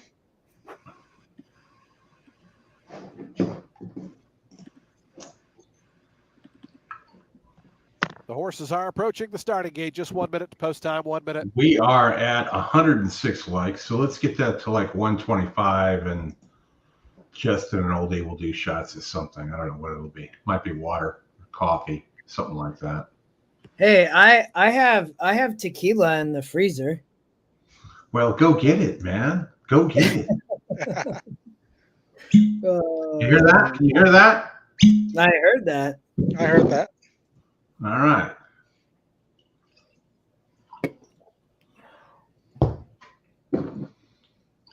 This is the end of the first case of the Blantons. It's the end of the world as you know it. We're coming up to graded stakes action in 5 minutes at San Anita. Or stakes action, not graded. Oh, you teased, and you didn't have it. What do we got coming up here at San Anita? Race 4, the Evening Jewel Stakes, 6.5 furlongs on the dirt.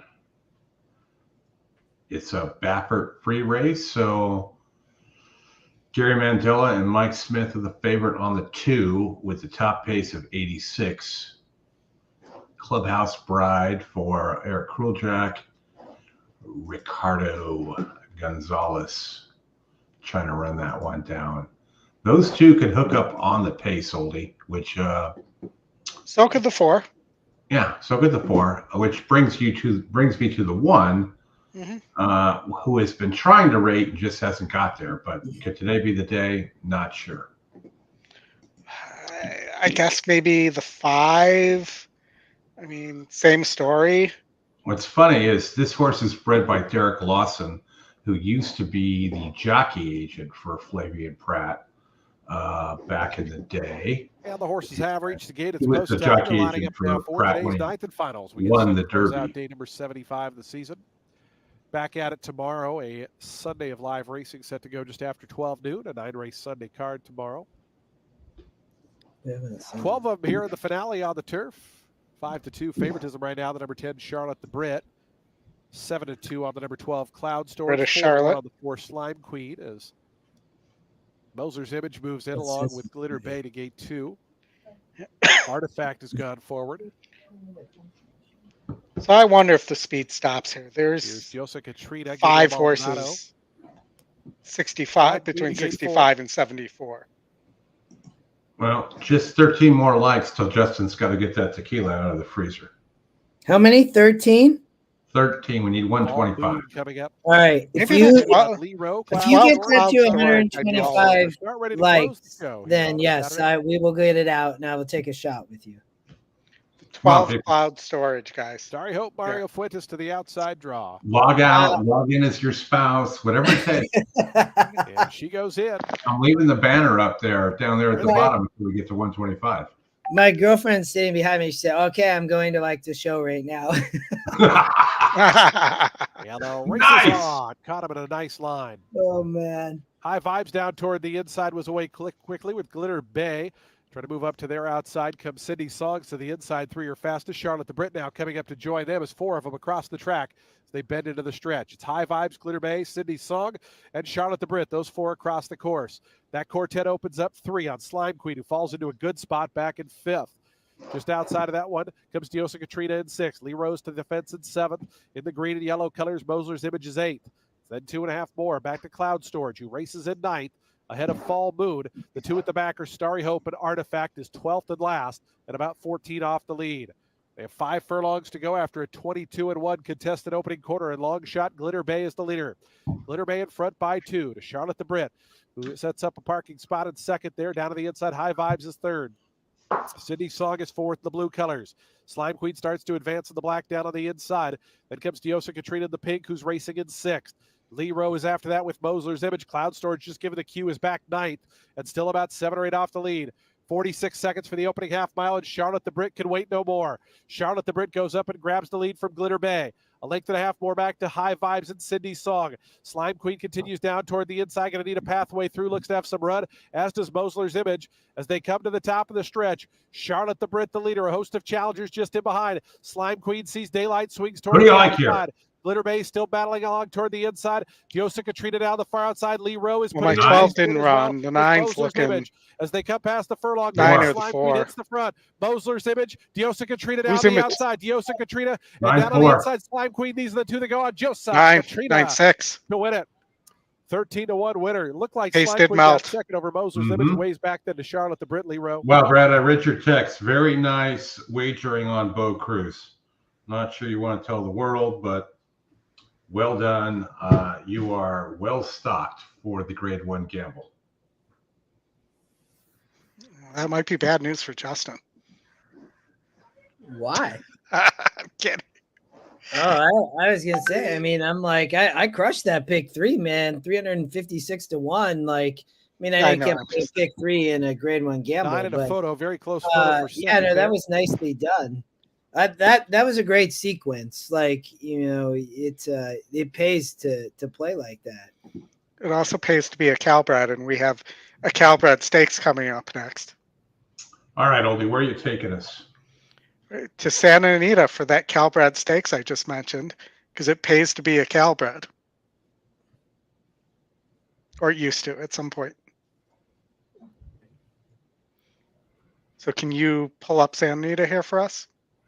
Yeah, John Gilly just sent me a message. I will forward it over to you guys probably after the show, and we'll deal with that at a later date.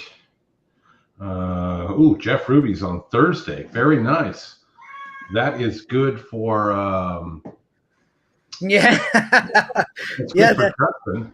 Yeah, That's right. not really, Yeah, it's not really good for Oldie and I. See, all things are good for Justin when Brad hits Bo Cruz, Oldie. All right, let me get this going here as they are all. And Roberta's Love is the quickest out of the Thank gate. you. Clubhouse Bride came away and Got for California Chrome, I believe he's in Japan. taking third, now up for second. Yes. He's turning Japanese, Is fourth through the opening furlongs. which is a Safa in the song yellow by the colors Vapors and from Greek the Missile, 80s. but it's a compact group behind Roberta's Love, who heads to the half-mile pole, pressed by Clubhouse Bride and Neckaway in second. Well, Chuck, if you're going to be in Lexington, you might want to head over there on Thursday. Mirinda, Grease Tell them Missile you're with wide as the ball, and Quick Kate Mr. behind Anderson party. 3/8 to run, and it's Roberta's Love a neck in front, Clubhouse Bride second. And you guys can play Off credit the card Ridge Gap roulette at at the the rail end. in third. Then Safa now with breathing room in fourth. At the rail, Quick Kate and Grease Missile. They have a jockey quarter back of to a the mile to half run. open bottle of Roberta's Love and Thanks, Clubhouse Brad. Bride heads apart. Roberta's Love digs in at the rail, opens up a length and a half. Mirinda still with plenty of work to do. Safa in the center of the racetrack. 1 furlong left Oldie's for got that Roberta's look Love. like, Safa oh, becoming shit. a threat on the outside. No, 2 didn't get the lead. Here comes the 1. You have the 1? 3's going to hold on. No, remember I singled to the 2 there. Roberta's Love has won the evening jewel presented by the Thoroughbred. Speed did not Chestnut Filly by materialize. Moon Legacy was bred in Kentucky by Almar Farm LLC. Gina Wright, the winning owner. Michael Wright, the winning trainer. Gabriel Maldonado. All right, let me turn Jason Beam off here. Yeah, he's gone.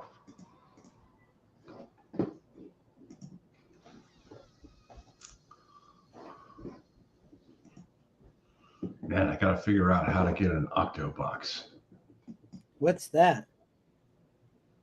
for 8 screens. Oh. All right, Oli, where are we heading next? Aqueduct, I believe. Or we could we could watch a Laurel race here. Aqueduct. Get 9 minutes to.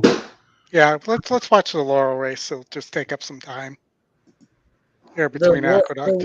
The Aqueduct had the main special in the last, but then we have the Bluegrass is at what time?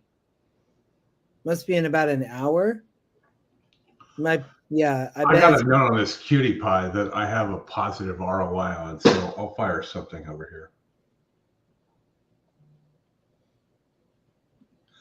Masterful. Well, which Mandela, Gary or Richard? There's two of them.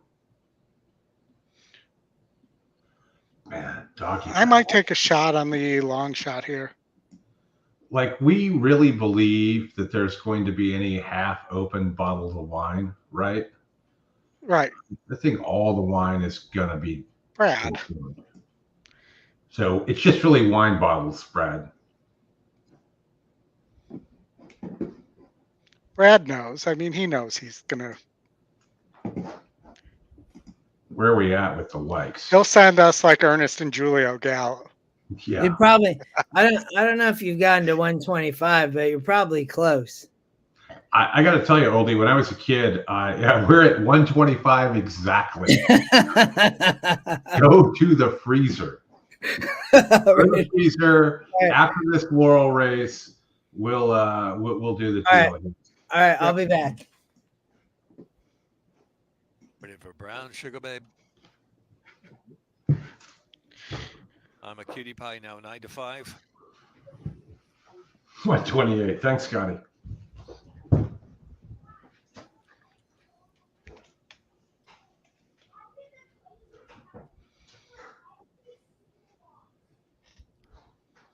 In the gate.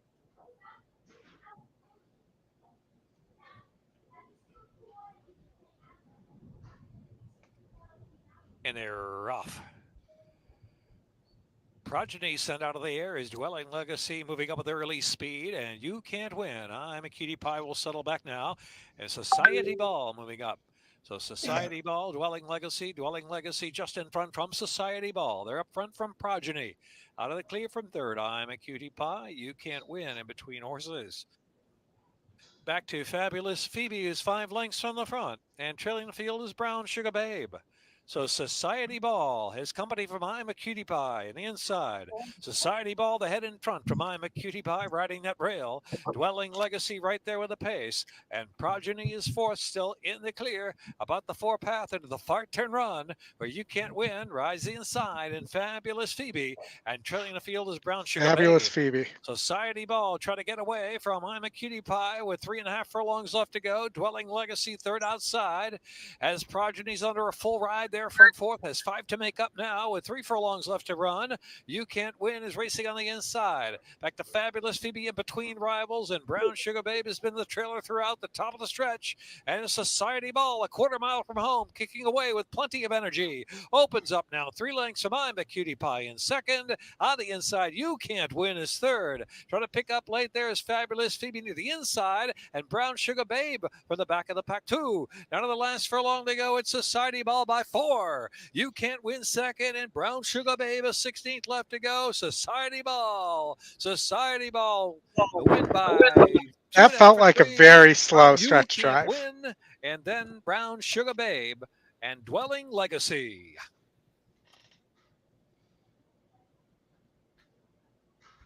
The Tories won 3 in a row at Santa Anita.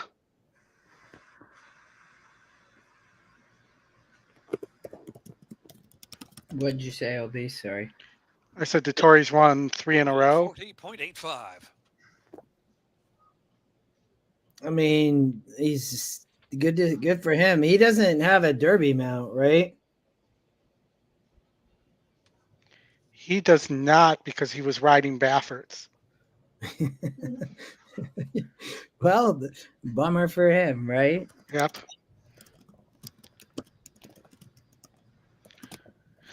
So what did you play at Hawthorne in race 3? As we have a few minutes here before Aqueduct. Yeah, I don't think it's funny, Oldie, you asked, to be honest, because what am I doing over here? I'm actually handicapping Hawthorne right now of all tracks, but I don't think I'm going to play race 3. I am playing the later races, actually, so we can come back to them. I don't want to give them out yet. So if y'all hang around, I do have a couple Hawthorne plays. It's that Wiz just wants the tequila is all Wiz. Like all I see is tequila here, and Chris is joined again. But in race 3 at Hawthorne, 7, 5, and 2. Society Ball 7. I can only play 3 races, Oldie. So in this race, Illicit Avenue is taking so much money. That is an EquinEdge horse to watch, Oldie. On the 3-horse, it's a price play. There's no way I would play that probably at that price. So I didn't really like anything here. It is the top win. It's the top pace. The top EE morning line, the top pick. It looked tough. Yeah, I thought. You want to flip over to that Hawthorne race on EE?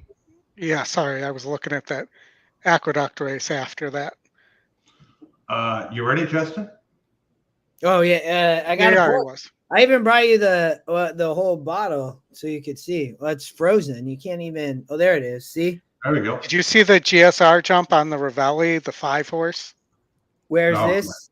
At Hawthorne. No, but that's a good call. What's the? I need one more play. You're getting 3-1 there. That's not bad. No, it's a place. It's a like a play. You only get paid for place. It's very interesting. All right, Chris. Here we go. All right. Cheers, buddy. Cheers. I have to pick up at 9 o'clock tonight, my time, from practice. So no drinking. I'll be asleep if I did a shot right now. Yeah, Anthony's talking about the 5, the first time or second time starter there, Mystic Power. I'm guessing the Ravelli. So the works Oldie there. What do they tell us? Working fine. I probably would what I have been playing this, I've been kind of sticking to the later races the last few days. It's only Saturday, Sunday. I did not hit anything on Sunday. I had cashed about $10 to $12 on average the first 3 days, maybe a little bit more, $13 on average. So I think it's not a bad price. It's getting bet to 5 to 2, probably a little bit too short for me in a place because I'm only going to get probably 280, 320, maybe a little more. I don't know. It'd be hard to tell, but and I think there's some plays later we can come back to too. I'm just looking, seeing if that floats up. I should point out also the last at Aqueduct, which is going to go off, so I guess we should put that up. The 2 is a big overlay. At Aqueduct here? Yes. What's the story? This is race, and we got a lot of people tuned in, so thank you for being here. So 6-1, Oldie, you're saying on the 2 is a big overlay? Yes. This was race 11. Ariana, yeah. Morning line was 7 to 2. It's a second time starter. Gets Manny. Hopefully he doesn't jump off. It'll be a decade before that gets old. It'll never get old. There's Brad's race 8 pick 3 at Keeneland. Brad is playing pick 3s today, which is unusual. But good luck there. He had a huge double earlier. I'm going to tail that one, and I do agree. Let's keep the train rolling and see. I can't wait till next week. Then this is going to be fun out here at Keeneland.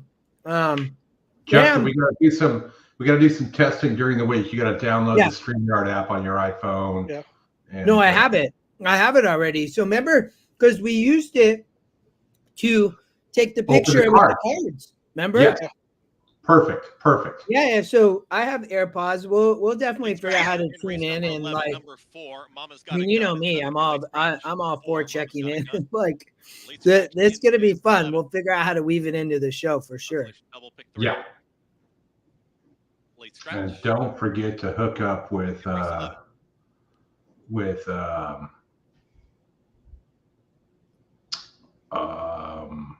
guest. I'm missing his name. Jim. Yeah. Don't forget to hook up with Jim. Get a good setup, and maybe Winter Circle will be great. See you guys out there. Yeah, that would be amazing. It's such a beautiful spot. You can't find it on YouTube. It's nowhere, man. We've looked for that Manny race. They've removed it everywhere with him. Oh, seriously? Yes.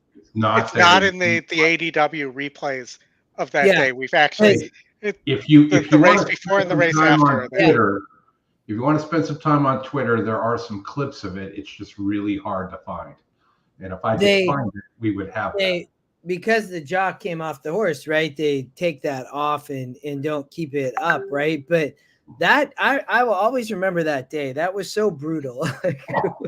Oh God! And we hit the entire rest of the sequence, so it wasn't like yeah. And we That got was prices. Yep. Wait, remind me. That was when they had moved was it the pick 6 to a buck or what? Remind me. No, it was a 20-cent pick 6, but what they removed the jackpot provision. Yes. So it was a regular pick 6 at 20 cents. And that one season in the winter they did that, we absolutely crushed it for 4 months. Well, because Oldy, you spent a lot of time, but I remember doing that. We spent a ton of time in Aqueduct. But so in today, is it back to jackpot? Remind me. Or what? No, it's a dollar traditional pick 6. Oh, okay. The first day they had it, we did a share. I think it was $1,000 ticket and whatnot, and it didn't sell out. And it ended up hitting what for Oldie, like 11, 12 grand? 14. Oldie remembers because he owned like 60 or 70% of the ticket. He was like, so you're telling me I would have had like 8 grand or whatnot? And then I didn't hear from him a while because I figured he broke his keyboard. Yeah, so I canceled that ticket. Yeah. Keeneland about to go too? We've never done that again. Keeneland's about to go off, Chris. And we are singled there. To the 2. And it's a stakes race. Backed out the 2, Ariana Rye. And they're going to unseating, just a little restless here behind just the gate. take their time here. It Looks looks like. Gone in, but the 2 was Third running of the Resolute Racing Madison. So you're going to scratch too?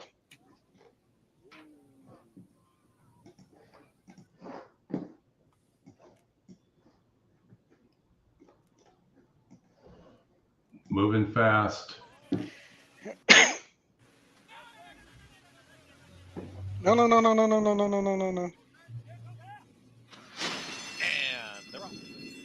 Speed to the outside from Better Be Smart is right there in the early mix with Spirit of Here comes the long shot. Granadia wants to join the early leaners with PNE down at the rail. Granadia's got the front, is up by a length and a half. At the rail is PNE from second, then Better Be Smart in third. Splitting rivals, Ariana Rye is now going to be challenging for that second spot. Spirit of Esther is shoved along, not making up the ground. Hannah is in behind them and not keeping up yet. It's Mary Union Ave, who's the trailer. Less than 4 furlongs to travel, unopposed. 23.49 on the front end. Granadia's got the lead.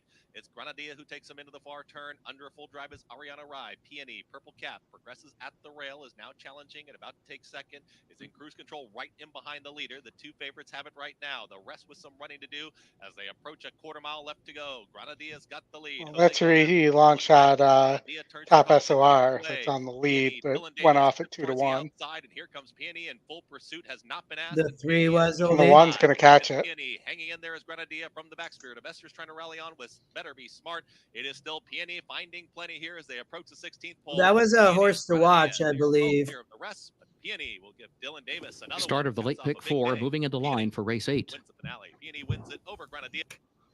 Fast and furious. The 7 interesting, the 6 for me, and the 2 and the 3. I know you're single to the 2, Oldie. Good luck. Thank you. One more time for the Oldie capper here. Alvastar moves into line.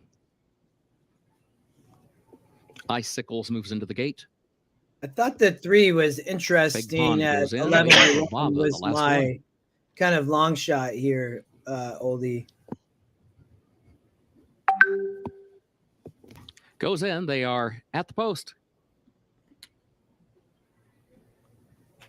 And they're off in the Resolute Racing Madison Stakes.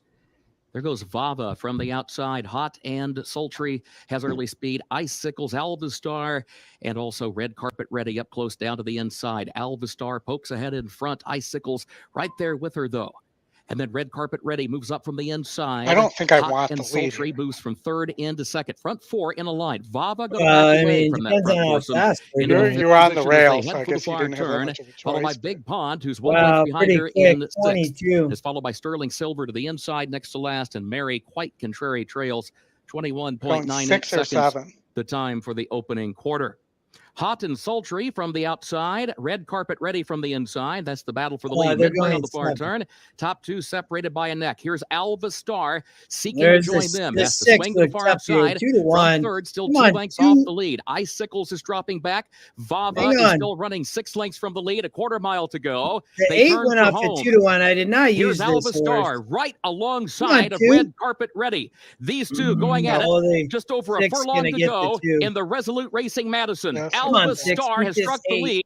Nah, I think Vava the is 6 running could late. rate. Still third. Come on, beat Challenging this for 8. second past the 16th pole. Still Get 2.5 up, lengths 6. behind the leader in deep stretch. Alva Star with Get up. Vava running on. Oh. Here comes Get up. the fire. Get up. Alva Oh, Star wins the Resolute Sorry, Racing Brad. Madison under Tyler Gaffalione. Top I did not EquinEdge. think the 6 would be able to rate like that. Top EquinEdge pick. That horse was in the Keeneland In Today work report. We didn't get a chance to Norman talk about Hito that. is a big guessing game here for trainer Brendan Walsh. This is her first start here in the United States, and sometimes they need a race. The gates are just so much different. Everything moves a lot quicker. Figure-wise, especially the races that she's coming out of, they're not super quick, but 2 of her grass races over there were across soft ground. So when she got on a firm let's not ground worry about it there right in now. France in her second start, No, she what are won, we- and it was an impressive victory, and she's going to get a I very can't firm hear turf 'cause course she's here to talking. play What's with. the Now deal? that was all sprinting, so we'll see how she'll carry. I sent you guys something. Take a look when you get a minute. I think it's been dealt with, but And that's because either my internet went out or there we go. oh, you're still on here. I lost you guys for a minute. I couldn't see your pictures.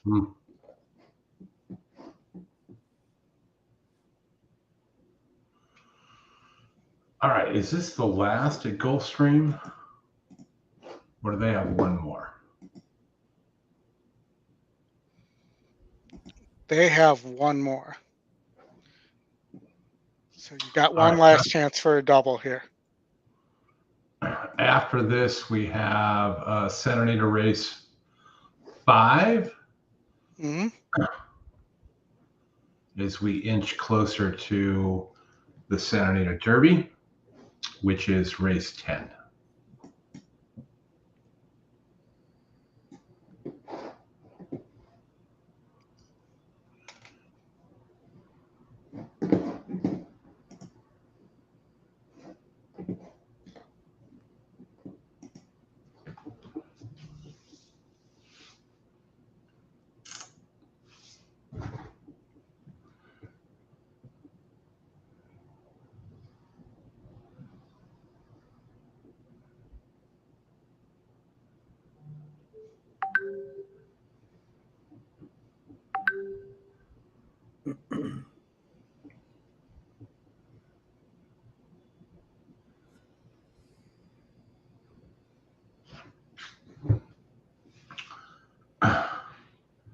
I'd love to have an Atari right now. That would be fun. One of the original ones.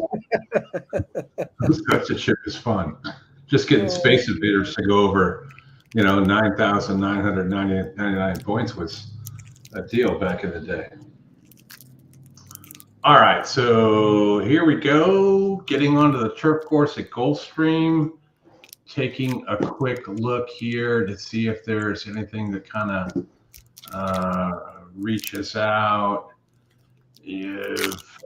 Abreu with a 3-time in a row winner here. Got to kind of like that. 6-1 morning line, 92 in the E. Morning line 8-1 on the board right now. I'm not totally disliking that horse. I'm on the 7 here at 9-2. 7 at 9-2. All right, I'll do a 7-8 box. All right.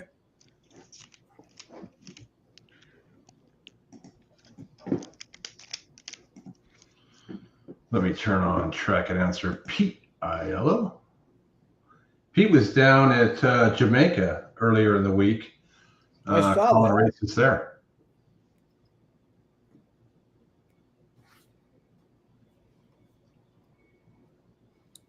The horses are at the gate. It's outpost time. Lining up, moving in. Race number 8, first half of the late daily double Saturday feature on the turf. Second leg of our first racing coast-to-coast pick 5 with some quality races still to come from Santa Anita Park. Oh, I don't know what that means, but I'm guessing you're going with the 10. Good luck. Joining us from Arcadia, welcome to South Florida. Lady Madonna getting ready for Team Pletcher under jockey Misael Jaramillo. Chad Brown has the favorite here in Watchtower under jockey Miguel Vasquez. All aboard the Watchtower. From the outside, Gild the Lily. Oh, that is a really good Jimi Hendrix song. Good cover. The Lily, daughter of Pegasus World Cup winner Arrogate, to take the outside gate. They're at the post. 7 for Pletcher. And they're off. Off just a step slow was Gild the Lily. Good start in the middle for Di Regresso, who heads off for the early advantage with Hockey moving to her. Down at the inside, Madame Mischief looking for a pocket to race from. Outside, it's Roscoe Village. In the 3 path goes Lady Madonna. Norman Hito is in between horses. Gild the Lily is next on Watchtower. The early trailer is Top Blue. Where's Scott Free? The first turn, they have Hockey to catch. Hockey is he was around earlier. Yeah. Di Regresso is second from Usually a 3 wide. Roscoe Village is third. At the rail, Madame there's a horse named Roscoe Village, which is what the New Yorkers would call boroughs, but we call neighborhood in Chicago. Gild the Lily is 9th to last, behind an opening quarter of 23 seconds flat. Down the backstretch they go. It's Hockey and Patrick Husbands. It would be funny if the two guys who are speaking in Spanish right now, but we can't understand her fighting. Madame Mischief, she's 4th to a 47-second half mile. Norman Hito is next, and out 3 wide, it's Lady Madonna. She'll have an option to launch 4 wide if she wants. Then Watchtower is going to follow her. Down at the inside, it's Top Blue. We got Roscoe Village, the 8 here, scot-free. Around the far turn at the 3 furlong we point. Need the 7 with here's a 4 wide sweep from Lady Madonna. Hockey is at the rail. In between horses, that's Di Regresso. Looking Hockey should be at the post, not at the rail. Madame Mischief, she needs a way through here as they straighten for the drive a quarter of a mile out. 3/4, 111 and 1. They're off the turn. They're in the stretch drive. Di Regresso has the lead wandering to the inside. That does Madame Mischief no favors. It helps Watchtower, though, and here she comes on the outside. Funnel 16th of a mile. Watchtower and Di Regresso. Di Regresso and Watchtower. Watchtower, Di Regresso fighting photo. That's very close. Di Regresso and Watchtower with Madame Mischief 3rd and 140 and 2. All right, we got that 31 to 1 4-star horse at Santa Anita.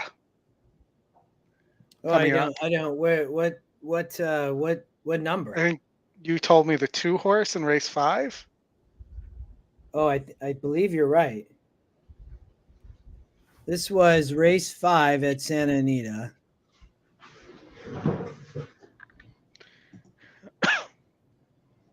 And yes, Yeah, 4-star work. It looks like on She's the Law, the Glatt horse with Diego Herrera. I mean, it does not feel like that horse is, unless Glatt's just terrible on the first time dirt to turf move, something like that. That horse should be 31 to 1 or 27 now.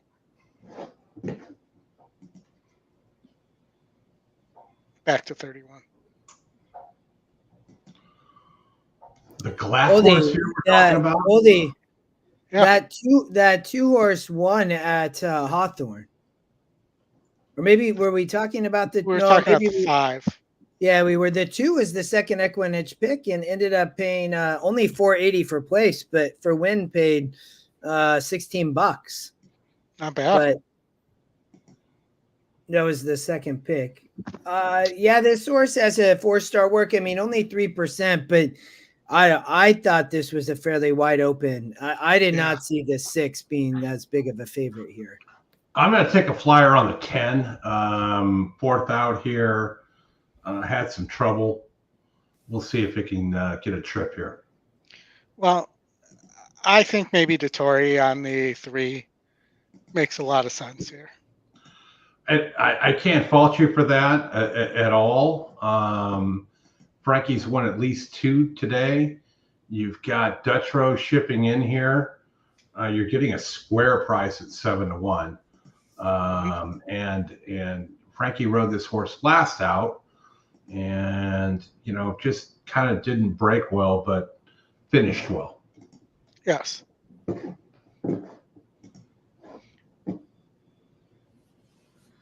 Makes perfect sense. So I just punched a 310 exacta, and then I put the 6 on top with the 3 and the 10, a couple of different things, but mainly more interested in the 3 and the 10 here. Let's get Frank's commentary. Frank and his Marimati. 5 p.m. Eastern time. I think we've got like 2 hours and 40 minutes or so to go until we get to the last one. We should be coming up soon coming up in the little red to the Bluegrass. Brunch with Amy goes in. Yes. One more. As well as the Anita Oaks is next, which we have a race sim for. Very fractions in the gate. There is Blue Fashion. Blue Fashion reared up in the gate. Settles down. Blue Fashion, the 7. Action bit, Brad. And they're off. She's the Law is quick. So is Tahini. In between those two, Kathy and Marissa has some sharper. I have that Tis the Law breeding commercial in my head now. And She's the Law now in third. Brunch with Amy settles in fourth, followed by Certitude in the green colors down at the rail, a little bit keen behind horses. But yet Tis the Law doesn't get to sponsor like the Wood Memorial. No, it's not the Tis the Law Wood Memorial like the Run Happy, everything else. Poppy's Joy is next, and a break of 4. Back to strike when ready. Onto the backstretch behind Tahini, who has a 2-length advantage. Kathy and Marissa in the clear second. At the rail, it's She's the Law in third. They're followed by Brunch with Amy and Certitude right together, as are Greer. She's the Law about down to 12-1. I see that, Oldie. That's pretty crazy, man. Blue Fashion, Poppy's Joy, and Strike when ready. Not much change in the order. It's Tahini into the far turn. Very quick, 45 and 3. So, Marissa, just in front of yeah, but sometimes those times at Anita are questionable. Well, nobody's coming at the moment. I mean, fifth in the white colors. Come on, two. Momentum, 6 maybe is coming. As the field Come on, turns 2. for home. Come on, 2. Get out. Tahini is loose by 3. Come on, 2. Going. Marissa, She's the Law. Lottery is a little bit off. Big price. Come on. Course, but in the meantime, Frankie Dettori's on 3. fire. And Marissa has Get up for second. Get up for second. At least get third. Oh, God, gonna hit show. Kathy Yeah. and Marissa wins convincingly. Frankie and Well, I had the win. I had win place show on the 3, and I had win place show on the 2. And Poppy's Joy. Yeah, I got some 3 as well. You that talk was- about the Anita Oaks coming up. I've been to probably, I don't know, maybe 30 of those. I think the most exciting one I ever went to, or of a horse I wanted to see, was Rags to Riches there. Objection inquiry at Gulfstream on the 5 and the 6. No, dead heat. Oh, yeah, dead heat. Wow. Yeah. That was Gulfstream. Frankie with 4 in a row, John. That's awesome. Dead heat. Do you remember that day? God, I think we were playing a mandatory, some pick 6 with Lexi, and Pratt won 8 in a row. Yeah. That's Anita. Yeah. Would you want to go back to the memory, the time machine? You remember the 5 Scotty long shots in a row about 3 years ago at Pimlico? Yeah. Yep. 5 in a row. 5 in a row. All right, where are we, Oldie? Where are we going now? I've got you lit up there. We can go to Laurel race 10 for a 5-horse race. I don't make these things up. I'm not in control of it. But that's 2 minutes from now. We got Oak Lawn, which we can't show, in 6 minutes. We got Hawthorne in 4, and then Golden Gate race 1. you want to talk about anything at Keeneland coming up here? Is there a multi? Don't we have the? No, we only got 2 races. The Bluegrass is in like 40 minutes. Yeah, so you got to pick 3 you could do at Keeneland. Let me just pull up the. Yeah, you could do a pick 3 there. We could also watch Anita Oaks, the simulated race for that. It's not the most exciting. Looks like the Frankie pick 3 paid $7.47 for $1. Wow. Wow. Karina So my win place show paid more than on the one horse that I bet of his paid more than the pick 3.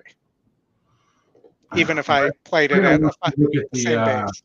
Karina wants to look at the pick 3 at Keeneland. Oldie, why don't you go there? All right, Keeneland pick 3. All right.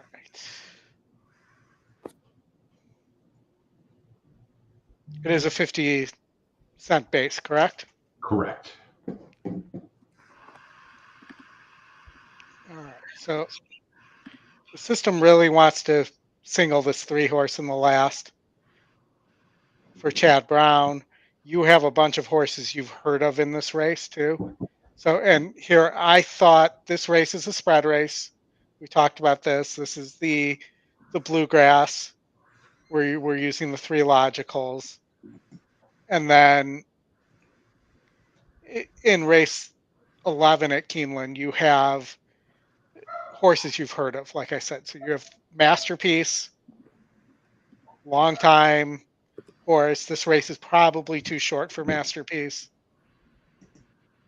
But you do get IRAD there. The Chad Brown, you get Gaff. Likely needs to be on the lead. And you have the 4 here who's also super fast for Ward. So that leaves you with Masterpiece or Injunction. That's a Turfway shipper on a credit. That's more speed. So let's look at the speed scenario. I thought that are you looking at race 11, Oldie? Yeah, race 11. Okay. I think there's way too much speed there. And my question is on the 3, Justin, do you think the 3 can rate and win this race? In the last. Yeah, race 11. Yeah,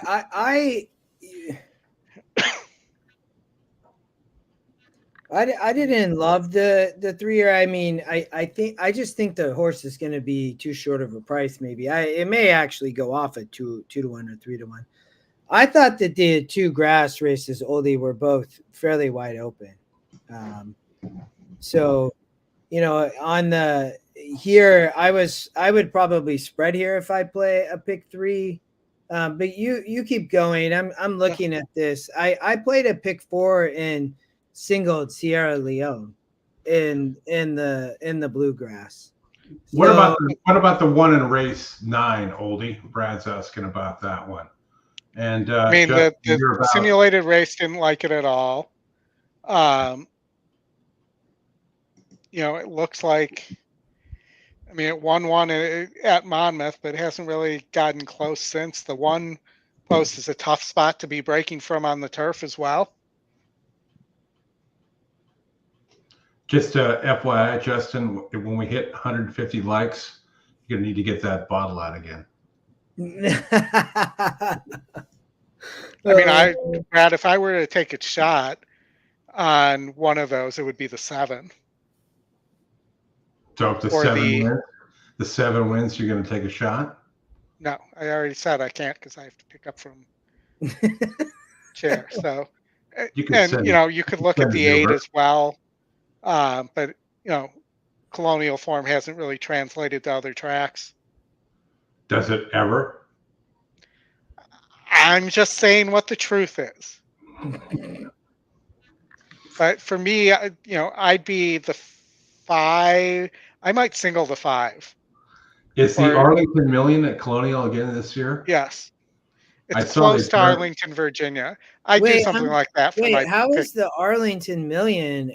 Wait, I'm confused. Well, because CDI owns the name. So they moved it from Arlington. They had it at Churchill one year, and now it's been moved to Colonial. And they still call it the Arlington Million? Yes. Yes. Right. If they tried to run it at Arlington, Justin, they'd be running it in a bunch of garbage. It would not be good. So. Right now, they'd be running it nowhere because they knocked the entire building down. Yes. But if you guys see where they burn the turf course there at Colonial every year? Yeah. That was cool though. That was interesting. Yeah. Fire. I've told you guys that story that my daughter's cheer gym, they have a team called Fire, and I have all the dads doing that. Every time they mention that name, or we have to watch that team. Yeah, I know you mentioned earlier, Justin, that you met Oldy face to face for the first time at Keeneland. That's much cooler than where I met Oldy, which was at Epcot Center. Epcot's pretty cool. It is cool, but we had a beer. It was good. Yeah. But I think always better to have a beer when you don't have to drive somewhere. I think the goal right now is to get everybody out to the NHC next year and have a big party. Yep. I do agree with that. And we'll put that on Scotty's Amex. Yeah. You want the number? Don't give Scotty that kind of crap. No. You're going to give him a heart attack. Yeah, I burned that sheet. Yeah, Kenny, Paco was at Keeneland. Scott. Scott always, with Scott, the adult in the house, no need for a DUI. 100% agree. I was in a DUI crash about 10 years ago. Guy hit us going about 60 miles an hour head on. Good stuff. All right, I'm playing what's on the screen as my pick 3 here. Wow, the try at Santa paid 206 to 1.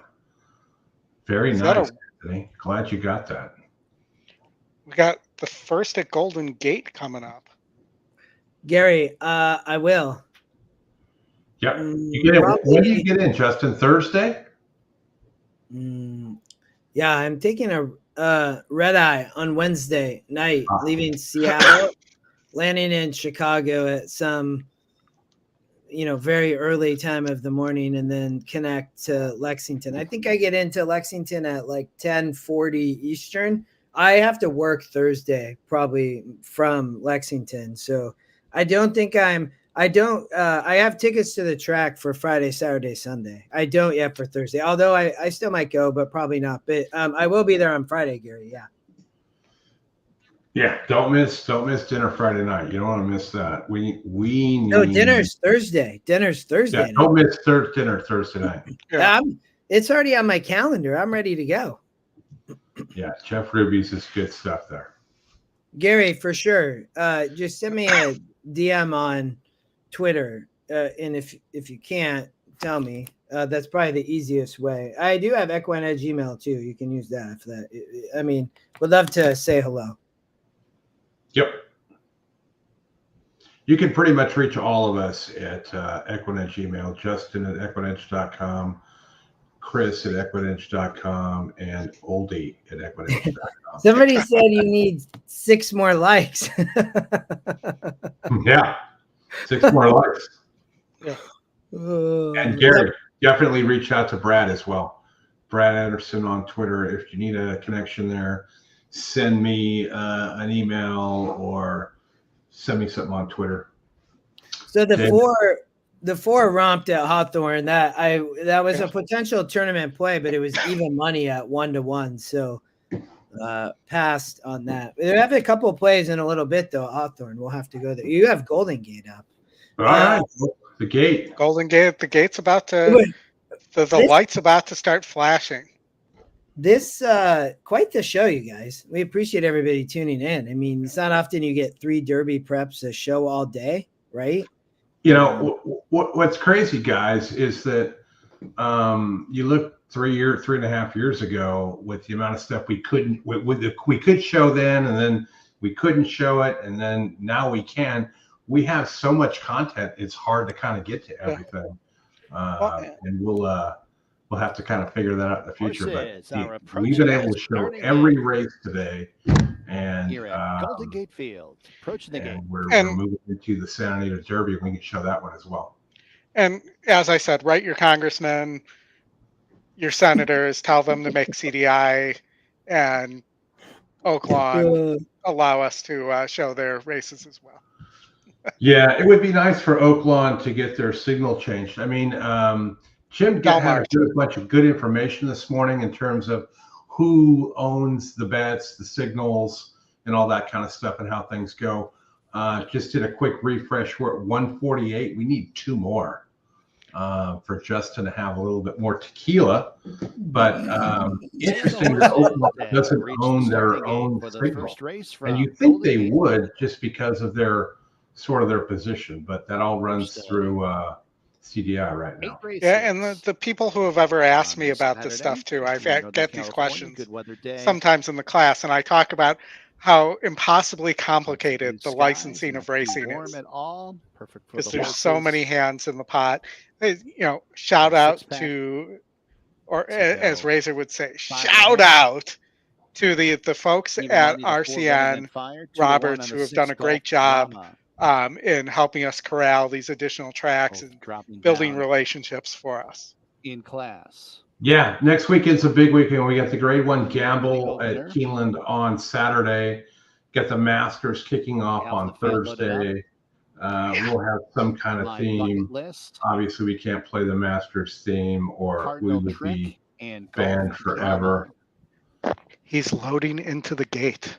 Yeah, Oldy was talking the other day that we should do the whole show next week in golf drama to the outside. Yes. Doing our best Jim Nance whisper. Hello, friends. I think this one breaks a little bit to the left to right, maybe just outside the cup. That's pretty good, man. Jim Nance. We got to try and get Jim Nance on one day. Wouldn't that be a skill? He would be like, "Hello, friends." Yeah. All right. Anthony says we're at 151. And they're on the gate. So it's back. It's back in the freezer, so you're gonna have to hold on a second. Okay. I'll go grab it. He's in it to win it. Running with fire and golf drama. These are the contributing to the delinquency of an adult. I love it. In fifth and about running with what is it? Lead in a camp of 3 to my running with fire. Running with scissors. Setting a pressured pace. He's in it to win it. Black cap outside one second. Of my favorite running on fire. 3 deep in third. Golf dramas in fourth and 3 lengths off the lead. Cardinal Trek. These are the 2 is outside of him and tournaments coming up at 2 horses Keeneland. The pace as they got about 2.5 furlongs to go in the opener. He's in it to win it to the outside of Drumadoon. Running on fire 3 wide. My bucket list in a hurry on the outside, looping up to the 4 wide side. Who do you like there? Will need to pick his way through traffic. Anthony had the wife and the daughter get it over. The top of the strap. Love it. Bucket list on the grandstand side. Now challenging for the top spot. Right. Excellent work, Anthony. Is in between horses. He's in it to win. Nicely done. Plugging away towards the inside. Then it's golf drama 4th. It's going to be the favorite here. Running on fire. He's in it to win. Inside. Here's the winning line. Yeah, no, inside. I thought he's in it to win it. Got a great bob there over Running on Fire. Those 2 in a photo in the first from Golden Gate Fields. Well, that's a spirited race call. We like to hear that. It's a tradition like no other. All right, where are we going now? Looks like we're going to Keeneland. Keeneland. And then we want to look at the Santa Anita Oaks. Yes.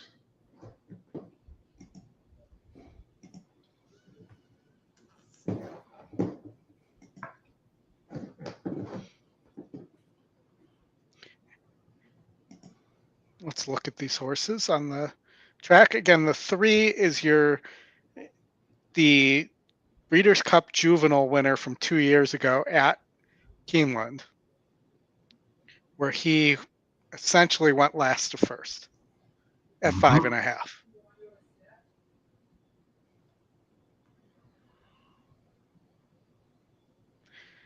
Brad can tell you, he probably remembers that was a very upsetting race for me because I had a huge long shot in that race that I'd been talking up all week.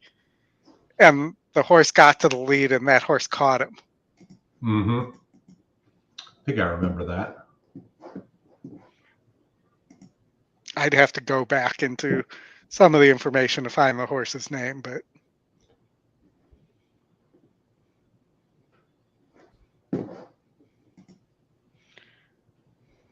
well, good luck finding that. That's like finding the Manny jump off horse from.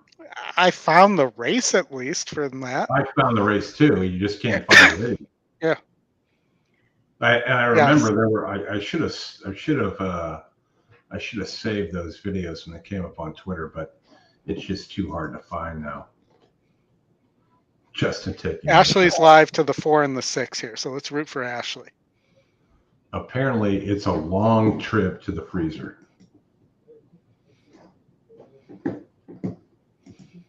He's probably emptying it and filling it with water. Did you see that? Ever see that clip on Fox Sports when they Big Papi filled up Frank Thomas's water jug with tequila? No. He took a big swig on the air. It was great. Darzak away fourth. Beer Can Man is fifth. I Panther thought Island this race was so wide open. Summer is seventh. Eamon is eighth. Man, I would love a price here. And ninth. Let My People Go is in 10th position. Mischief Magic is 11th against the rail. Nearly 10 lengths off the lead into the far turn. Front run the Fed is last of the 12. Back up front, Yes I Am Free, leading Coppola by just over a length. 21.61 seconds the time for the opening quarter. Bad Beat Brian third, right behind the leader. Tucked away against the rail around the far turn. I almost had Bad Beat Brian at like 49 to 1 5 from the front. Beer Bad Beat Brian won't pass anybody. That never does. For home. Mischief Magic is still far back, top of the lane. Yes, I Am 12. Free. Bad Beat Brian.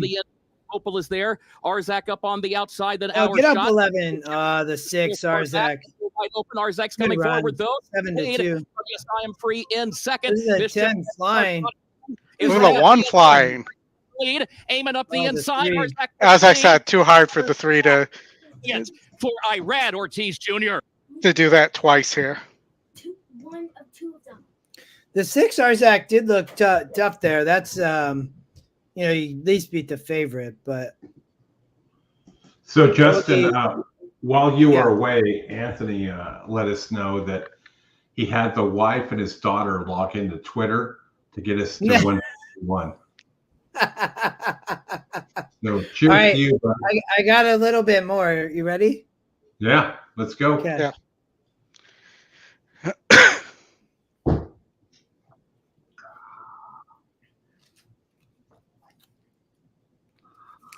All right, the last is Gulfstream. Race 9 at Gulfstream. Always, are we on the Tapeta or the dirt or what? Tapeta. Was this the race? Not a lot. We're on the Tapioca. Yeah.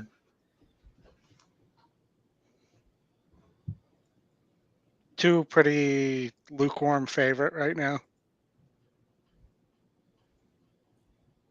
The one horse, at 3 to 1 is not bad. It is the speed on the Tapeta, but there doesn't look to be a lot of speed here. 27% to win. Has never gotten the lead. Would that make it the Taspeta?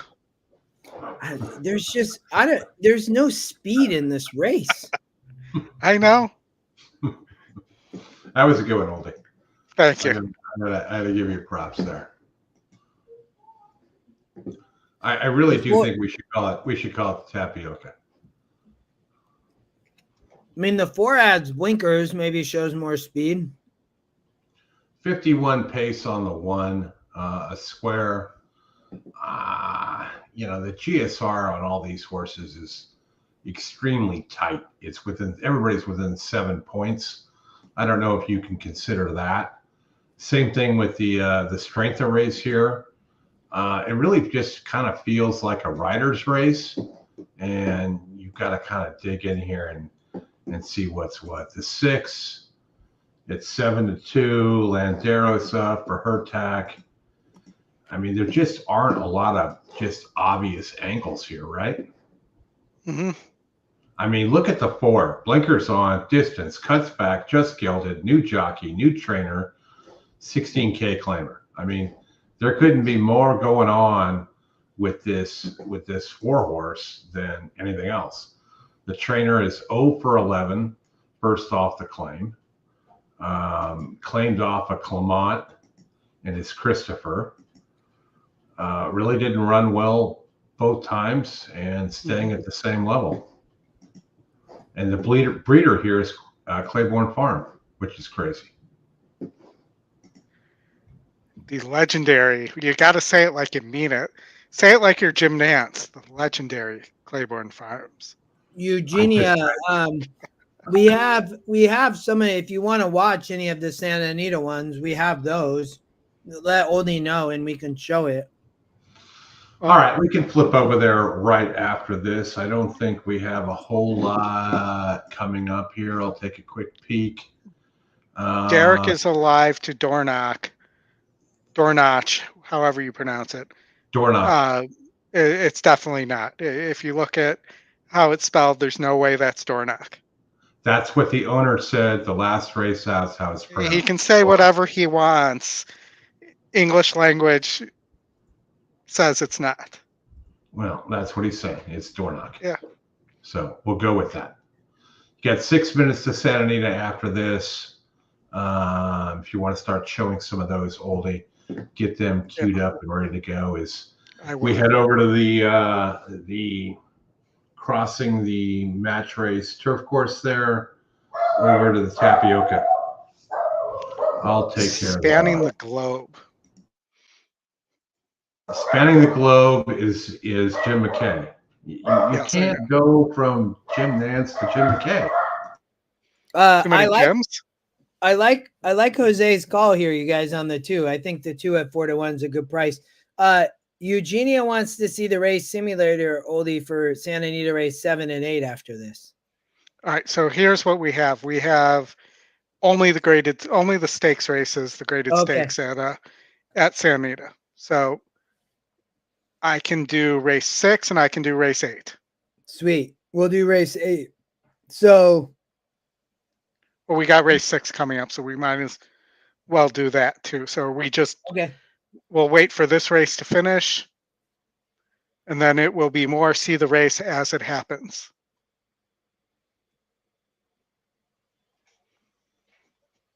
Or before it happens, actually, because as it happens, that would be watching the race. Agree.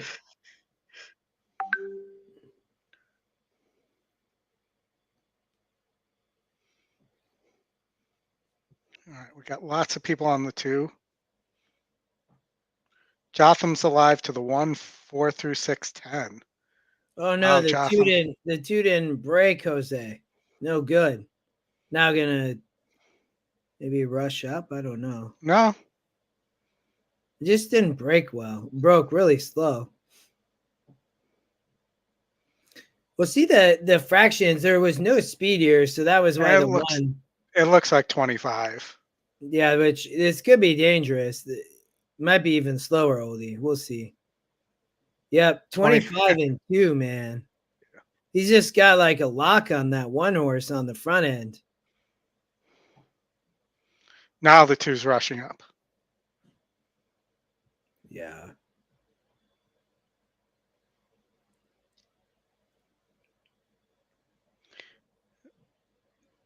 Did we miss the sound, Oldie? Yeah, I think he missed the sound there. All right, so almost 51 there, 50 and 3.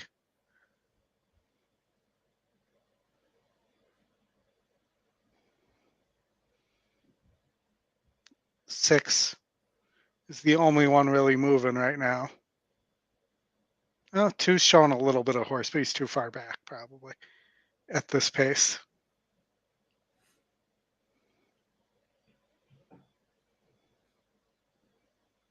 One gonna be tough. Look at that, man. Had all that horse left. 5-2. See if the 5 can get there. Gonna be close. Be awesome to have 2 dead heats in a row. Yeah. No, it's the 1. Holds on. Wow.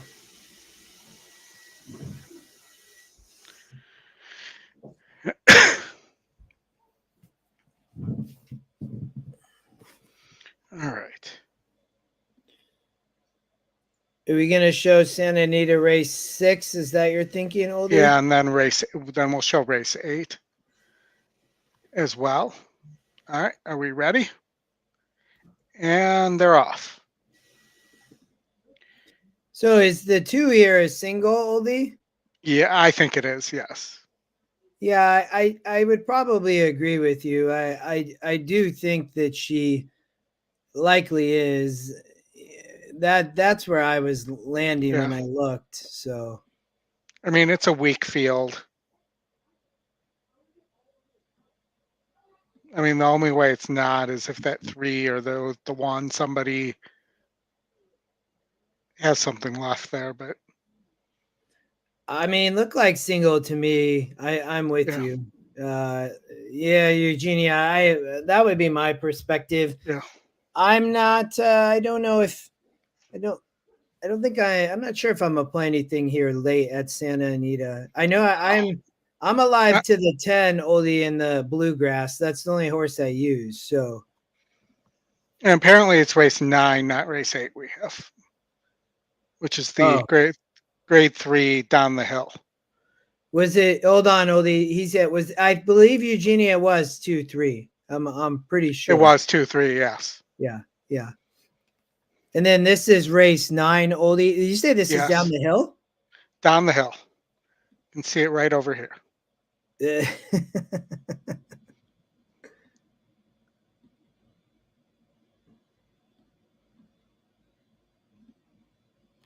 mean, the 1 is up there, and then the 6 and 8. That 1 has a lot of speed.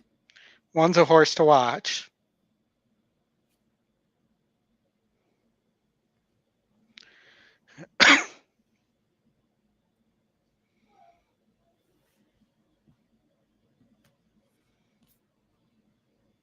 They're about to go. Chris, will you turn sound on?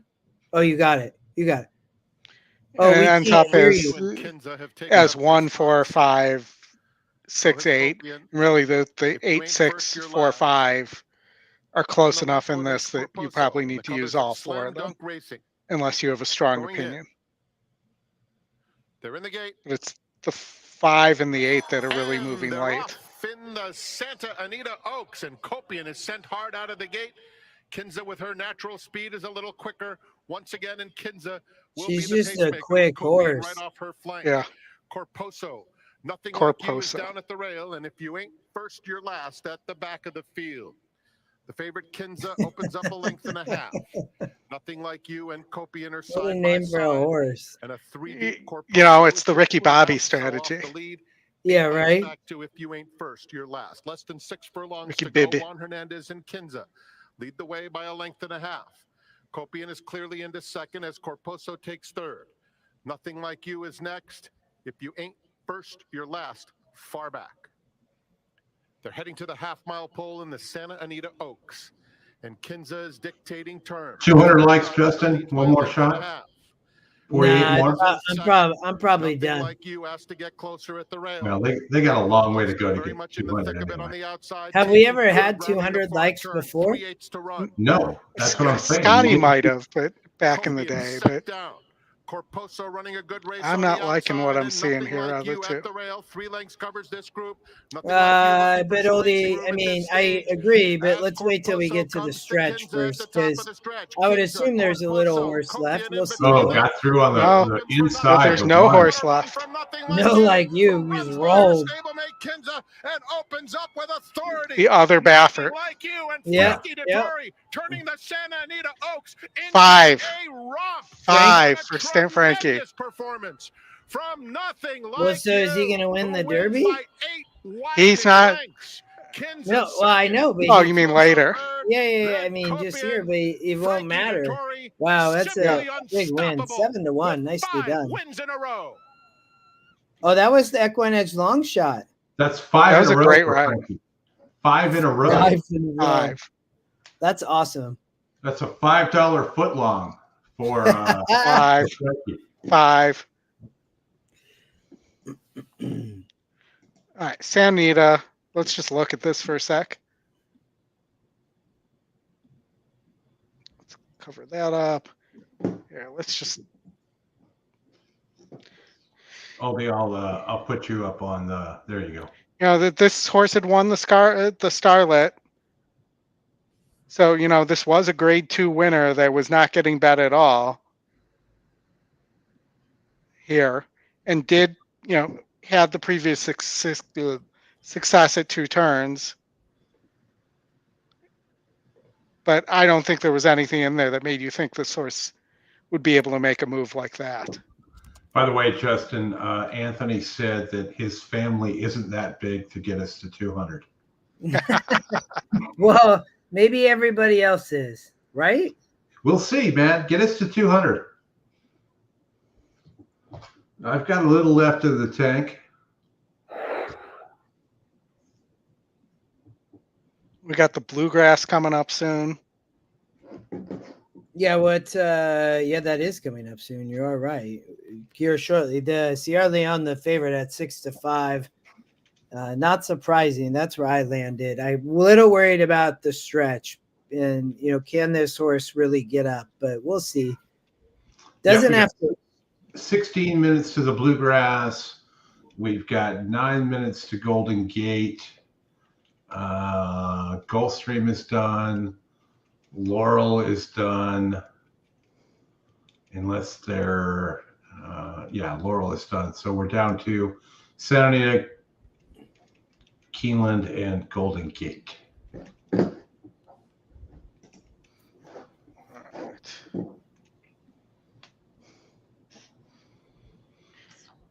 All right, Ollie, where do you want to go? You want to show us some Bluegrass stuff as we get closer to Keeneland here, or what do you want to do? Let's watch the Bluegrass, Oli, again, the race simulator. Okay. Give me 1 sec here. All right, the Bluegrass race simulator. Let me get that up here. So we know there's we thought the 4 and 6 would take money, even though the 10 is the current favorite. But so the 4, go ahead. Let me know when you guys are ready for that. Are we ready? Yeah, you're good. Play it. So Play that funky music. 4 gets the lead, which is kind of to be expected. That's good. Got the win. Damn, thank you for tuning in. Yeah. And thank you for your service as well. See, the 10 is going to get rolling, and that's why I thought here at the stretch really comes. I think it's just going to be dependent on the pace setup. It's a shorter finish, so that's the worry I have with the 10. But they're all right there at the line, Oldie, with the 4, 6, 10. But then they're almost nearly a wall, it looks like. So I tried to take a stand here. Hold on, Justin. They're and Chris, that they're asking for a shot for him and all the soldiers serving all over the world. That's all. That's Chris. Chris will definitely. You know what? For that, I'll do a shot. I'll be right back. Oh, nice. Wait. So, what is Oldie gonna have to send the Uber for the pickup, or what's gonna happen? Or I'll be asleep. But hold on, I'm gonna mute you guys so I can go grab that. It's only 1, for crying out loud.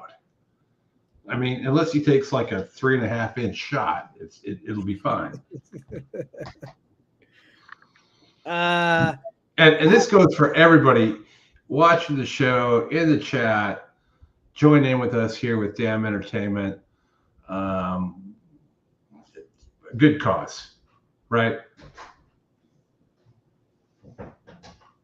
Chris, will you put Keeneland up on the video? Yes, sir. I will absolutely do that. They're in the saddling paddock here. Door knock, getting saddled up. A lot of people were down on that race just because of all the late. I'll shut off the audio. We'll just put the video up here, and we can watch it.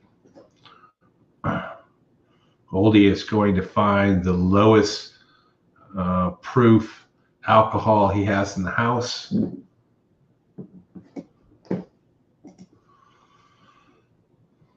Brad's in. Who else is doing shots? Tell us who is doing it. If you're taking a shot, hit the like button at the same time. Good stuff. Sierra Leone. So we're going to have a guest on soon in the next week or two who's got a future wager on Sierra Leone at 150 to 1 at $1,000 voucher. So amazing. Very cool. I think that I understand that a lot of people, for Chad here, that the pace is going to have to develop. So, but I also think that, Gaff, I think will find a good spot here being in the 10 post. I do think there's a lot of speed, and I'm surprised the 6 is not taking more money. Would be one other thought, just a touch. Jim talked.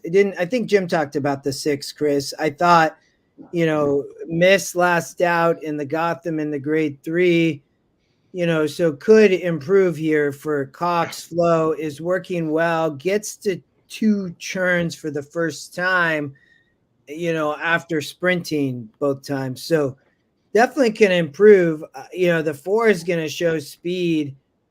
I just thought the 10 might be the better horse here, to be honest. And so that's kind of why I landed on the 10. All right. So Oldy, there you go. For all of our soldiers deployed here and abroad, we thank you for your service. And I have a caramel bourbon with a little bit of red velvet liqueur. Nice. I'll cheers with water.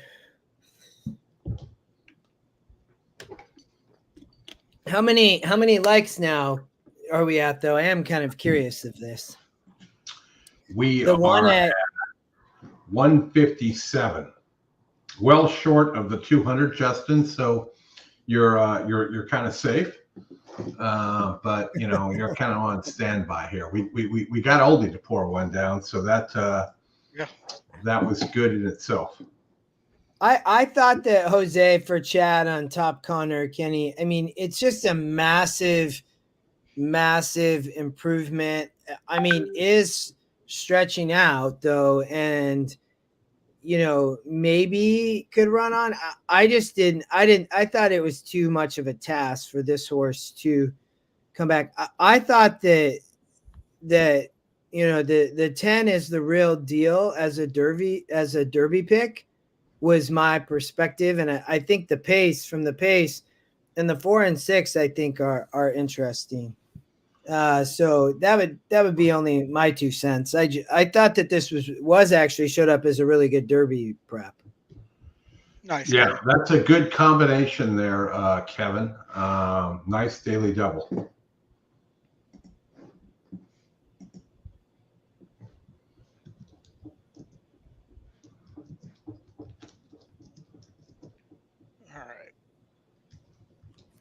We got 9 minutes? You're getting a square price on the 6 and the 4, I feel like. Yeah, I don't disagree. I was a little surprised that the 10, I thought that with the 6 Oldie would take more money. Yeah, no, I agree, but the 6 is lightly raised. Yeah. There is that. looking here, So my Kenny, initial thought was that there was a lot of pace. Kenny not hating or anything, but that's his comment on Gun Rubber Babies. Yes. Okay, Oldie. What about? So I have a horse for you guys that we haven't really talked about. All right, What about Oldie, the 5? Oldie. I'm going to go to your desktop, pull up Keeneland, give us a trifecta here. All right. Well, I'm going to give you a long shot instead. Okay, that's fine. How about the 5 Good Money? Good Magic. Same sire as Mage.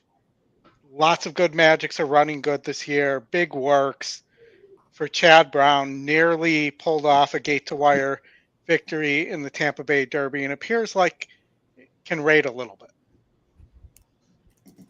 You've got fans, Oldie. Jotham and Karina are both on the 5. Yeah, I mean, it just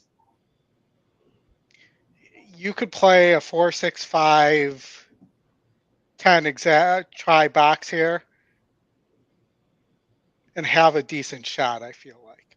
Yeah. I mean, the SOR is showing the same on the 1 Top Connor and the 5, but the 5 is actually has that 70 going 8.5. So the 2 turns. Yep. And I'm looking here, March 30th, 1 of 47, 2 of 44. So, there's a bunch of good works here. Kay Dixon is on the 3, and so is Jared Bush as well. The 3 here sees the sentimental pick. Sees the gray, yes. The coach, yeah. I mean, this would be a great story, obviously. But I'll just point out, what have we talked about Turfway shippers? No. Yeah. On the 3. Turfway shipper. Yeah, I don't disagree. It's a my racehorse as well. I mean, this horse would surprise me, but I mean, it's why, being a my racehorse, it's not surprised to see it taking money. And, this is the type of race you could see a McPeak run well. But I also think it's very likely that Good Money goes because he's the way of ensuring that Sierra Leone gets the pace here. Brad, right as I was about to contradict what you said. I mean, I don't disagree. I think it's just going to come down to how good is the 10. Could be just a good horse. They don't have to win though, so I think probably use this as a race to, in a 10 post. So, on the outside and see what kind of happens. I do think we'll have to show some speed though. And I think this horse will sit a great stocking trip, but does Dornock need to win here? Oh, well, I'm glad you said it right. I'm using I don't their think version of the name. I don't think Dornock or Sierra Leone needs to win here for sure. I know Sierra Leone doesn't because Sierra Leone won a 50-point prep. What's your note on the 6? You got a note there. What's it say? My note on the 6. Hold on. It says, likely to hit Derby Trail if wins Cox horse. Okay, I was right. Chuck is going with Top Connor, the 1. Thinks it's got a ton of upside. Agree or disagree? I don't like it at 13-1. Would be what I would say. So Chuck, he doesn't like your pick. I didn't say I don't like it. I just don't like it at 13-1. Well, what do you like it at?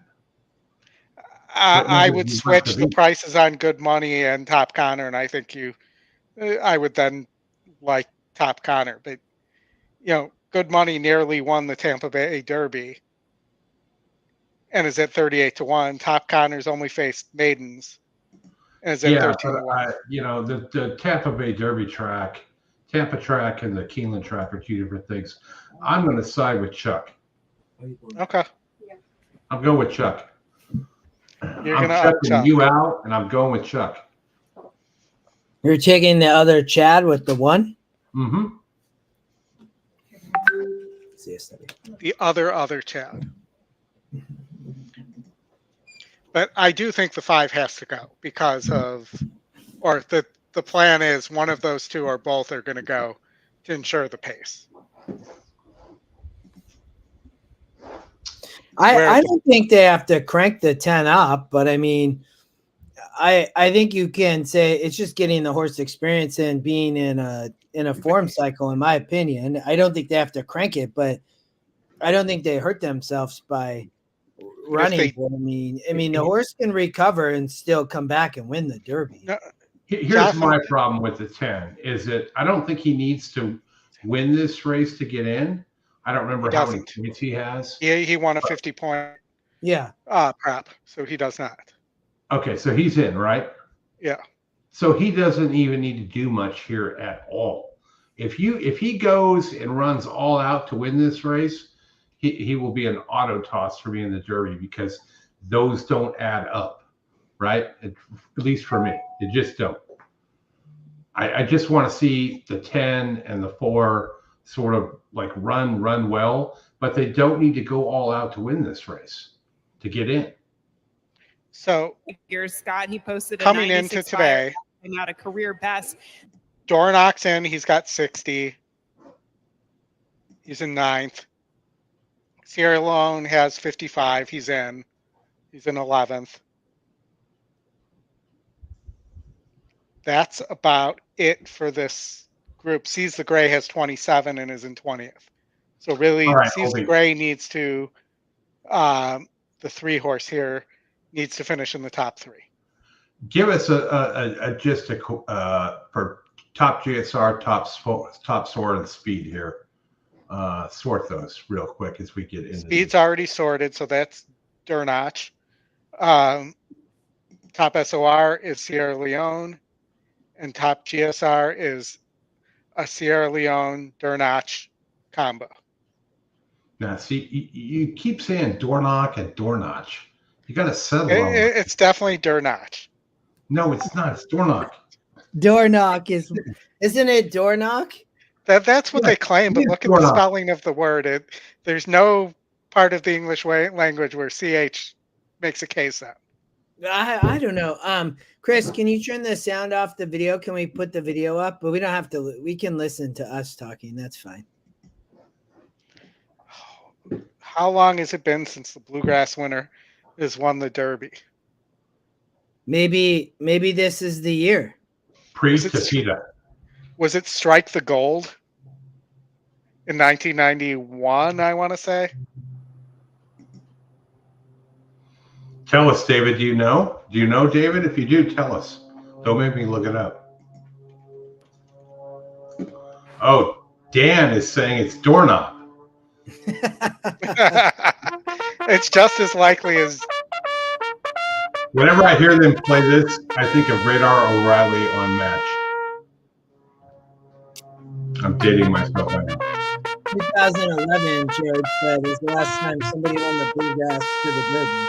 A total of 19 horses that have run in the Bluegrass have won the Derby.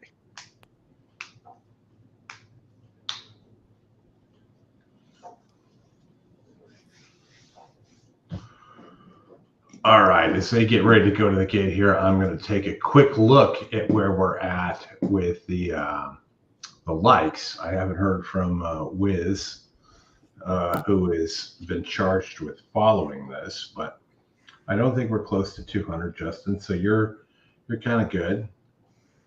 Kind of. Like, guys, hit the like button if you haven't yet. If you just came back to the stream, Get to 200, and Justin will take a shot of some clear liquid. Yep, we'll take another. 37. You need to get to 37 more, folks. Man, there were some bad horses starting that gate have for won Keeneland's the 10th and featured race, the 100th running of the Toyota Bluegrass Stakes. the Grade one. Bluegrass. I'm just The looking 100th at this. running of the Bluegrass. Strike the Gold in 91, Holy Bull, won in 1994. Those are pretty good. Pulpit. 90s music, gotta love it.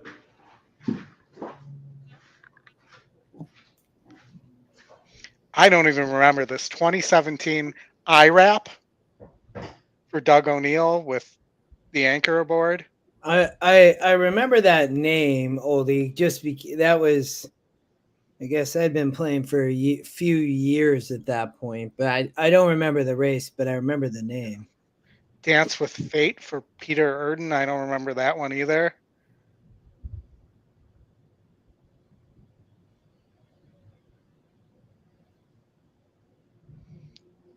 There's Zandon last year was Tap It Trice, and everybody was on Tap It Trice after that. I never got on Tap It Trice last year, so maybe this will be good. Maybe the 10 will win, and I can be on the 10 still. Yeah. A great name here for Bob Baffert in 2006, Sinister Minister.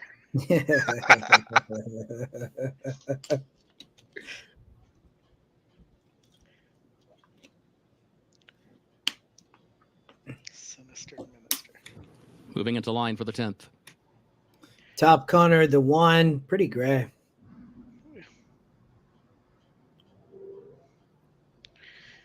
It's bluegrass time, folks.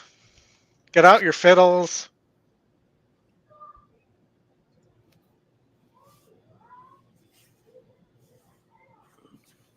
Because it's time to strum. Bruce Sport. Door knock comes forward. And Epic Ride. Good money moving into line. Mugatu. Packed crowd. There's the Sierra Leone will be the last to the load. 10. Looks good, but didn't want to load there. Well, Yeah, really doesn't want to load. And I don't remember from the Louisiana Derby whether, not the Louisiana Derby, the Risen Star. You never like to see that. See if they can. Wow, really Reluctant.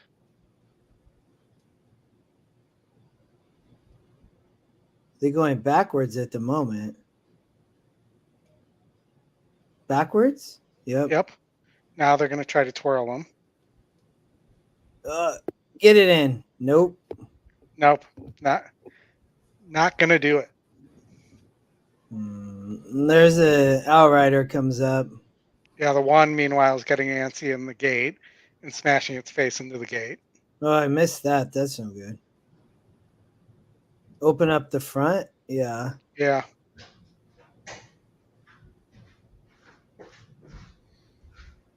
The 10, I'm surprised that the 10 hasn't floated. Chris, the 10 hasn't wanted to load. Really antsy. Mm-hmm. Open the gate. That's not going to help. Going to load it in backwards maybe and back it in. I've seen that before. That would be nuts. The loading it backwards, I'm never a big fan of. Close. Nope. That horse just keeps saying, screw you guys. I need the 2, 4, 5, or 6 here in my big 3, pick 3. Okay, but I'll just point out Derek's alive to door knock. Door knock. Door knock. Door knock. Door knock. Depends if he wins or loses. Much like Patrick Roy. Yeah, we're going to mute you. I'm using an executive procedure. All right, here we go. Oh, the 5. The 4, was that the 4 or the 5 or 6? Last one goes in. Very, the fractious in the center. At the post.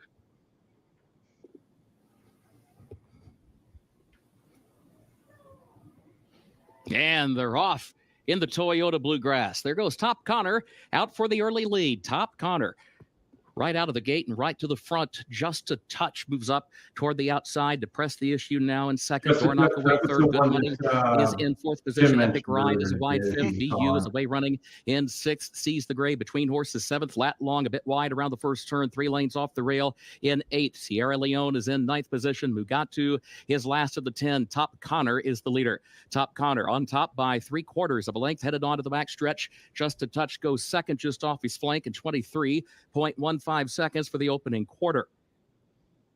And then further back, Epic Ride is third by just a neck. Door Knock is fourth against the rail, just 2 lengths off the lead. Gap of 2 more. EU sneaks up the rail into the fifth position. Good Money, sixth on the outside. It is followed by Seize the Gray in seventh. Lat Long is eighth. Mugatu is ninth, and Sierra Leone is last of 10, facing a lot of traffic to deal with. 9 is loaded right now. 46.48 seconds, the time for that first half mile. Top Connor, the leader. Top Connor leads a length and a half, just a touch, is second by a length to Epic Ride, who's third a half length. Door Knock is still there in fourth to the inside, and BU is in fifth and still 7 lengths off the lead. Now Sierra Leone is toward the center of the pack, looking toward the outside, 8 lengths to make up, just over a quarter mile to go. Top Connor is the leader. Epic Ride swings wide, just a touch between horses. Door Knock has to shift lanes along with Sierra Leone. That pair out in the center of the track, still 5 lengths off the lead as they move by the 8th pole. Just a touch has taken the lead from Top Connor. Sierra Leone is running on from the outside. A 16th to go. Sierra Leone comes forward for the lead in deep stretch. And but look at the pace it had to run into. For Tyler Gaffalione, just a touch.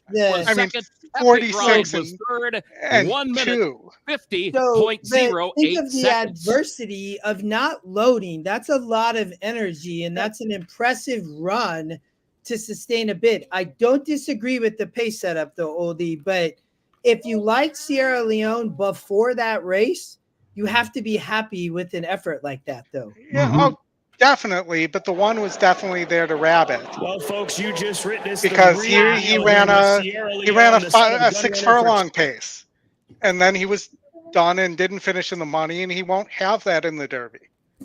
Hey, I don't know what's going to happen in the Derby, but I just thought, that if he could have gotten the one into that field, that's a different story. Yeah, but, maybe. I mean, 46 and 2, 110. That 112 in the pace mounts. I mean, that's a lot of adversity in the tempos from behind at Keeneland. Not traditionally you're going to get a horse that can run like that on the Keeneland dirt. That's not common. And much the best, even somewhat green in the stretch, to be honest. The horse lugged in a ton, wouldn't load for over 2 minutes. I mean, yes, I don't disagree from the pace, but again, this horse is bred in a 99 GSR, has continually, I would say that is an improvement for me if I'm on the 10 to come out of that race and win like that, and you get 8-5 still. So yeah, I agree, Jotham. I mean, plenty. I mean, probably, again, in the stretch, lugged in. All right, we're going to get out to Santa Anita here. Yep. As they've got 1 minute to go. 1 minute to go here. Who's Frankie on? Yeah, you should take a look at that. On the 9, the second pick, Henry's Craze. No, the 9. Bet down. Big surprise. Yes. Yeah, David, I agree with you. Wait till there's 20 in there and post position and everything else. Yeah, and if he's breaking in the 10 post, he's going to get creamed. Same thing that happened to Zandon. Pick 5 start here at Santa Anita? No, this is the pick 6. Did you see Trader's comment? Yes.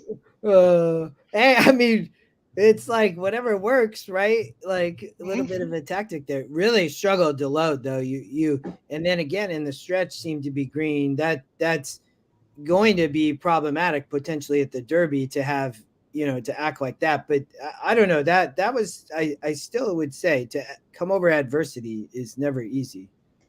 This is a good comment here too. Like it. Yeah. Oldie, you got to have a late pick 5 at Santa Anita? Sure. All right, we'll get there after this. But I will tell you, there is an interesting horse here, the 8 horse. First time from Europe for Simon Callahan. Going back to its turf efforts are much better than its synthetic efforts, which you can see were the last 4 races. Or 3 races, I'm sorry. And here at Ascot against 58s, didn't run all that well, but did the next time out, nearly won against 60s. And let's see, was carrying, we don't have the weights, but I bet it was carrying quite a bit after it won this previous handicap. So I think this horse is a little interesting at a price in what looks like a wide open race with a lot of pace. All right. We'll take a look here. Thank you all for tuning in again. Hit the like button. We appreciate that. It's good for the channel. And take a quick I'm live look. to all. I'm live to all in the Keeneland pick 4. And then I singled the 10 there and that, and in the big pick 3. But I think we're all live in the big pick 3, I think. So, right. And if we get the Baffert, it's going to pay like 25 cents. Hey, but my ticket was only $36. So it was very Your ticket was less than mine, and I am out because I did not have the chalk there. Yeah, I just thought that, I mean, the best horse, so we'll see. I love that for the group of guys with the future ticket. It's going to be that's a fun sweat either way. Like you cannot, it's 150 to 1, man. Yes, I would take 150 to 1. Yeah. Well, I can tell you, Justin, right now we're 28 likes away from 200. Well, and since we're live to the big pick 3 and Santa Anita Derby, I'm gonna hang around here. I didn't know if my kids have actually been great, to be honest. They have. We've been on for 6 hours. You guys put in a marathon last weekend too. Chris, your dogs have been great too. Yeah. I've taken care of them. I did a little work to make sure they weren't near my microphone. Hey, is there basketball on tonight? It might be right now, actually. Yeah, I think it just started. Final Four should be tonight. Yeah, John, Chris, we talked, Oldie, we talked about the 1 being the rabbit there for either the 1 or the 5 was going to rabbit there.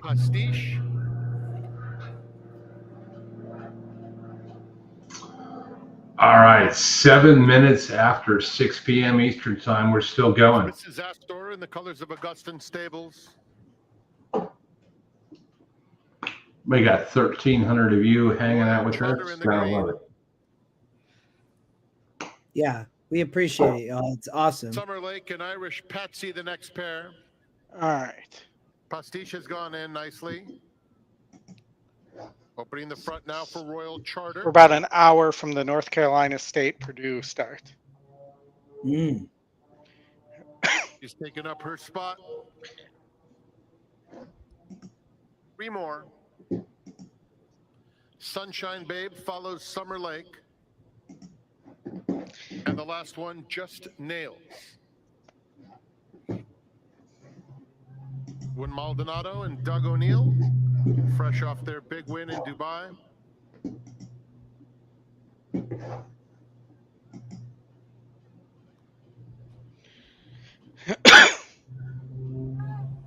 Here's Summer Lake. Jotham, I would expect there to be an honest pace no matter what, but yeah. And they're off. Clean start. Well, let's see if Dornoch goes to the Derby. And Just Nails able to clear the because field.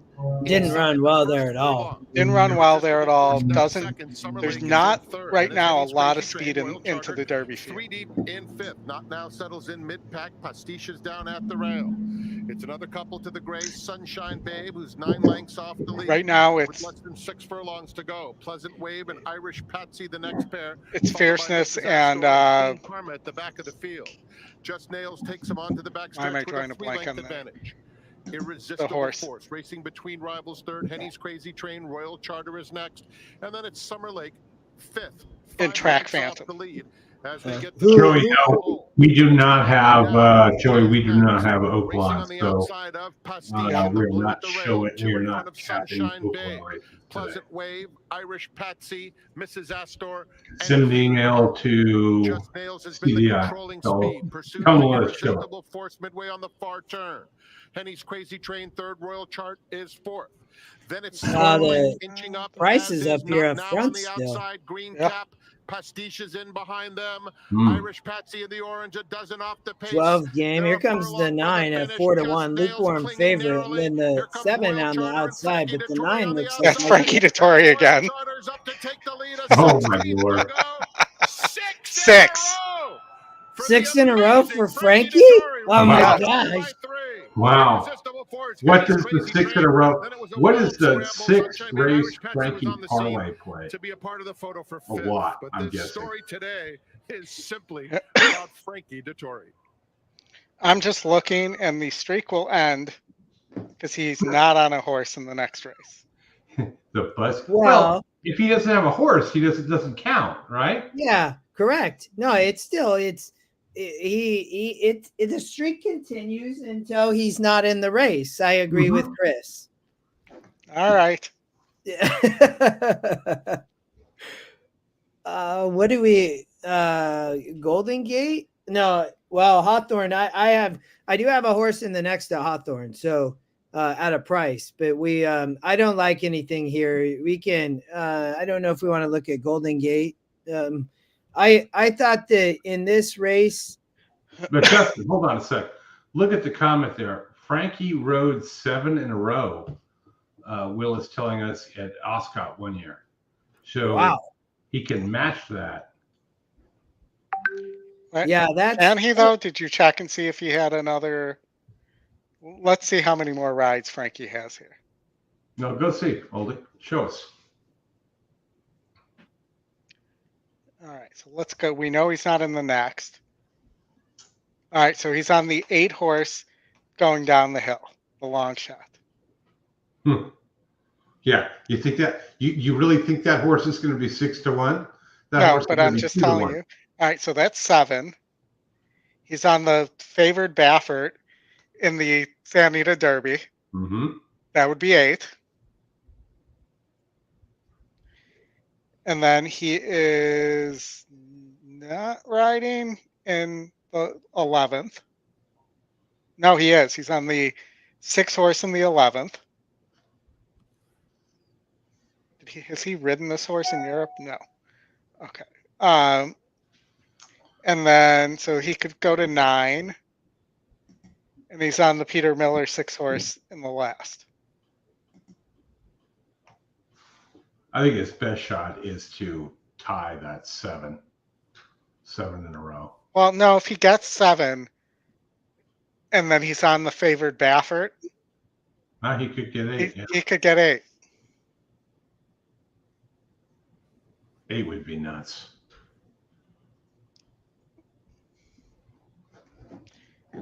I don't think it's 7 out. I think it's 7 pays.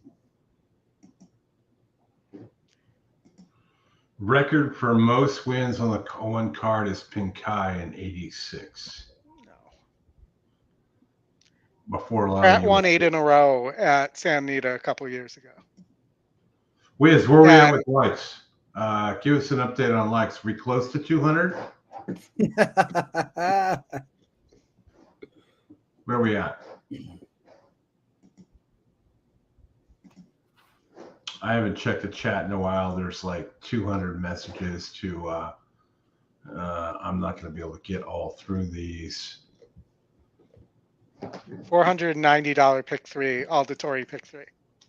Wow. Nice. That's awesome. Well, if they said it on FanDuel, it's got to be true. Yes. Art was going to fire a pick 5. Thing is, FanDuel doesn't get all the races we do. 180. We're 20 away. Thank you, David. 20 more likes.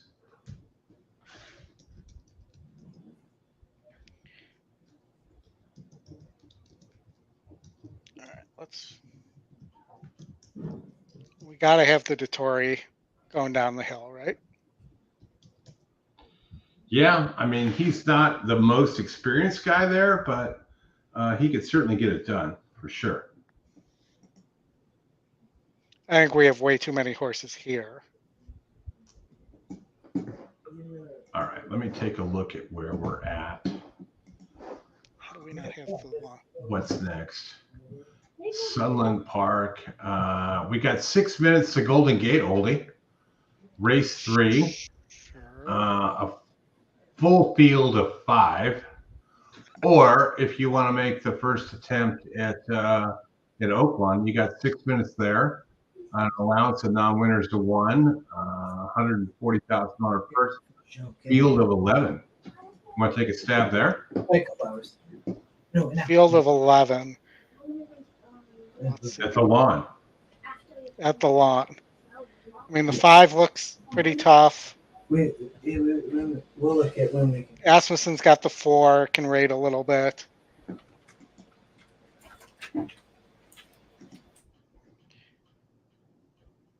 Maybe all right, so how about a 4, 5, 11 try? 4, 5, 11 try. You're going with the top 2 picks with the 11. What don't you like about the 8? First thing I'll ask you. I mean, just looking at it, it needs the lead. Doesn't pass anybody. Only last win was in November 25th of 2022 on the lead. Hasn't passed anybody since 6-2 of 22. Yeah, probably a good call. But, you know, I think the 6 is a little interesting as well at a big price. A horse that an Emerald Downs horse claim that's now with Asmussen. I saw a few Emerald horses this weekend as I was handicapping Oldy. Second off the layoff with Asmussen.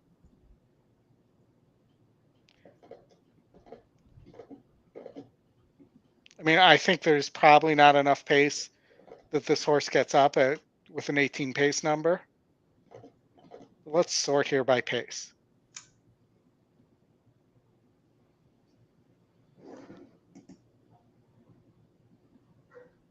And you look here, the 10 and the 6 have won a bunch of races. One of these horses, you know, I don't particularly like FanDuel form either. Or I should say Fairmount.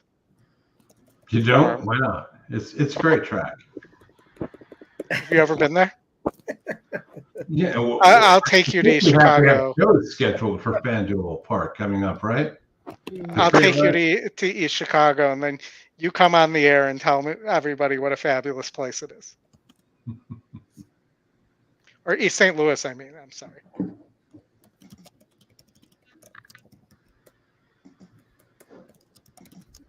The Emerald City. The Emerald City is Seattle. Yes. Is Dam Entertainment from Seattle? I don't know. Be.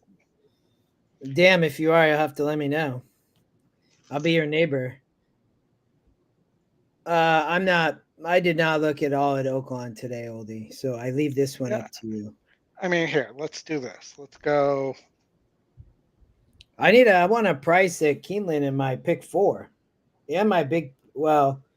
Yeah, I guess in the pick 4. Not gonna pay much, but I mean, it wants to single the 4. I think you need the 5. They both can rate a little bit. The 5 may be a little bit better than the 4. And I like the 5 better. All right, so let's do this. 5 may be a little bit better. Wait, how's it echoing? Echo. That was me. Oh. Something like that for $12. Justin, we're getting down to it, man. Like 15, 16 more. Seriously? Really? Wiz said 19 more. They're bringing it in. Guys, besides hitting the like button, hit the subscribe button as well if you haven't. I mean, you guys are so close where you've got family members, log in with them, get them on their phones. I mean, Justin, you got 2 kids, man. Have them like it. They probably would if they knew. They would. Of course they would. You got any more of those $100 packs you want to open up? I have 3 over here. Then my kids ask me like twice a day if we can open them up. Well, we got to do that. Like after, so I think we might have time after the Oaklawn race if you want to do it. We can show Golden Gate while people watch Oaklawn. They each opened a pack, and my youngest pulled. It's like a Julio Griffey. It's hard to see. It's a Julio Griffey dual patch. It's not autoed, but like a dual patch. It's pretty cool. And then my other one pulled a Pedro Martinez Montreal Expos auto redemption. I don't even have it. I have to redeem it from Topps. But I'm hoping in one of these other 3 packs we can pull a rookie or something. Nice. That would be good. Yeah. I'm sporting the Ricky today. Yeah, I like it. Today I am the greatest. Mariners are on the struggle bus for me here in Seattle. They lost to Milwaukee last night. The game starts actually pretty soon, I think. It's good. It's a 162 game season. Yeah. The Dodgers won the World Series a couple of years ago in that 81 game season, which is about how far Clayton Kershaw can go in a year before breaking down. All right. 3 or 4 wins. Just looking at Will Pays, what are you alive to? What are you guys alive to in the or you're not, Chris, but did you have the 3 and the 4, Justin? At Santa Anita? Yeah, in the big 3, pick 3. I have the 3, 4, and 8 at Santa Anita. I like the 2 horse at Golden Gate Fields, FYI, here at 7-2. I have the 3, 4, 8 Oldie in that big pick 3, and then I have all at Keeneland in the pick 4. Justin, I will tell you, don't mention the Bruto, just FYI. All right. So 131.25 to the 4, 226.50 to the 3, 3,065.85 to the 8. For $3? Yes. My ticket was only $36. I like it. So that's what you're alive to. And we're led to like some, they're nothing amazing. I think minimum's like $80 to the favorite 3 at Keeneland, but I thought that race might be a little bit open. I would love to see the 2 here, got a great price. I know the 1 was a big favorite. I thought the 1 might stop, Oldie, but we will see.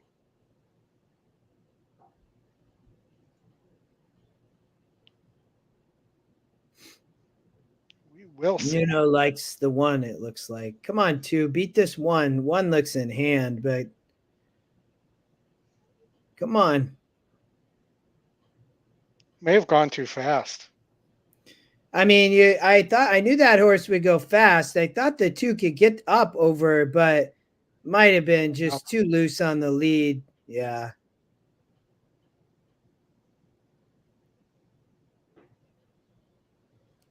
One gonna run, or the 2 gonna run second, but when Oldie, when is the Santa Anita Derby? It is nice of you to ask. It is race 10. So post time is 6:45 my time.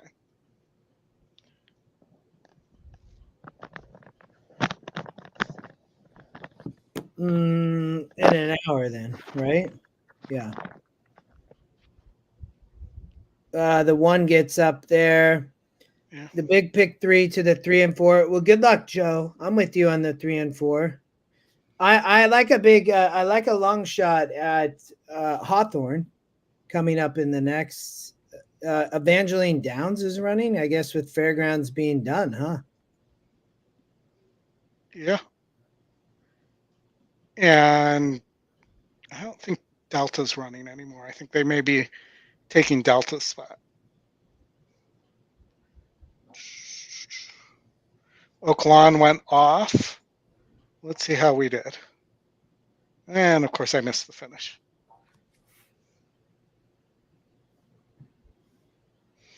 Oaklawn, the 8 horse it looks like, or the 5? They're keeping both in the photo.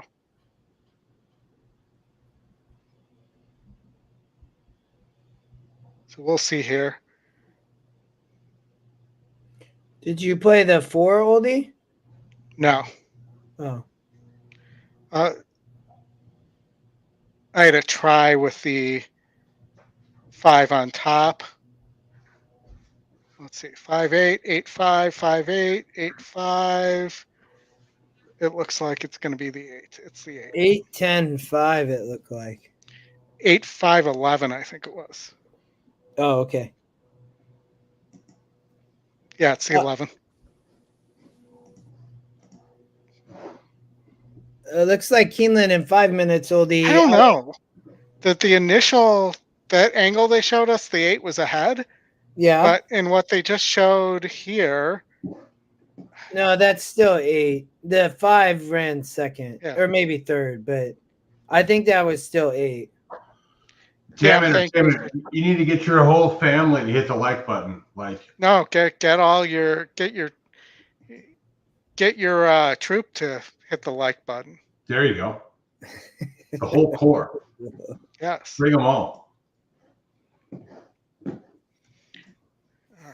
Keeneland. Justin's alive to all. 3. The pick 4. Yeah, the 3's paying the least $75, but everybody else at least paying, triple digits. The 2 paying $1,000, but I knew that 3 would be tough here, but I thought this horse might be beatable. And if you get around the 3, to be honest, I think a lot of horses could win. It is the way I saw the last year at Keeneland. Sal's playing a win play show on the 4 at Keeneland. It's the win percent say it's wide open, and a lot of these horses are improving. I thought the 6 horse even had interest, a credit. So that's the Machado, Chad Brown, Gaff are on the favorite, but yeah. The 6 and the 7, I like the 7, but it's a Turfway shipper. The 6 is a Turfway shipper. You got to just toss those. Yes, Laura, we will show the Anita Derby. That will be our last race of the day. Apparently, and Wiz, correct me if I'm wrong, we're 14 likes away from 200, right? So let's make that happen. Laura, the Anita Derby's we're a little over an hour away. Well, yeah. Chris, if we get the 8 at the Anita Derby, we win like $3,000. That would pay for the Keeneland Grade 1 gamble entry next weekend. Yep, it's a $3,500 entry. Yeah, and that gets you in with 1, and then maybe you go 2. I don't know. Yeah. I know Brad's got 2 already because he's got hell of a day. There's also a tournament on Friday. It's yes. Kind of cool the way they have it. If you really like something, you can just bet your whole bankroll on it. You can bet 1 race, you can bet all the races. I like how they did it. The Friday one is only a $400 entry. You have to be on site. Yes, you cannot do that online. And once we we have a minute here. Let's just take a look at this. This is the 2-day, $350,000 tourney on horse players, $2,000 entry into this. This is the day money. So first, second, third, and fourth will get that. Overall, these are what these guys are playing for, right? And they have, you can see how many picks they have left here going into this. Right now, Christian Orsacher is in first place with $131.96. So good tourney to get into. Chris, will you scroll down a little more? I was just looking to see some of the names on here. Yep, going through the first page here. Not a lot of folks that I recognize. Ken Seaman in third. I do recognize that name. He's in 36 as well. There are a few other folks here that are familiar faces when you get into the tourney world. This is all done via horse tourneys. What was that name? Yeah, I'm going to go down, and Brent Weiner is in 48th. So him and his wife Sarah, though, they were like big up on the NHC leaderboard. Like they're both great handicappers, to be honest. Yeah, but you're up against it when you get down to just a few races remaining here, and you're looking at where the leaders are.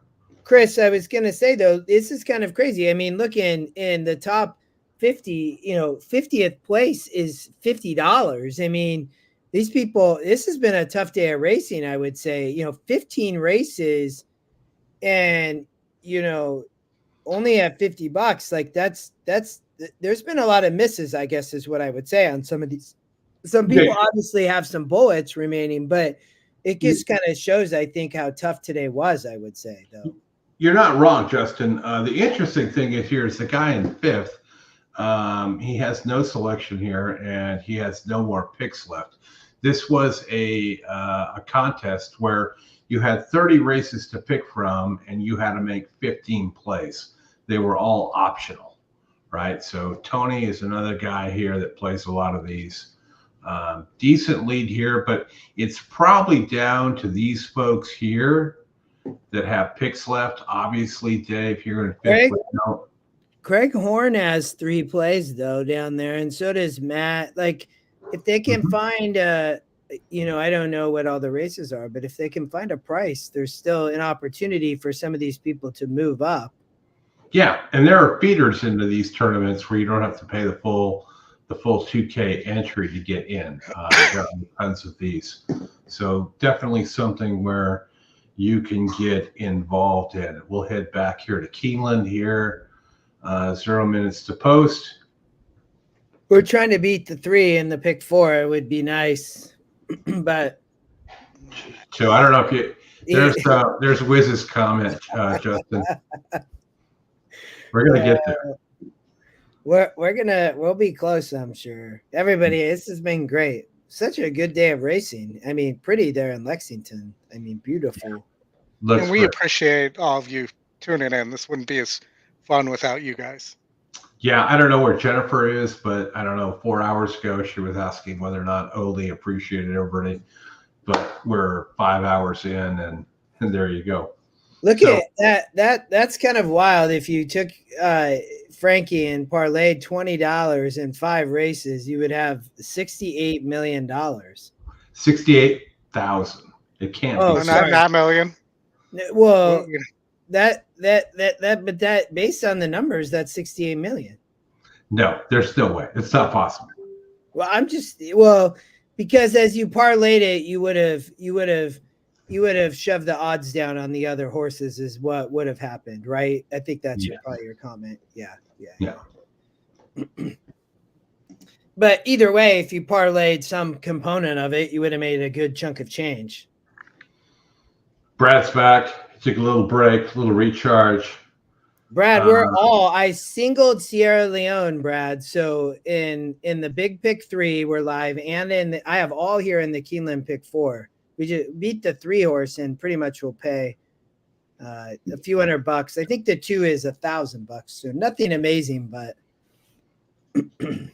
Brad, have your wife walk into YouTube and hit the like button, because We're nearing. To be honest, I think a lot of Nearing 200 likes.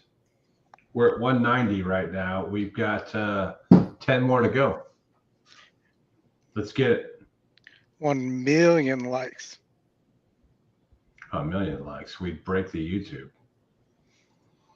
Track looks good there. Freshly harrowed, ready to go here for race 11.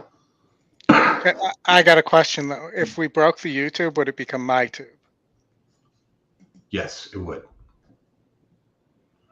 Last race at Keeneland. Shout Sorry, out to man. It Keeneland. had to be done.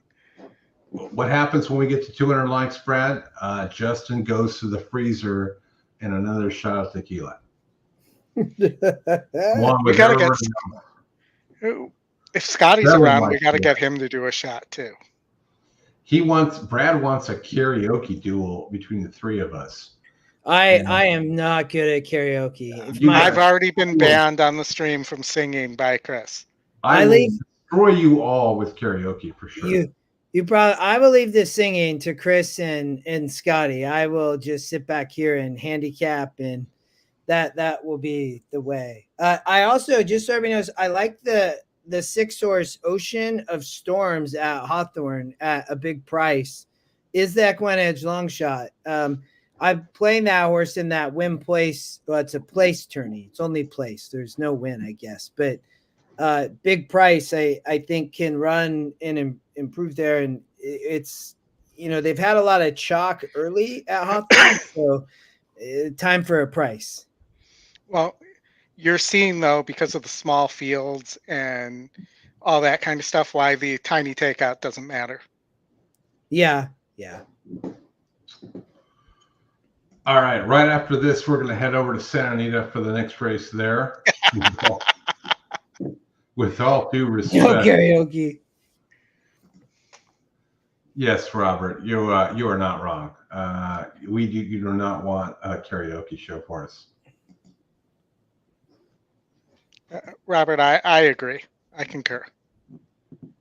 2 left to load. Ocean Atlantique.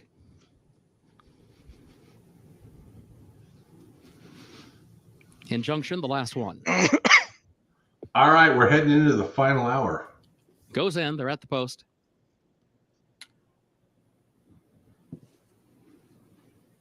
And they're off. And they're off. Sorry, that was his running line. B toward the inside. Here's a credit from the outside. A Dominican Pioneer between that pair. Running B going to settle back toward the rail now. It allows Dominican Pioneer to move on by and have that early lead. With a credit going second. Injunction third up on the outside. Running B is fourth against the rail for the move into the first turn. Masterpiece, a length behind that one, settles down to the inside as well in fifth. Ocean Atlantique moves up to their outside. Injunction goes way wide out to the center of the course, but does. What's going on with that horse's spots mouth? Now goes all the way up to fourth. Challenging the horse, as they I head on think, the is really backstretch. keen. He just wants to group, go. running just 6 Stomping on the lengths bit? from the front. Opening Yeah, quarter on the board, probably. He's probably fighting the bit. 8 seconds. Dominican Pioneer is the leader by just a half length. The credit goes second by a length and a half. Injunction third up on the outside by a length. And then running B Four to fourth go by is. 3/4 We need to get to of a 2 length, here if followed we're by gonna. Ocean Atlantique, who's then fifth we on can the outside, celebrate. nearly 5 lengths off the lead. Masterpiece back toward the rail is sixth, and Kiddo Dan last of the 7. It No, was then you need the 8 and 0.97 seconds, the time for The that 8, first the half 8's mile. fine. I mean, Over to we the just far need to turn, be. No, I mean, in the Pioneer, big. a credit The injunction 3 and from the the rail 5 out. are the. They go the 1, 2, 3, cheapies. separated by a length and a half. Running B is still against the rail, saving ground again around the turn. Still in fourth, though. Running 3 lengths off the lead. Ocean Atlantique has to go wide from the 5th position. Masterpiece, Kiddo Dan at the back. They turn for home. Now, let's see from here Come on, what Running 7. B can do. Still has to get Dominican Get up, Pioneer. 7. Running B comes off the rail now. Injunction, Ocean Atlantique far outside. Get up, Credit between 7. horses. Still Dominican Pioneer Or with the 4. lead. And Get up, Dominican 4. Pioneer chased by Masterpiece, who's coming 3. late up the No. rail. And Running B, Oh. who's there from the outside. Running B again comes after Dominican Pioneer. Running B, yes, finally did get the job done for Tyler Gaffaleone, Chad Brown, and the Calumet Farm. The Calumet The Farm. legendary Calumet Farms. Tradition slow like play. every other. Yeah. Race 8.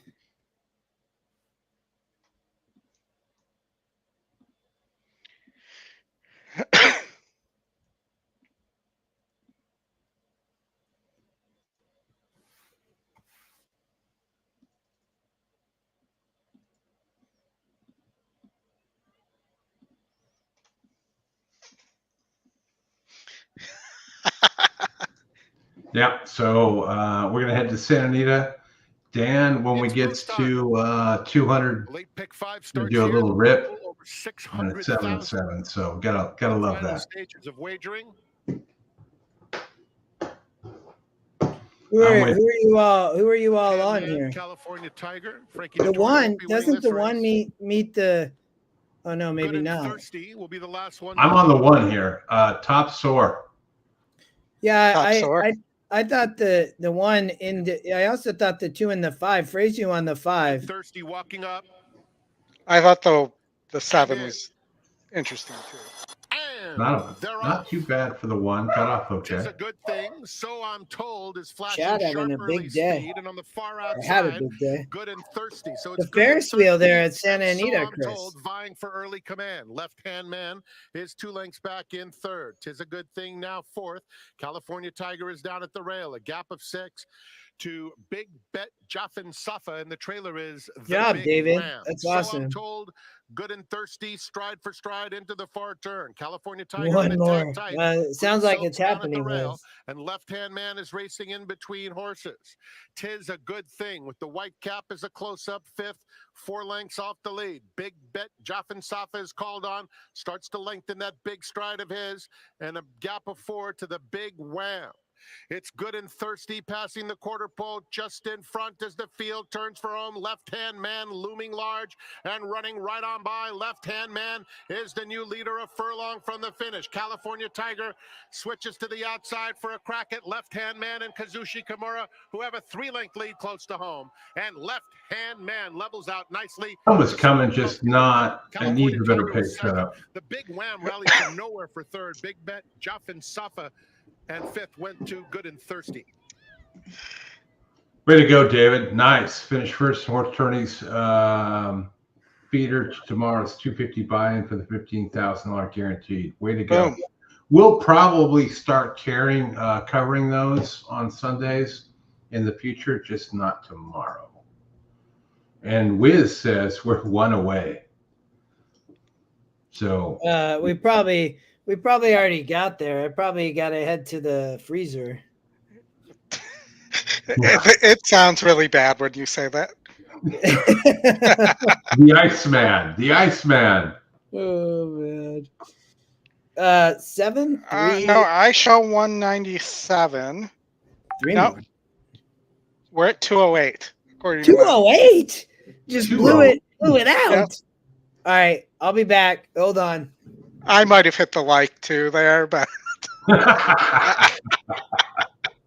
Boom. 200. Way to go, Flatner. Thank you for that. We appreciate you all tuning in. All right, Oldie, what do we have left here? We're running thin. We got Hawthorne race 7 in a minute. yeah, we're done with Keeneland. Now we can't show Hawthorne. Top win percentage is the 5. Call the carries. Tell them they should let us show Hawthorne. Yeah, we will definitely try on that. The 4 at 9-2 with the GSR bump from 59 to 72. The 8 the top pick at 2-1. The 6 is the long shot Ocean of Storms.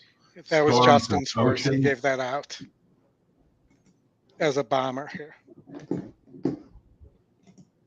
Hasn't run last 2 times out. Goes back to John Arnett here. John and his Arnett. I'm on the 6. I like the 6 too, Justin. How are we down to 204 now? Come on, guys. Don't unlike it after we get enough.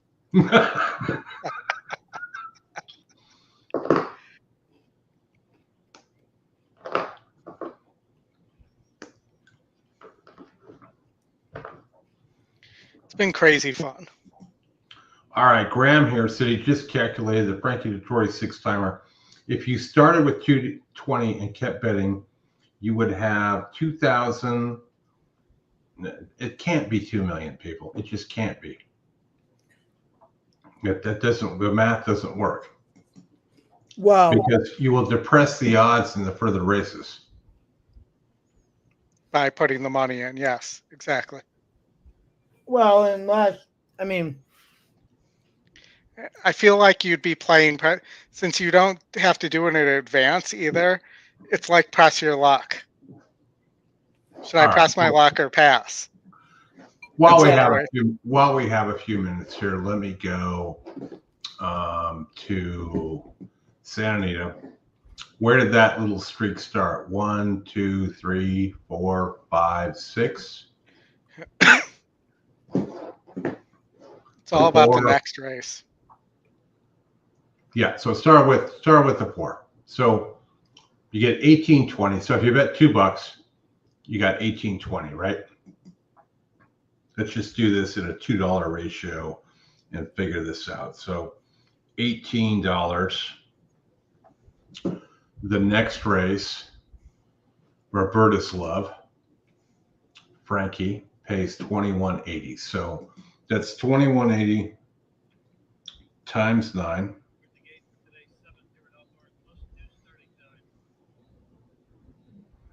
Right, because we had what? $18.20 in that one. So $18 to win. So 9 times 21, 60. That gives you 194. We'll round it up. Great price on the 6 at Hawthorne. Currently 29-1 on the 6 horse. Great for win place show, trifectas, supers. All right, so you'd have 97 on this horse here that Frankie won on here for Dutro, which is just a huge price. Dutro shipping in here, I mean, really crazy. Nothing Like You. Let's make sure it was Frankie. Yes, it was. So 1455 divided by 2 is 727 times 1640. That gets you to $11,922. Are entering the starting gate. Royal Charter was the winner here. Frankie Dettori. So divide that by 2. 5,961 times 1080 gets you 64,000. Ocean of Storms. And left-hand man Cliff notes. Waiting now for Read the broke the streak because Frankie didn't have a mountain that on race. the gate. So you'd be sitting at 64,000 right now, not that many million. They're up and running. Well, you'd also should calculate the horses towards the inside. You're in Corey. Unified Dreams close up. They run money you're putting into the pool, bringing down into those last couple. Unified Dreams moves up third towards the inside. Regular Guy fourth. Ocean of Storms out Sorry, there. race 2. Okay, I'm gonna miss that. Is now back to 6. Read the clip notes 7. This is Peter Galassi, and then Justin and I will take a shot. Powers, they begin their journey on the back stretch. That horse got bet to 13-1. 23 points. That was probably all us because the pools are so small. Is Arden Unified Dreams out there second. You're in. I'm not kidding. Third. 2 lengths back. Ocean of Storms fourth. There was $1,400 bet on that horse. Knife following you a good stride and splitting horses. And then towards the inside, Regular Guy, trailing the field, Go Emmy. They move around the far turn. Ardenwood has the lead. Less than a half mile to go. Ardenwood leads. Decided to stop showing me the video. Unified Dreams. Protonic Power continues his rally into third. Losing looks like not gonna quite run a good race, but gonna flatten out. And then from far back, 4 on the favorite on the lead. Around the turn, they're in the stretch. Ardenwood comes off the turn, a length on top. Unified Dreams on the outside. When you're not that far away, you might actually want to try riding your horse instead of just acting like you're riding your horse. The final furlong. Whoa. Unified Dreams 5 almost took the 4 out. Protonic Power now picks up the chase. Yeah, the problem, Graham, there is if you do that, you're not going to get the odds in those later horses that you did that were live because you're going to be putting too much money over the back-to-back winners for jockey Yoel Navas. Well, that one didn't work. I like the 8 in the next, so that will be our next target there. But where else we headed? Golden Gate, race 4. Right. 5 minutes from the gate. Do you want? Do I have to? I'm taking. This is the last one. Okay. You ready? Well, if we make it to 250. 200. No 250 for me. You have to take one at 250. We'll all take one at 250. All right. I'll take one right now. There's mine. Okay. Cheers. Cheers. Brother. Purdue's up 7 on NC State. 6. I think Oakland is done. We got Golden Gate here, though. No, Gulam, or sorry if I mispronounced that, but I think Golden Gate's finished. Yeah. Or sorry, Oakland. Thanks, Tom. What kind of wine are you drinking right now? Who, me or Brad? Brad. Brad's probably drinking bourbon. He could have a cab out. Dinner. Brad, what are you drinking? Brad's drinking something.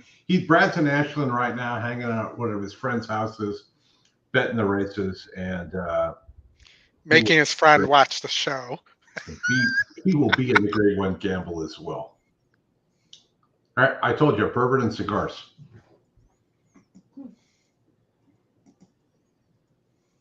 Mm-hmm. What kind of bourbon? Number 5, Unified Dreams finished first. Alan, where are you? Now, did you dip the end of the cigar in the bourbon?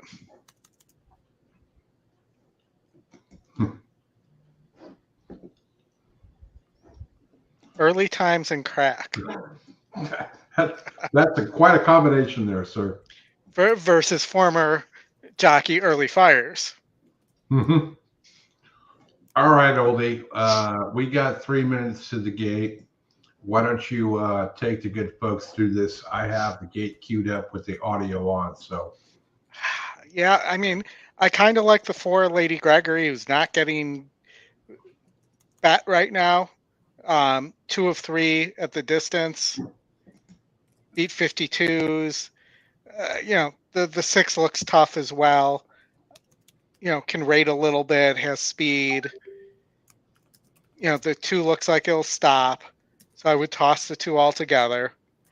So you're looking at who's going to come late here with the speed here, and maybe it's the long shot, the 3, or perhaps the 5 cleans this whole thing up at 3-1. But you're getting a square price, 8-1 on the long shot. So you could play a 6-4-3 here and not be stuck with 3-1 on a horse that's over 11 at the distance. So Olden Jam Entertainment, he lives in Kent, which I think is close to you. And Jesus here I don't know that that's close to Golden Justin. Hour pick 4, and we will get him one prior to the Santa Anita Derby. Kent is where Emerald Downs is in Seattle. So, Dan, where are you at? Are you in Illinois or Washington State? Washington. Or as Mike Ditka used to call it, Washington. He once on his coach's show tried to fight a fan and told him to meet him at his office, which was 250 West Washington. Yeah, so damn, you must be right down by the track at Emerald. Well, Emerald is in Auburn, which is right next to Kent. It's like 5 minutes away. I'm in Redmond, so just north of you. Here's your IQ, buddy. Oh, you're in Microsoft country. Yeah, I live like 5 minutes from Microsoft. I drive by it to go to my work. Like my house, Microsoft's in between my work, and then Bellevue is where I live, or Bellevue is where I work. So that begs the question of why don't you work for Microsoft? I don't know, because I've been in healthcare my whole career. It's a great question. I don't disagree with the question. There's a lot of people that work at Microsoft that get sick. Yeah, I agree. I talk to a lot of them. We see a ton of of patients that at the hospital that work for Microsoft. Obviously, I mean, Microsoft everywhere around us. I mean, and they have a lot of other tech though now too, Meta and Google, and there's a lot. SpaceX has a lot of land up here just by me in Redmond, just I guess east. Like there's a lot of companies that have headquarters or brought offices here. I got to tell you, I got a friend that went in here in Florida a month ago for hip replacement surgery. Yeah. Surgery went great. The day after, everything went south, pancreatitis, the whole 9 yards. He ended up coding like 3 times, all sorts of problems. And the Phillies and Mares have They reached had the to do a starting bunch of gate for the stuff. fourth He had to race get from flown Golden from Gate one Field. ICU to a higher ICU, which was a $56,000 helicopter ride. Got to And feel he's the still in 6 the Phillies and hospital and Mares to rehab go and 5 whatnot. 1/2 furlongs. Just a crazy thing where Outside. a simple thing just doesn't go right. There, the 6 Healthcare. Tiger Queen. Yes, for it definitely. 85. So I'm trying to run. I have a fraternity brother who is CEO of a healthcare organization up there. His name's Jeff Katz. Doesn't ring a bell. I'll have to look up what company.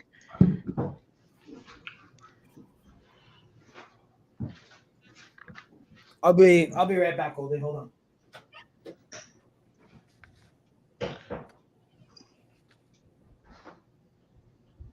I'm gonna cheat here. There we go.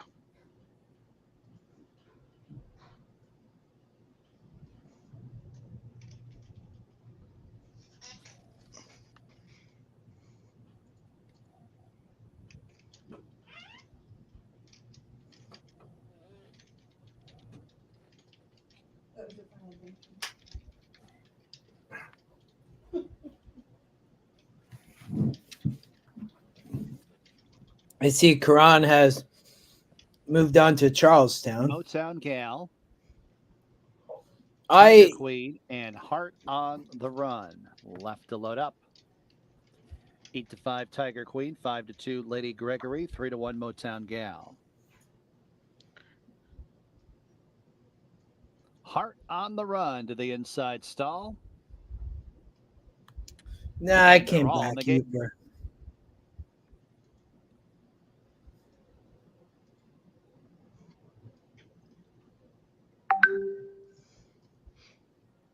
Hard on the Run, Fractious. Motown Gal also. A little wound up in the gate. Hard on the Run is settled. Right around Motown Gal getting back aboard. Might be ready here.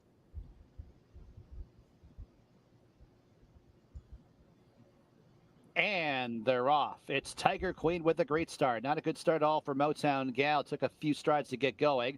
Turalura splitting horses. Morning Addiction at the fence. 3 across the track early on. Heart on the Run settles in mid-pack and forward. Lady Gregory happy to see a pace develop in 5th, and about 6 off the lead is she. And 2 lengths to Motown Gal is at the back of the pack. Morning Addiction and Tiger Queen, they are 1st and 2nd. Turalura's in 3rd and about 2 lengths off the lead. Lady Gregory passes Heart on the Run for 4th. And then at the back, that is Motown Gal. First quarter mile drilled in 21.92. Morning Addiction, Tiger Queen, Lady Gregory looks good on the outside. Lady Gregory, a length and a half come up the rail. Wide. It's Turalura will try and punch throughout the fence. Motown Gal goes 5 wide. Hard on the Runs at the back as they turn into the stretch. Tiger Queen, Morning Addiction, but it's Lady Gregory who gets every chance of the outside. 1 furlong to go, and Tiger Queen's the target. Tiger Queen will try and stymie the bit of Lady Gregory, who's bearing down on the outside 2nd. 16th to go. Tiger Queen, Lady Gregory, a last 2nd thrust, and it's close. Tiger Queen and Lady Gregory. Then it was Morning Addiction and Turalura.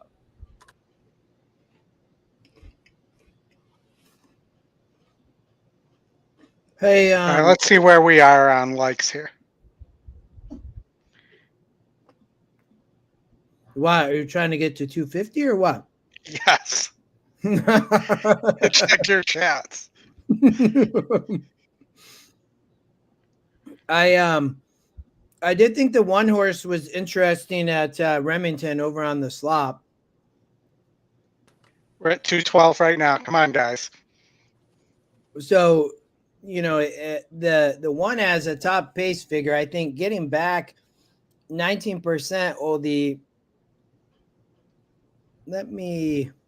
Number 6, Tiger Queen first. Second, the 4, Lady Gregory. Third, the 2, Morning Addiction. Fourth, the 3, Turalura. 6-4-2-3, 5.5 furlongs, 104.31. 212, Monica said, Oldie. Yeah, we got a little work to do still. So I thought that maybe the one horse, Chris and Oldie over at Remington, maybe.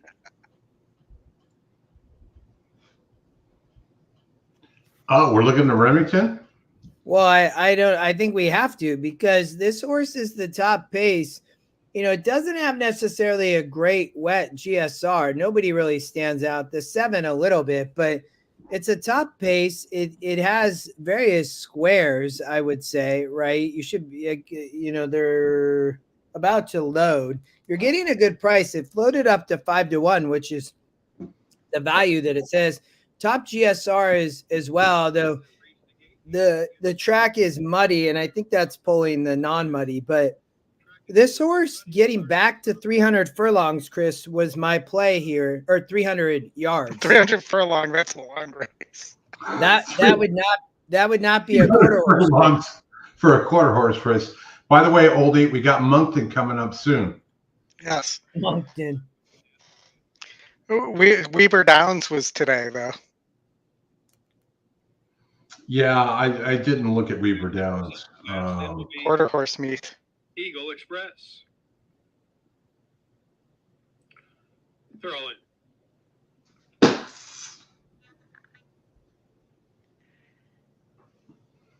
Three acting up. 217 now. The 3 really acting up. That's no bueno. Probably gonna have a scratch over at Remington. Oldie, I don't know where you wanted to go next. We are done with, obviously, Keeneland. We have a little bit of, maybe we need to go to race. Well, maybe they're going to race here at Remington? No way. I assume that I'm showing that Oaklawn's got one more race left. I see that. You're welcome to go there.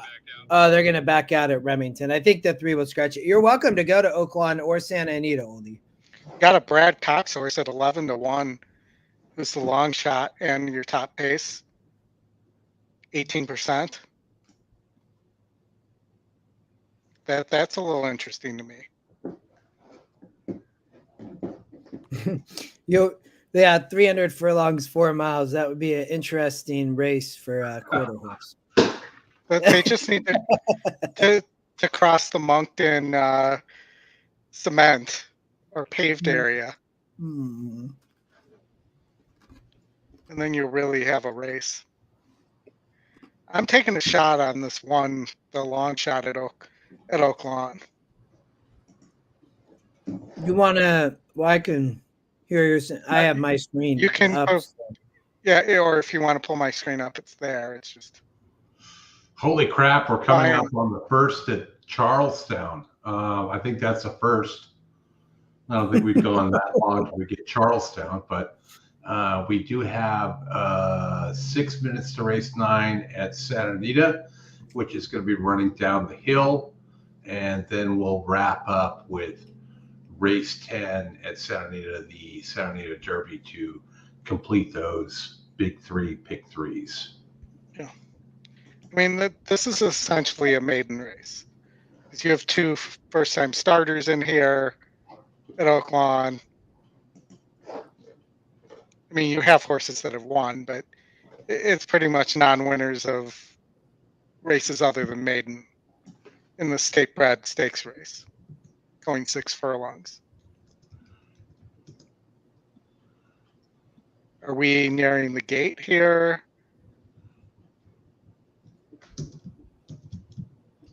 They're still circling around. Anything you like here at Oaklawn, Justin? No, I was still looking over at Santa Anita, Oldie, of maybe playing the late pick 4. There is a late? Go ahead. I thought there's a late. Hold on. Is there a golden hour? There should be a golden hour, but it won't start till race 11. Yeah. So right after this, you guys going to do the Oaklawn race or what? Because I figure right after the Santa Anita race, we'll get into the golden hour pick 4 that people have been asking for and kind of show what we think there. I'm still playing the one over at Remington. Guys, don't forget to hit the like and subscribe. Come on, one. Ivory Turnpike 1 has the advantage almost halfway home, battling with Beat this 6. Get up, 1. Get up, baby. Yes, get up. What we get on a price? Let's look. We got no. Oh, that's you can't be. You were looking at Remington, is what you want to look at. No, yeah, right? I know. Yeah. I'm like, what are you talking about? I'm watching this. It hasn't gone off yet. No, we were playing Remington. 3-1. Not bad. Top pace was getting back to 300 yards, not furlongs, yards. I thought it was very dangerous there. So that looks like a good pick 4 there, Alan. And that's a good win bet, Justin. 3-1 is not anything to lose sleep over for sure.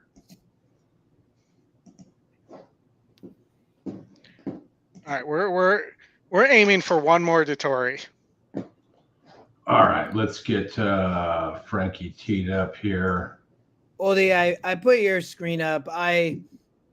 What did you do? I thought the one might be tough here. What were your thoughts on the one? I know they're going down the hill, and big win percent. The 6 AG Bullet. Oldy, I did pull your screen up. I still thought in the Santa Anita Derby, I'd still use the same 3 horses for me. 3, 4, 8. The system, I mean, the win percentage likes the 1, and then the 6, 4, 5 were what 6, 8, 4, 5 is what the sim race liked. Alan will be rooting you home for sure.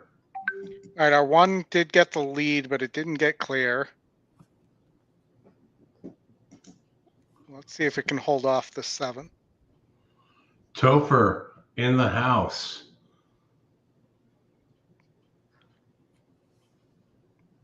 No, there's no Mahoning Valley right now.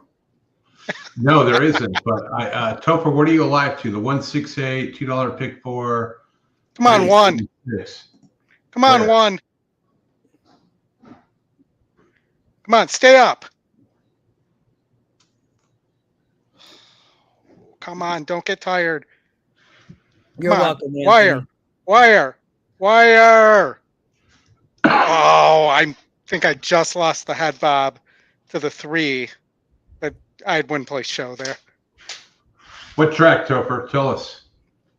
That's at Santa Anita. I happened to see in one of the chats. Okay. Santa Anita, good.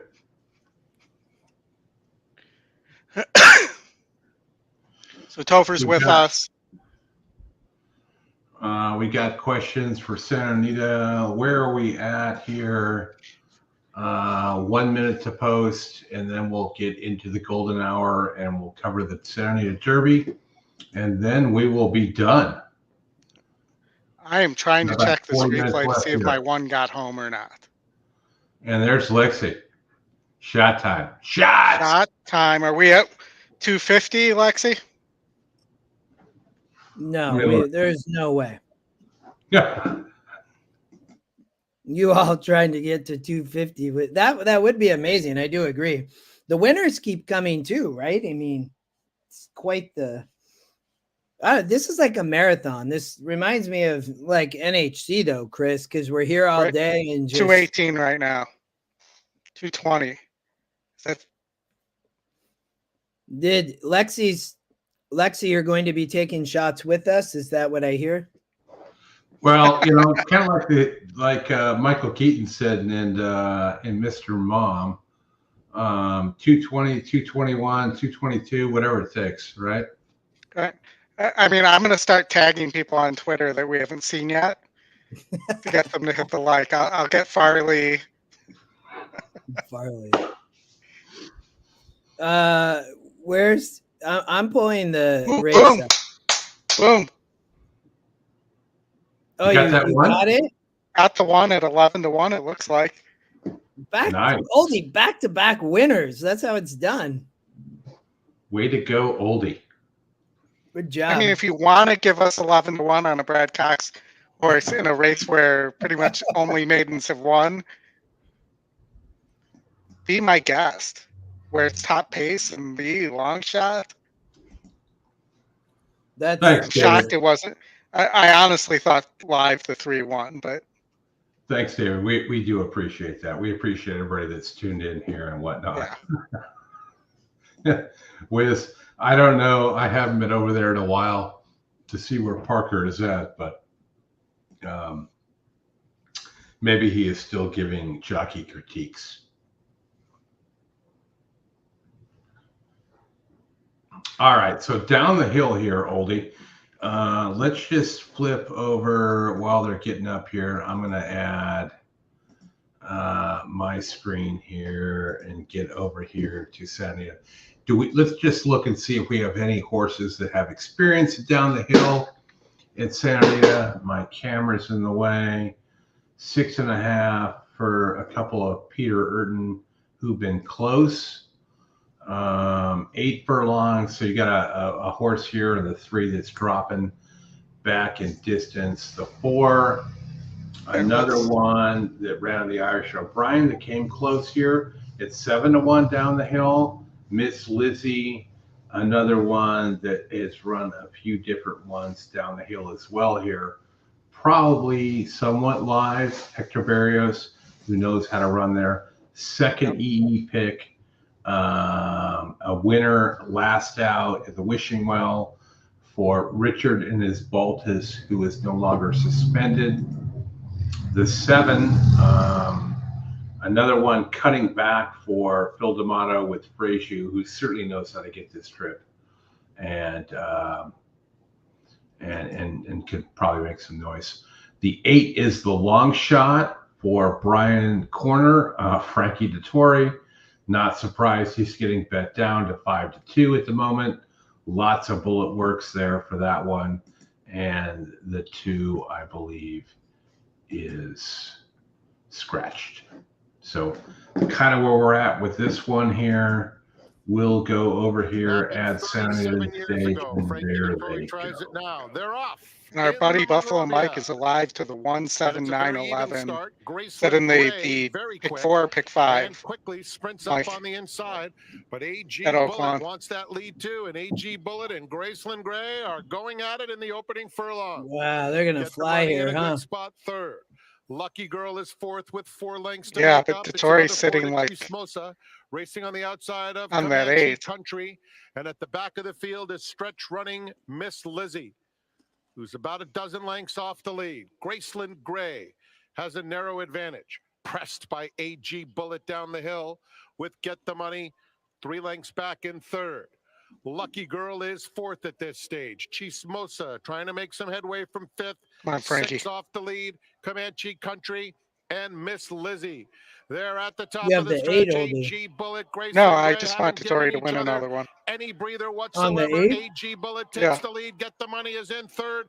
Come Lucky on, Girl in get the up, center of the Frankie. course, inside the Looks 8 like pole, 6, and but AG Bullet pulls away from Graceland 5 Gray. ran out In of the center space of the there, I course, think. Chismosa, Miss Lizzie is flying through traffic, but it will be 6. AG Bullet, razor sharp in the Monrovia. A solid rally from Miss Lizzie. Second or third for Frankie there, but not too shabby at all. The Money, Lucky Girl, Graceland Gray, and Chismosa.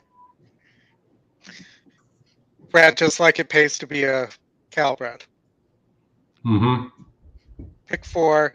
So Buffalo Mike is alive to in the pick 4 at Oakland to the 1-7-9-11. So all right, Oldie. 315, 800, 838. Well, I want the 11 for you very badly, Buffalo Mike, because that's $2,481.60. where is this?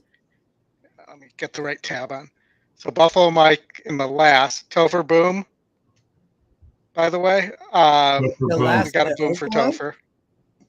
The last at Oakland. That wasn't the last. That was the second to last at Gotcha. Oakland. There's the boom for Topher. And now Buffalo Mike is alive to the 1, 7, 9, 11, I believe it is. In the pick 4. So 9 or 11 would be just fine by me for him. I think that may be our buddy Art from March. Nice, Art. Yeah, way to go, Art. Flex on that, Art. Totally. Yeah, nice. And hit the like. All right, I'm back to playing Hawthorne with this tournament. I'm playing the 8 horse. I thought the 8 maybe over the 2-3 in an exacta, but or the 8 in a win place. It's 5-1. Justin, I have your desktop up. Flip over to Hawthorne and talk about it. 224, guys, on the legs. We're getting close. Race 8, right? So I believe the 8 is the second. Yeah, simple logic. You know, the 3 here are going to be up on the lead. I thought the 8 might be able to finish as 10 second places, which in the tournament I'm only playing place technically, but so you know, as a second in the try here, simple logic, but is dropping in SOR, I would say. And if you go back here, I mean, was running in 48s here on the turf. You know, I think can run on the dirt. Did I put any notes up here? Yeah, it has a nice work. It's coming out of Fairgrounds, I thought. And, you know, gets off the turf. They go 2 turns on the dirt. Didn't work last out, but was up on the lead. I think will likely sit back and try to stalk the pace here would be my perspective. And I think maybe can try to sit back off the pace, Chris. So dropping, you know, trainer jockey for block hit at 31%. So really great rate, to be honest. So I like to try to beat the 3 or at least the 8 to maybe hit the board for sure, maybe run second. I just needed to run first or second. So yeah, it you know, getting it's, you know, even if the 3 wins and the 8 runs second, it's okay.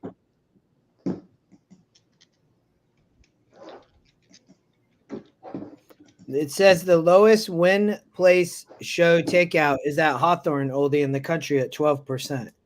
Yeah, so that's correct, but their pools are so small. It doesn't matter. And the fields are typically small. I hate to be saying something negative about a track. I appreciate them with the low turn, but that they also, we could be driving handle to them and showing their races. They're all in the gate.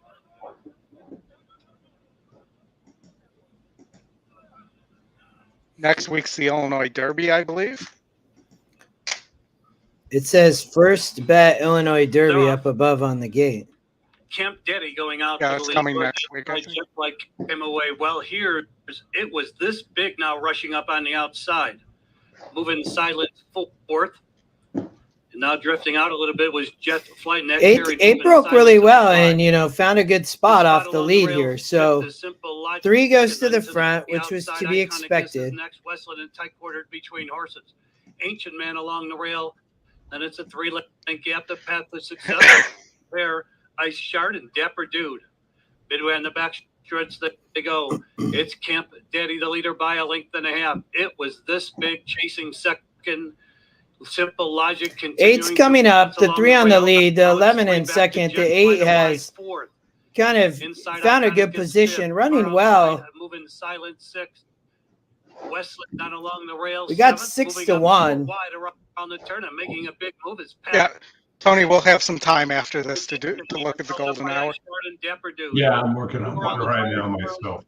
And it's still Camp Daddy by 2. Come on, 8. Run second here. Logic takes over or first. Don't let this 11 beat you. To come back on the outside and then continuing that rally path to success. They straighten away from Come on, 8. 3/16. Camp Daddy still leads by 4. It was this big. Coming back to him on the outside. Great name. Didn't go on. Far outside, path to success. A little more. All right, no Hawthorne. That was no bueno today.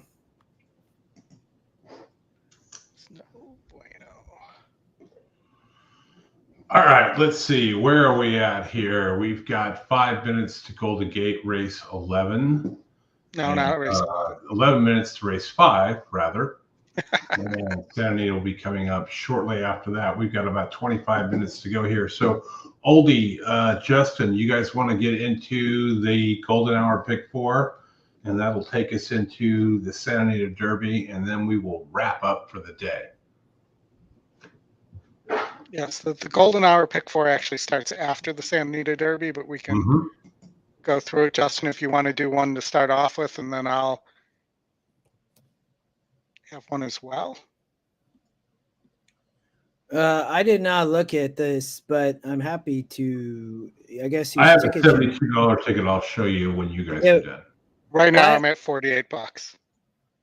I didn't even look, so I'm happy to try to put something together. But the 4 I know was interesting at Santa Anita. I would say Known Idea in the last, on the dirt. It has the top win, and it's the second EquinEdge pick. And the top GSR, I thought that this horse was really interesting. State Bred Stakes, it's Barrios Sadler. I thought this horse maybe could improve. Was my when I saw this horse, I didn't look a ton at the race outside of that. It looks like the 5's adding blinkers. The 3 Shady Tiger down here, the big drop in GSR. Won a 60 last out, off the pace, was on the turf and now gets back to the dirt. So, maybe can run well again. Did break its maiden in a 56 JJ rides, but I thought Known Idea was interesting, you all, just because of the top GSR, second pick, top win. I like the win angle there. And, if from a pace perspective too, I mean, there is the 2, but maybe the 4 just gets the lead, would be my thought. Oldie, I don't know if you all had thoughts in the last, in the other, in the turf race, when I looked at trying to play a pick 4, I only looked briefly here, and I probably would spread with what the ticket generator is using. I don't know if I'm missing anybody. I'd probably, I thought that this was it the 7. I can't remember here.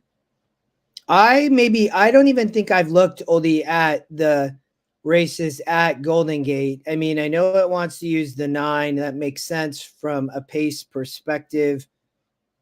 I don't know if you have any thoughts. I haven't looked at these 2 races, so give me a second. I'm going to single the 9 and pray there. The pace advantage is big enough that. Wired in a 48 and then stopped in a 50 and a 52. It is getting to 6 furlongs, an extra furlong. So maybe helps there. The 3 is the second pick, Sunglasses, at 4-1 morning line, the second pick, and then you have the 4. Go ahead. He hasn't won since 2022, the 3.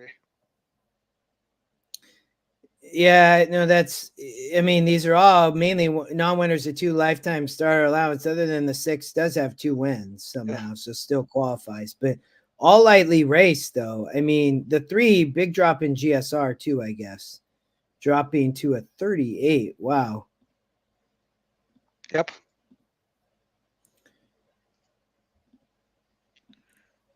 Yeah, I think I'm just going to take that. The nasty plunge there.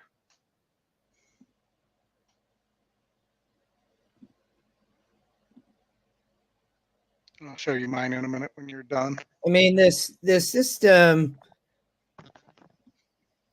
I would probably single the 4 here in the State Bred Stakes, the Echo Eddie. You know, I love the GSR play with the morning line play and the win. So I would single there. You know, probably I would use the 3 here, even though I think there's some knocks on it. It's going to be a good price. I would spread here probably in the turf. And then I guess it's just in the last, I would be, you know, I'm using the 4, the 2, and the 8, the EquinEdge picks. I don't know if I would use the 3, but probably something like that. Maybe have to use the 3, the 5. Yeah. I'd probably be something around this right now, Oldy, if you want to take over. That's where I'm looking right now, everybody. I think that I do like that 4. I like to play with the 4. Like I just think it fits really well in that race. It's a bit of a dangerous single, but I like it. So go ahead, Oldy. All right. So I went the 7, the 12, the 8. I didn't really like the 4 here, even though it has 2 wins. They're against weaker. You know, that this is a step up for the 4. The 5's your pace here. I didn't really like this horse. Foston's first time turf losing in GSR. That's a Baffert that I actually really liked last year as a Derby horse, and it got hurt. So this is the first time back, and interesting that they're trying turf there. The 8 for Glatt is just missing here, but this could be the time. And then I'm using the 6, who is second time in the country, was in a grade 3, is getting more distance and easier here. You know, may not be good enough, but was an interesting horse here, and gets to Tori, who's red hot, still red hot. So those were leg 1, leg 2 at Golden Gate. I'm just going to single the speed and pray. Here I realize it stopped the last 2 times. You know, I'm hoping it just gets an easy lead, and the extra half furlong where it broke its maiden is where it wants to be. And then race 3, I like the 4. I agree with you. I also thought the 11 was very interesting for Doug O'Neill. Beat 60s, you know, just seems like a horse that may have a little more here and might move forward. The 10's undefeated, and you know, is going to dirt, so there's a drop in GSR, but another horse that, because it's state bred, I thought was kind of interesting. And then the 3, same deal, dropping in GSR, but does have this win on dirt. Had a 4-star work back then, talented horse. I have a really nice note on the 3, and it is getting note that the 3 is also getting Hernandez. And then I'm spreading in the last at Golden Gate.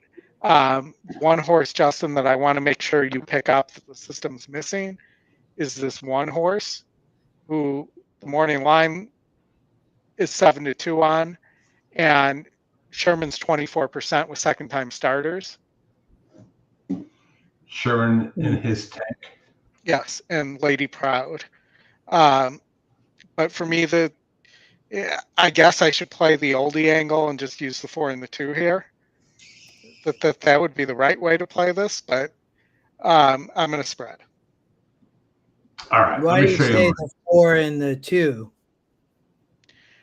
The 4 and the 2, and then you have the 8. So on synthetic, the 4 and the top 2E picks win on synthetic when they match the top win percentage about 68% of the time. I got you. And then you also have a tied for E long shot, first E long shot top SOR qualifier in the 8 here as well. All So right. maybe I'm talking myself into going narrower here as we think about this, and then I can pick up the 7 Flatter. here. I understand the concern on breaking mate and coming next out. I get it. So I'm of the perspective that this is going to be one of those 11 percenters in that race. That's my thoughts on the 4 horse. All right, so I just made that change, and I'm just going to play it like that and not single. Okay. At 96. All right. Probably come back to haunt me. Here's what I got. I'm not playing this at $1 base. I'm playing this at $3. I'm going with the 7 and 12 here. The top 2 picks at Santa Anita. And then the 7, let me get over where I can click. The 7 and the 9 here at Golden Gate. Top pace and a closer. Things I like there. And then at Santa Anita in the stakes race, I'm going 4, 10, and 6. And then in the last, I went with the Oldie angle. 4 and the 2, right? We just heard what he had to say. $72 ticket, $3 base. That's where I'm at with the Golden Hour. If I can get you guys to Oldie, let's put your ticket up here. Is that what you're playing, Oldie? That's what I'm playing. All right, I'm gonna do a quick screenshot there, and then Justin, you are here. I don't know what I'm gonna play yet. I'm not gonna play a ticket that big, so I need to cut it back somewhere. That's where the max I got it to, but I am gonna single the 4. I'm gonna cut it back though. Well, because we still have the Santa Anita Derby to come, right? And then this. Yep. We got the Santa Anita Derby next, and we're going to go to Golden Gate right now as they are ready to roll for race 5. And they're off. Grid start for Tribal Nation. Artemis Gordon goes with that up to one. 227 on the outside in 3rd. Chicken Finger Friday towards the inside. 23 away. Joy second last. Stretch running a 10 Zionis at the back of the pack as they lean into that first turn. It's Tribal Nation on the engine, has the lead by a length and a half. We got Hawthorne coming up as well as in second. Oak Lawn, which we can show, but we know Buffalo Mike is alive to some nice paydays there, so we should definitely check who's at the back Hawthorne of the out. pack at about 8 lengths off the lead. As they race up the backstretch, it's Tribal Nation first Hawthorne quarter or 24.13. Oak Tribal Lawn. Nation has the lead by a length and a No, half. you're fine. Artemis Gordon in chase mode second. Contrary Chieftain in the 3rd spot. Chicken Finger Fridays in 4th and 5.5 lengths off the lead, 2 lengths to El Joy, and then a margin of about 4 lengths to a Tenzioni who's at the back. The half in 47.93 as they make the entry into the far turn. Tribal Nation, the lead still a length over Artemis Gordon, who gets asked to go after leader in second. Contrary Chieftain ranging up 3 wide 3rd, now up into second is Contrary Chieftain. El Joy has passed Chicken Finger Friday. A Tenzioni's at the tail of the field as they arrive at the top of the stretch. Tribal Nation turns them in. Tribal Nation, Contrary Chieftain attacks on the outside. Artemis Gordon plugs away El Joy down the center of the course. Now up into a joint 3rd. They got a 16th to go. Tribal Nation, El Joy. The one is maybe he's got a chance on the outside. Tribal Nation leads by a length and a half. El Joy, a final try. Here's the finish line. Tribal Nation holds over El Joy. Contrary Chieftain 3rd. Artemis Gordon 4th.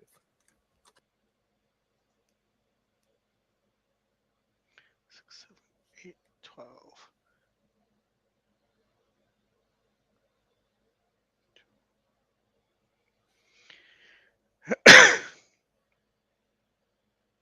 All right. Chalk it, Golden Gate. Yeah, I agree. I was gonna look over at Remington real quick. We have Santa Anita. Well, I guess we could go to Santa Anita Derby, Oldie. It's in 11 minutes. We could go listen to Frank. Well, let's show the simulated race one more time. What are you the simulated race? Yeah. Yep, Oldie, you're up. I've got your desktop shared. All right, I'll switch to it once I have it keyed up here. Thanks again, folks, for joining us today. Hit the like button on your way out. All right, the simulated race. And they're off. The 8 showing surprising speed.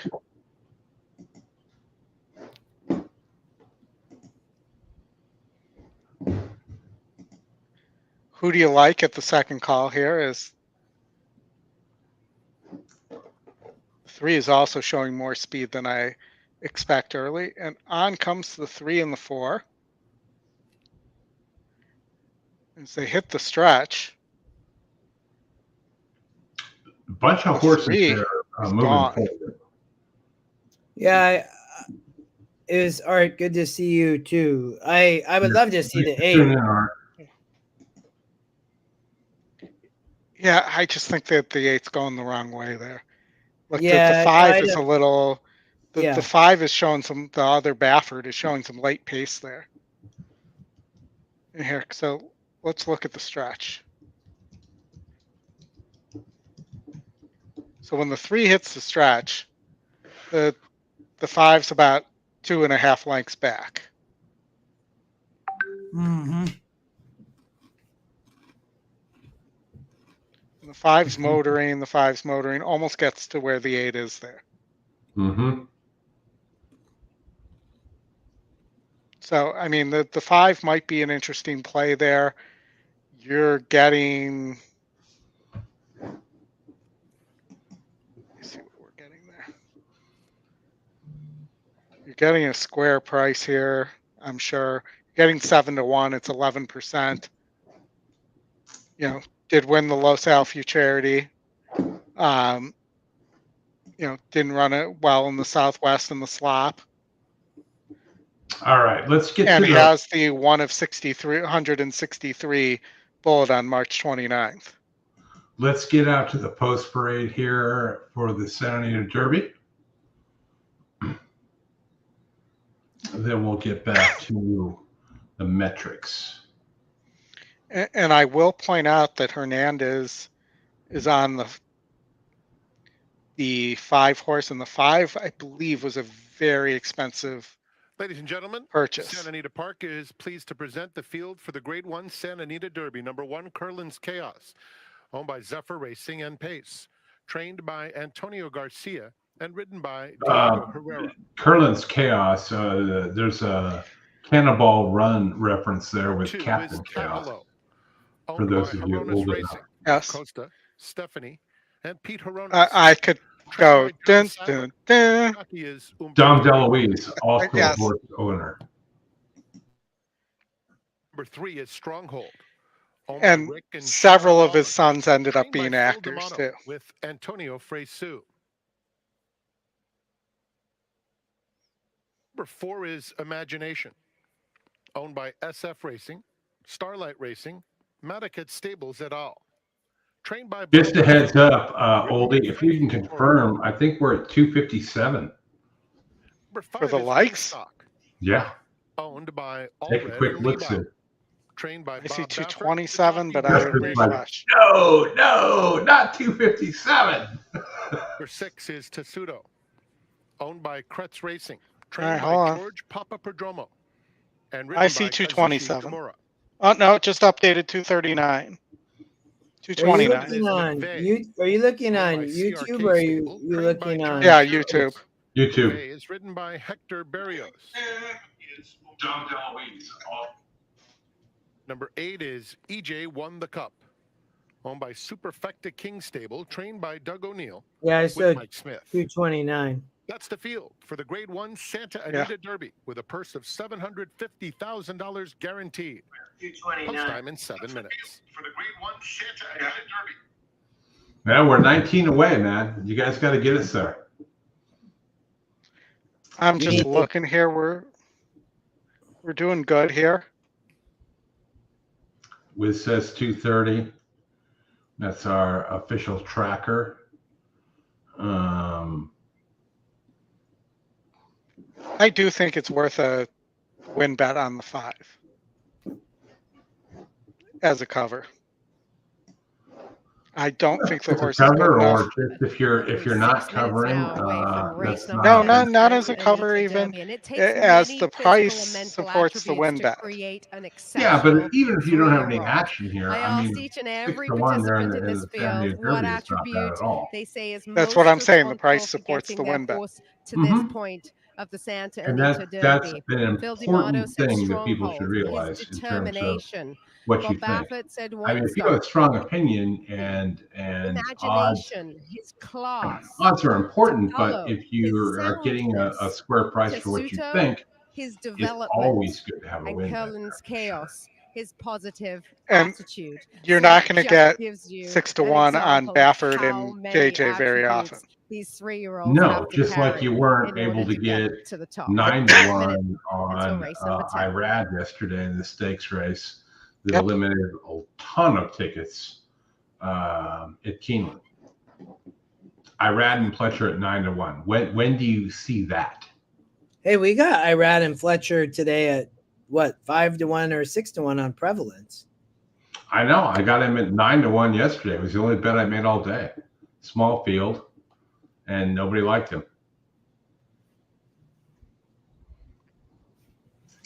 All right, 233 here is what I'm seeing. So yes, disciple of him it is. Yes, Derby prep.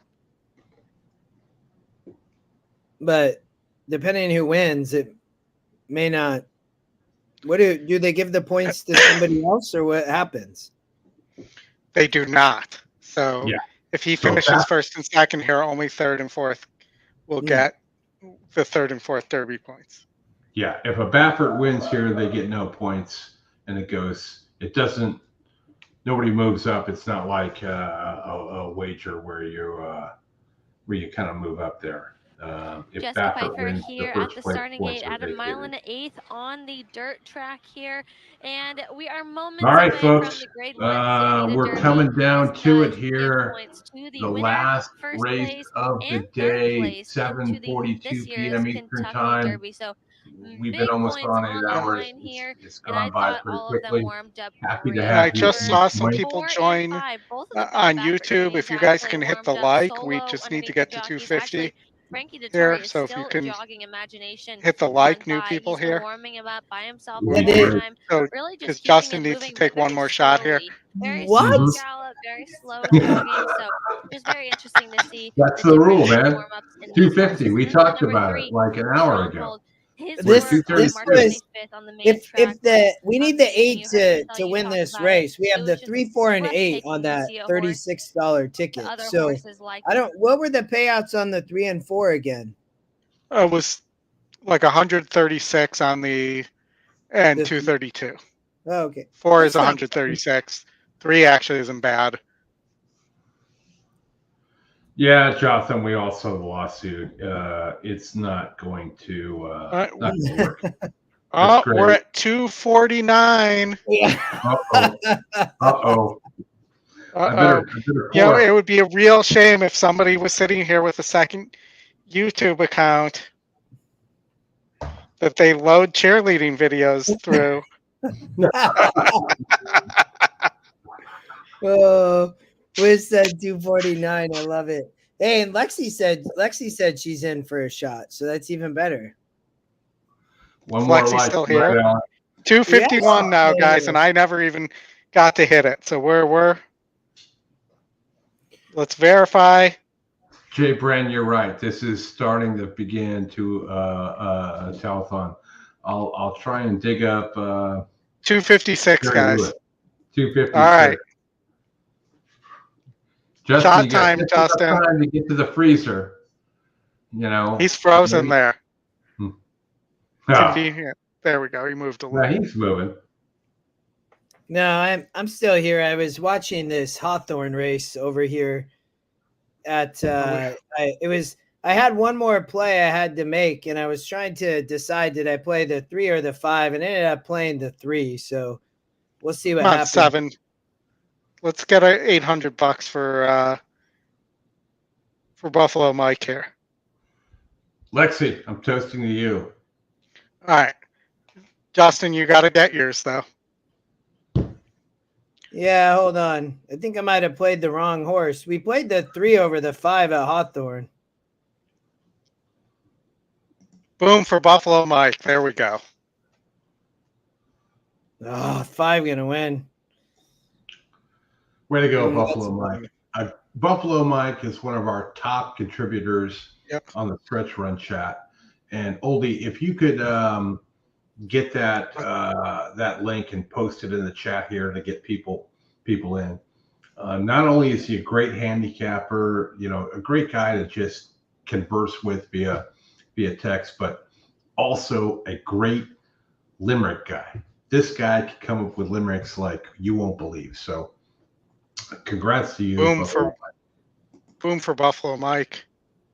Yes. For some reason that didn't load when I pasted it, so let's try this again. There we go. Lexi, I saw on Facebook your daughter did well in school, and she now has a horse, and the horse looks super cool. So happy for you guys with that. Very awesome.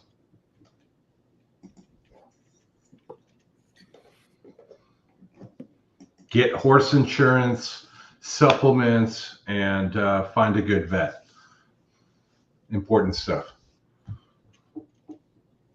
There we go. What was she getting a horse for?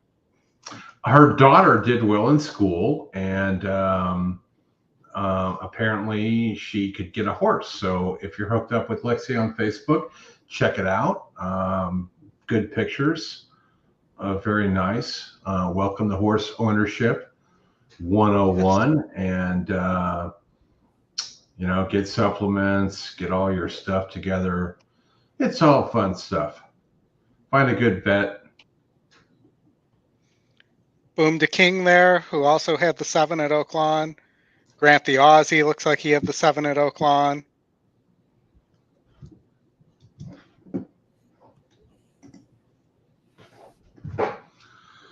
All right, we're going into the gate here for the Grade 1 Anita Derby, the last race of the day that we'll be covering. Thank you all for last joining. one for 250. Takes up his spot very smoothly. Justin.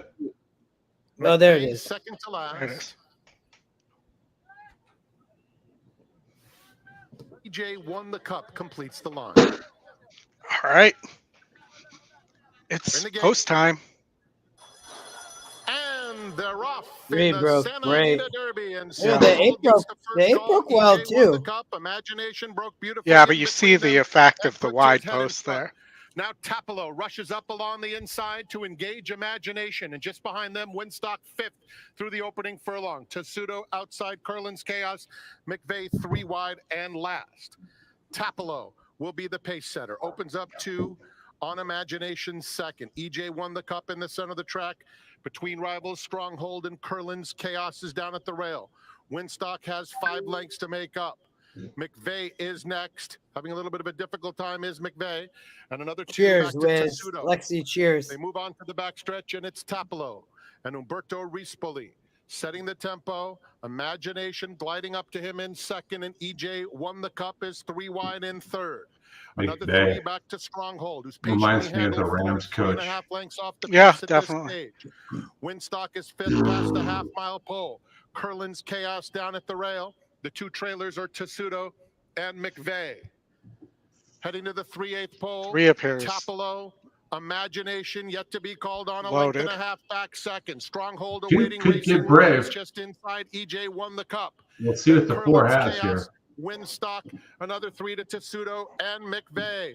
Imagination making his move past the quarter pole. EJ won the cup, running a good race on the outside. Come on, 8. Tapalo is down at the rail. Come on, 8. And Stronghold won from the outside. A driving finish. Stronghold bursts through between horses and is up to take the lead at the furlong pole. Imagination trying to match strides with him. Come on, 8. EJ won the cup in third. Come on, 3. It's Imagination and Stronghold nose in I'm the very Santa behind. Anita It's Derby. I want to point out, I want to show you guys something. Under Antonio Fresu, who's Good job for Frazu. I love that. This great moment, defeating imagination. EJ won the He defeated imagination. I don't know if that's. Oldie, let me get your screen up here. Go ahead. What do you want to show us? Let me get it queued up here.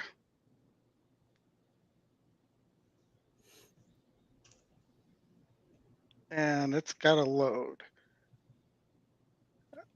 I'm going to show you something. How did that finish? That was 348. Wow. And what did the sim race have? Looks like 348. Show the whole thing. Look at $15 trifecta. That's awesome. Start at the beginning. Let's see. I mean, it didn't have it. The 2, it was up near the lead. It had the 8 getting the lead, but other than that.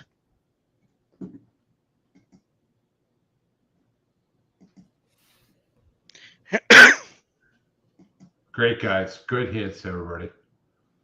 I mean, we went through this, I don't know, maybe an hour and a half ago, but you can see the 8 and the race kind of played out this way, right, Oldie? Yeah.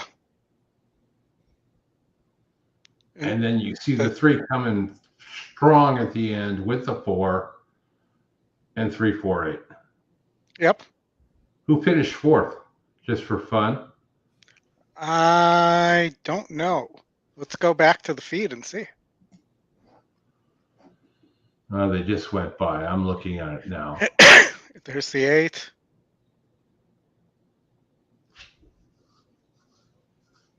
The 1. The 1.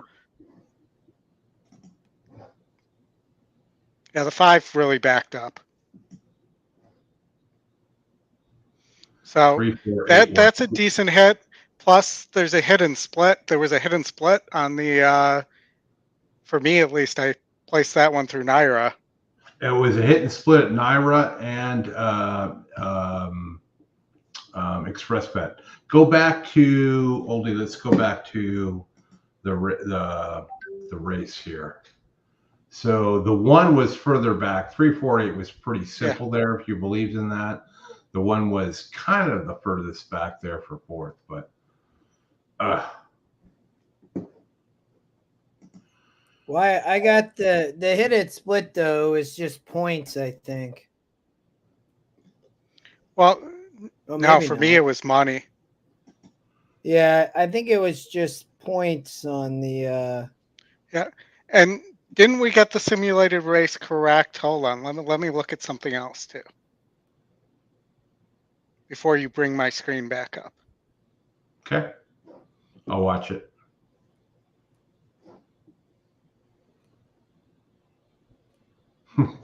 You guys look tired. You kidding, Tony? We're going to be back. We missed it. We'll be back at 12:45 a.m. for shot in. I mean,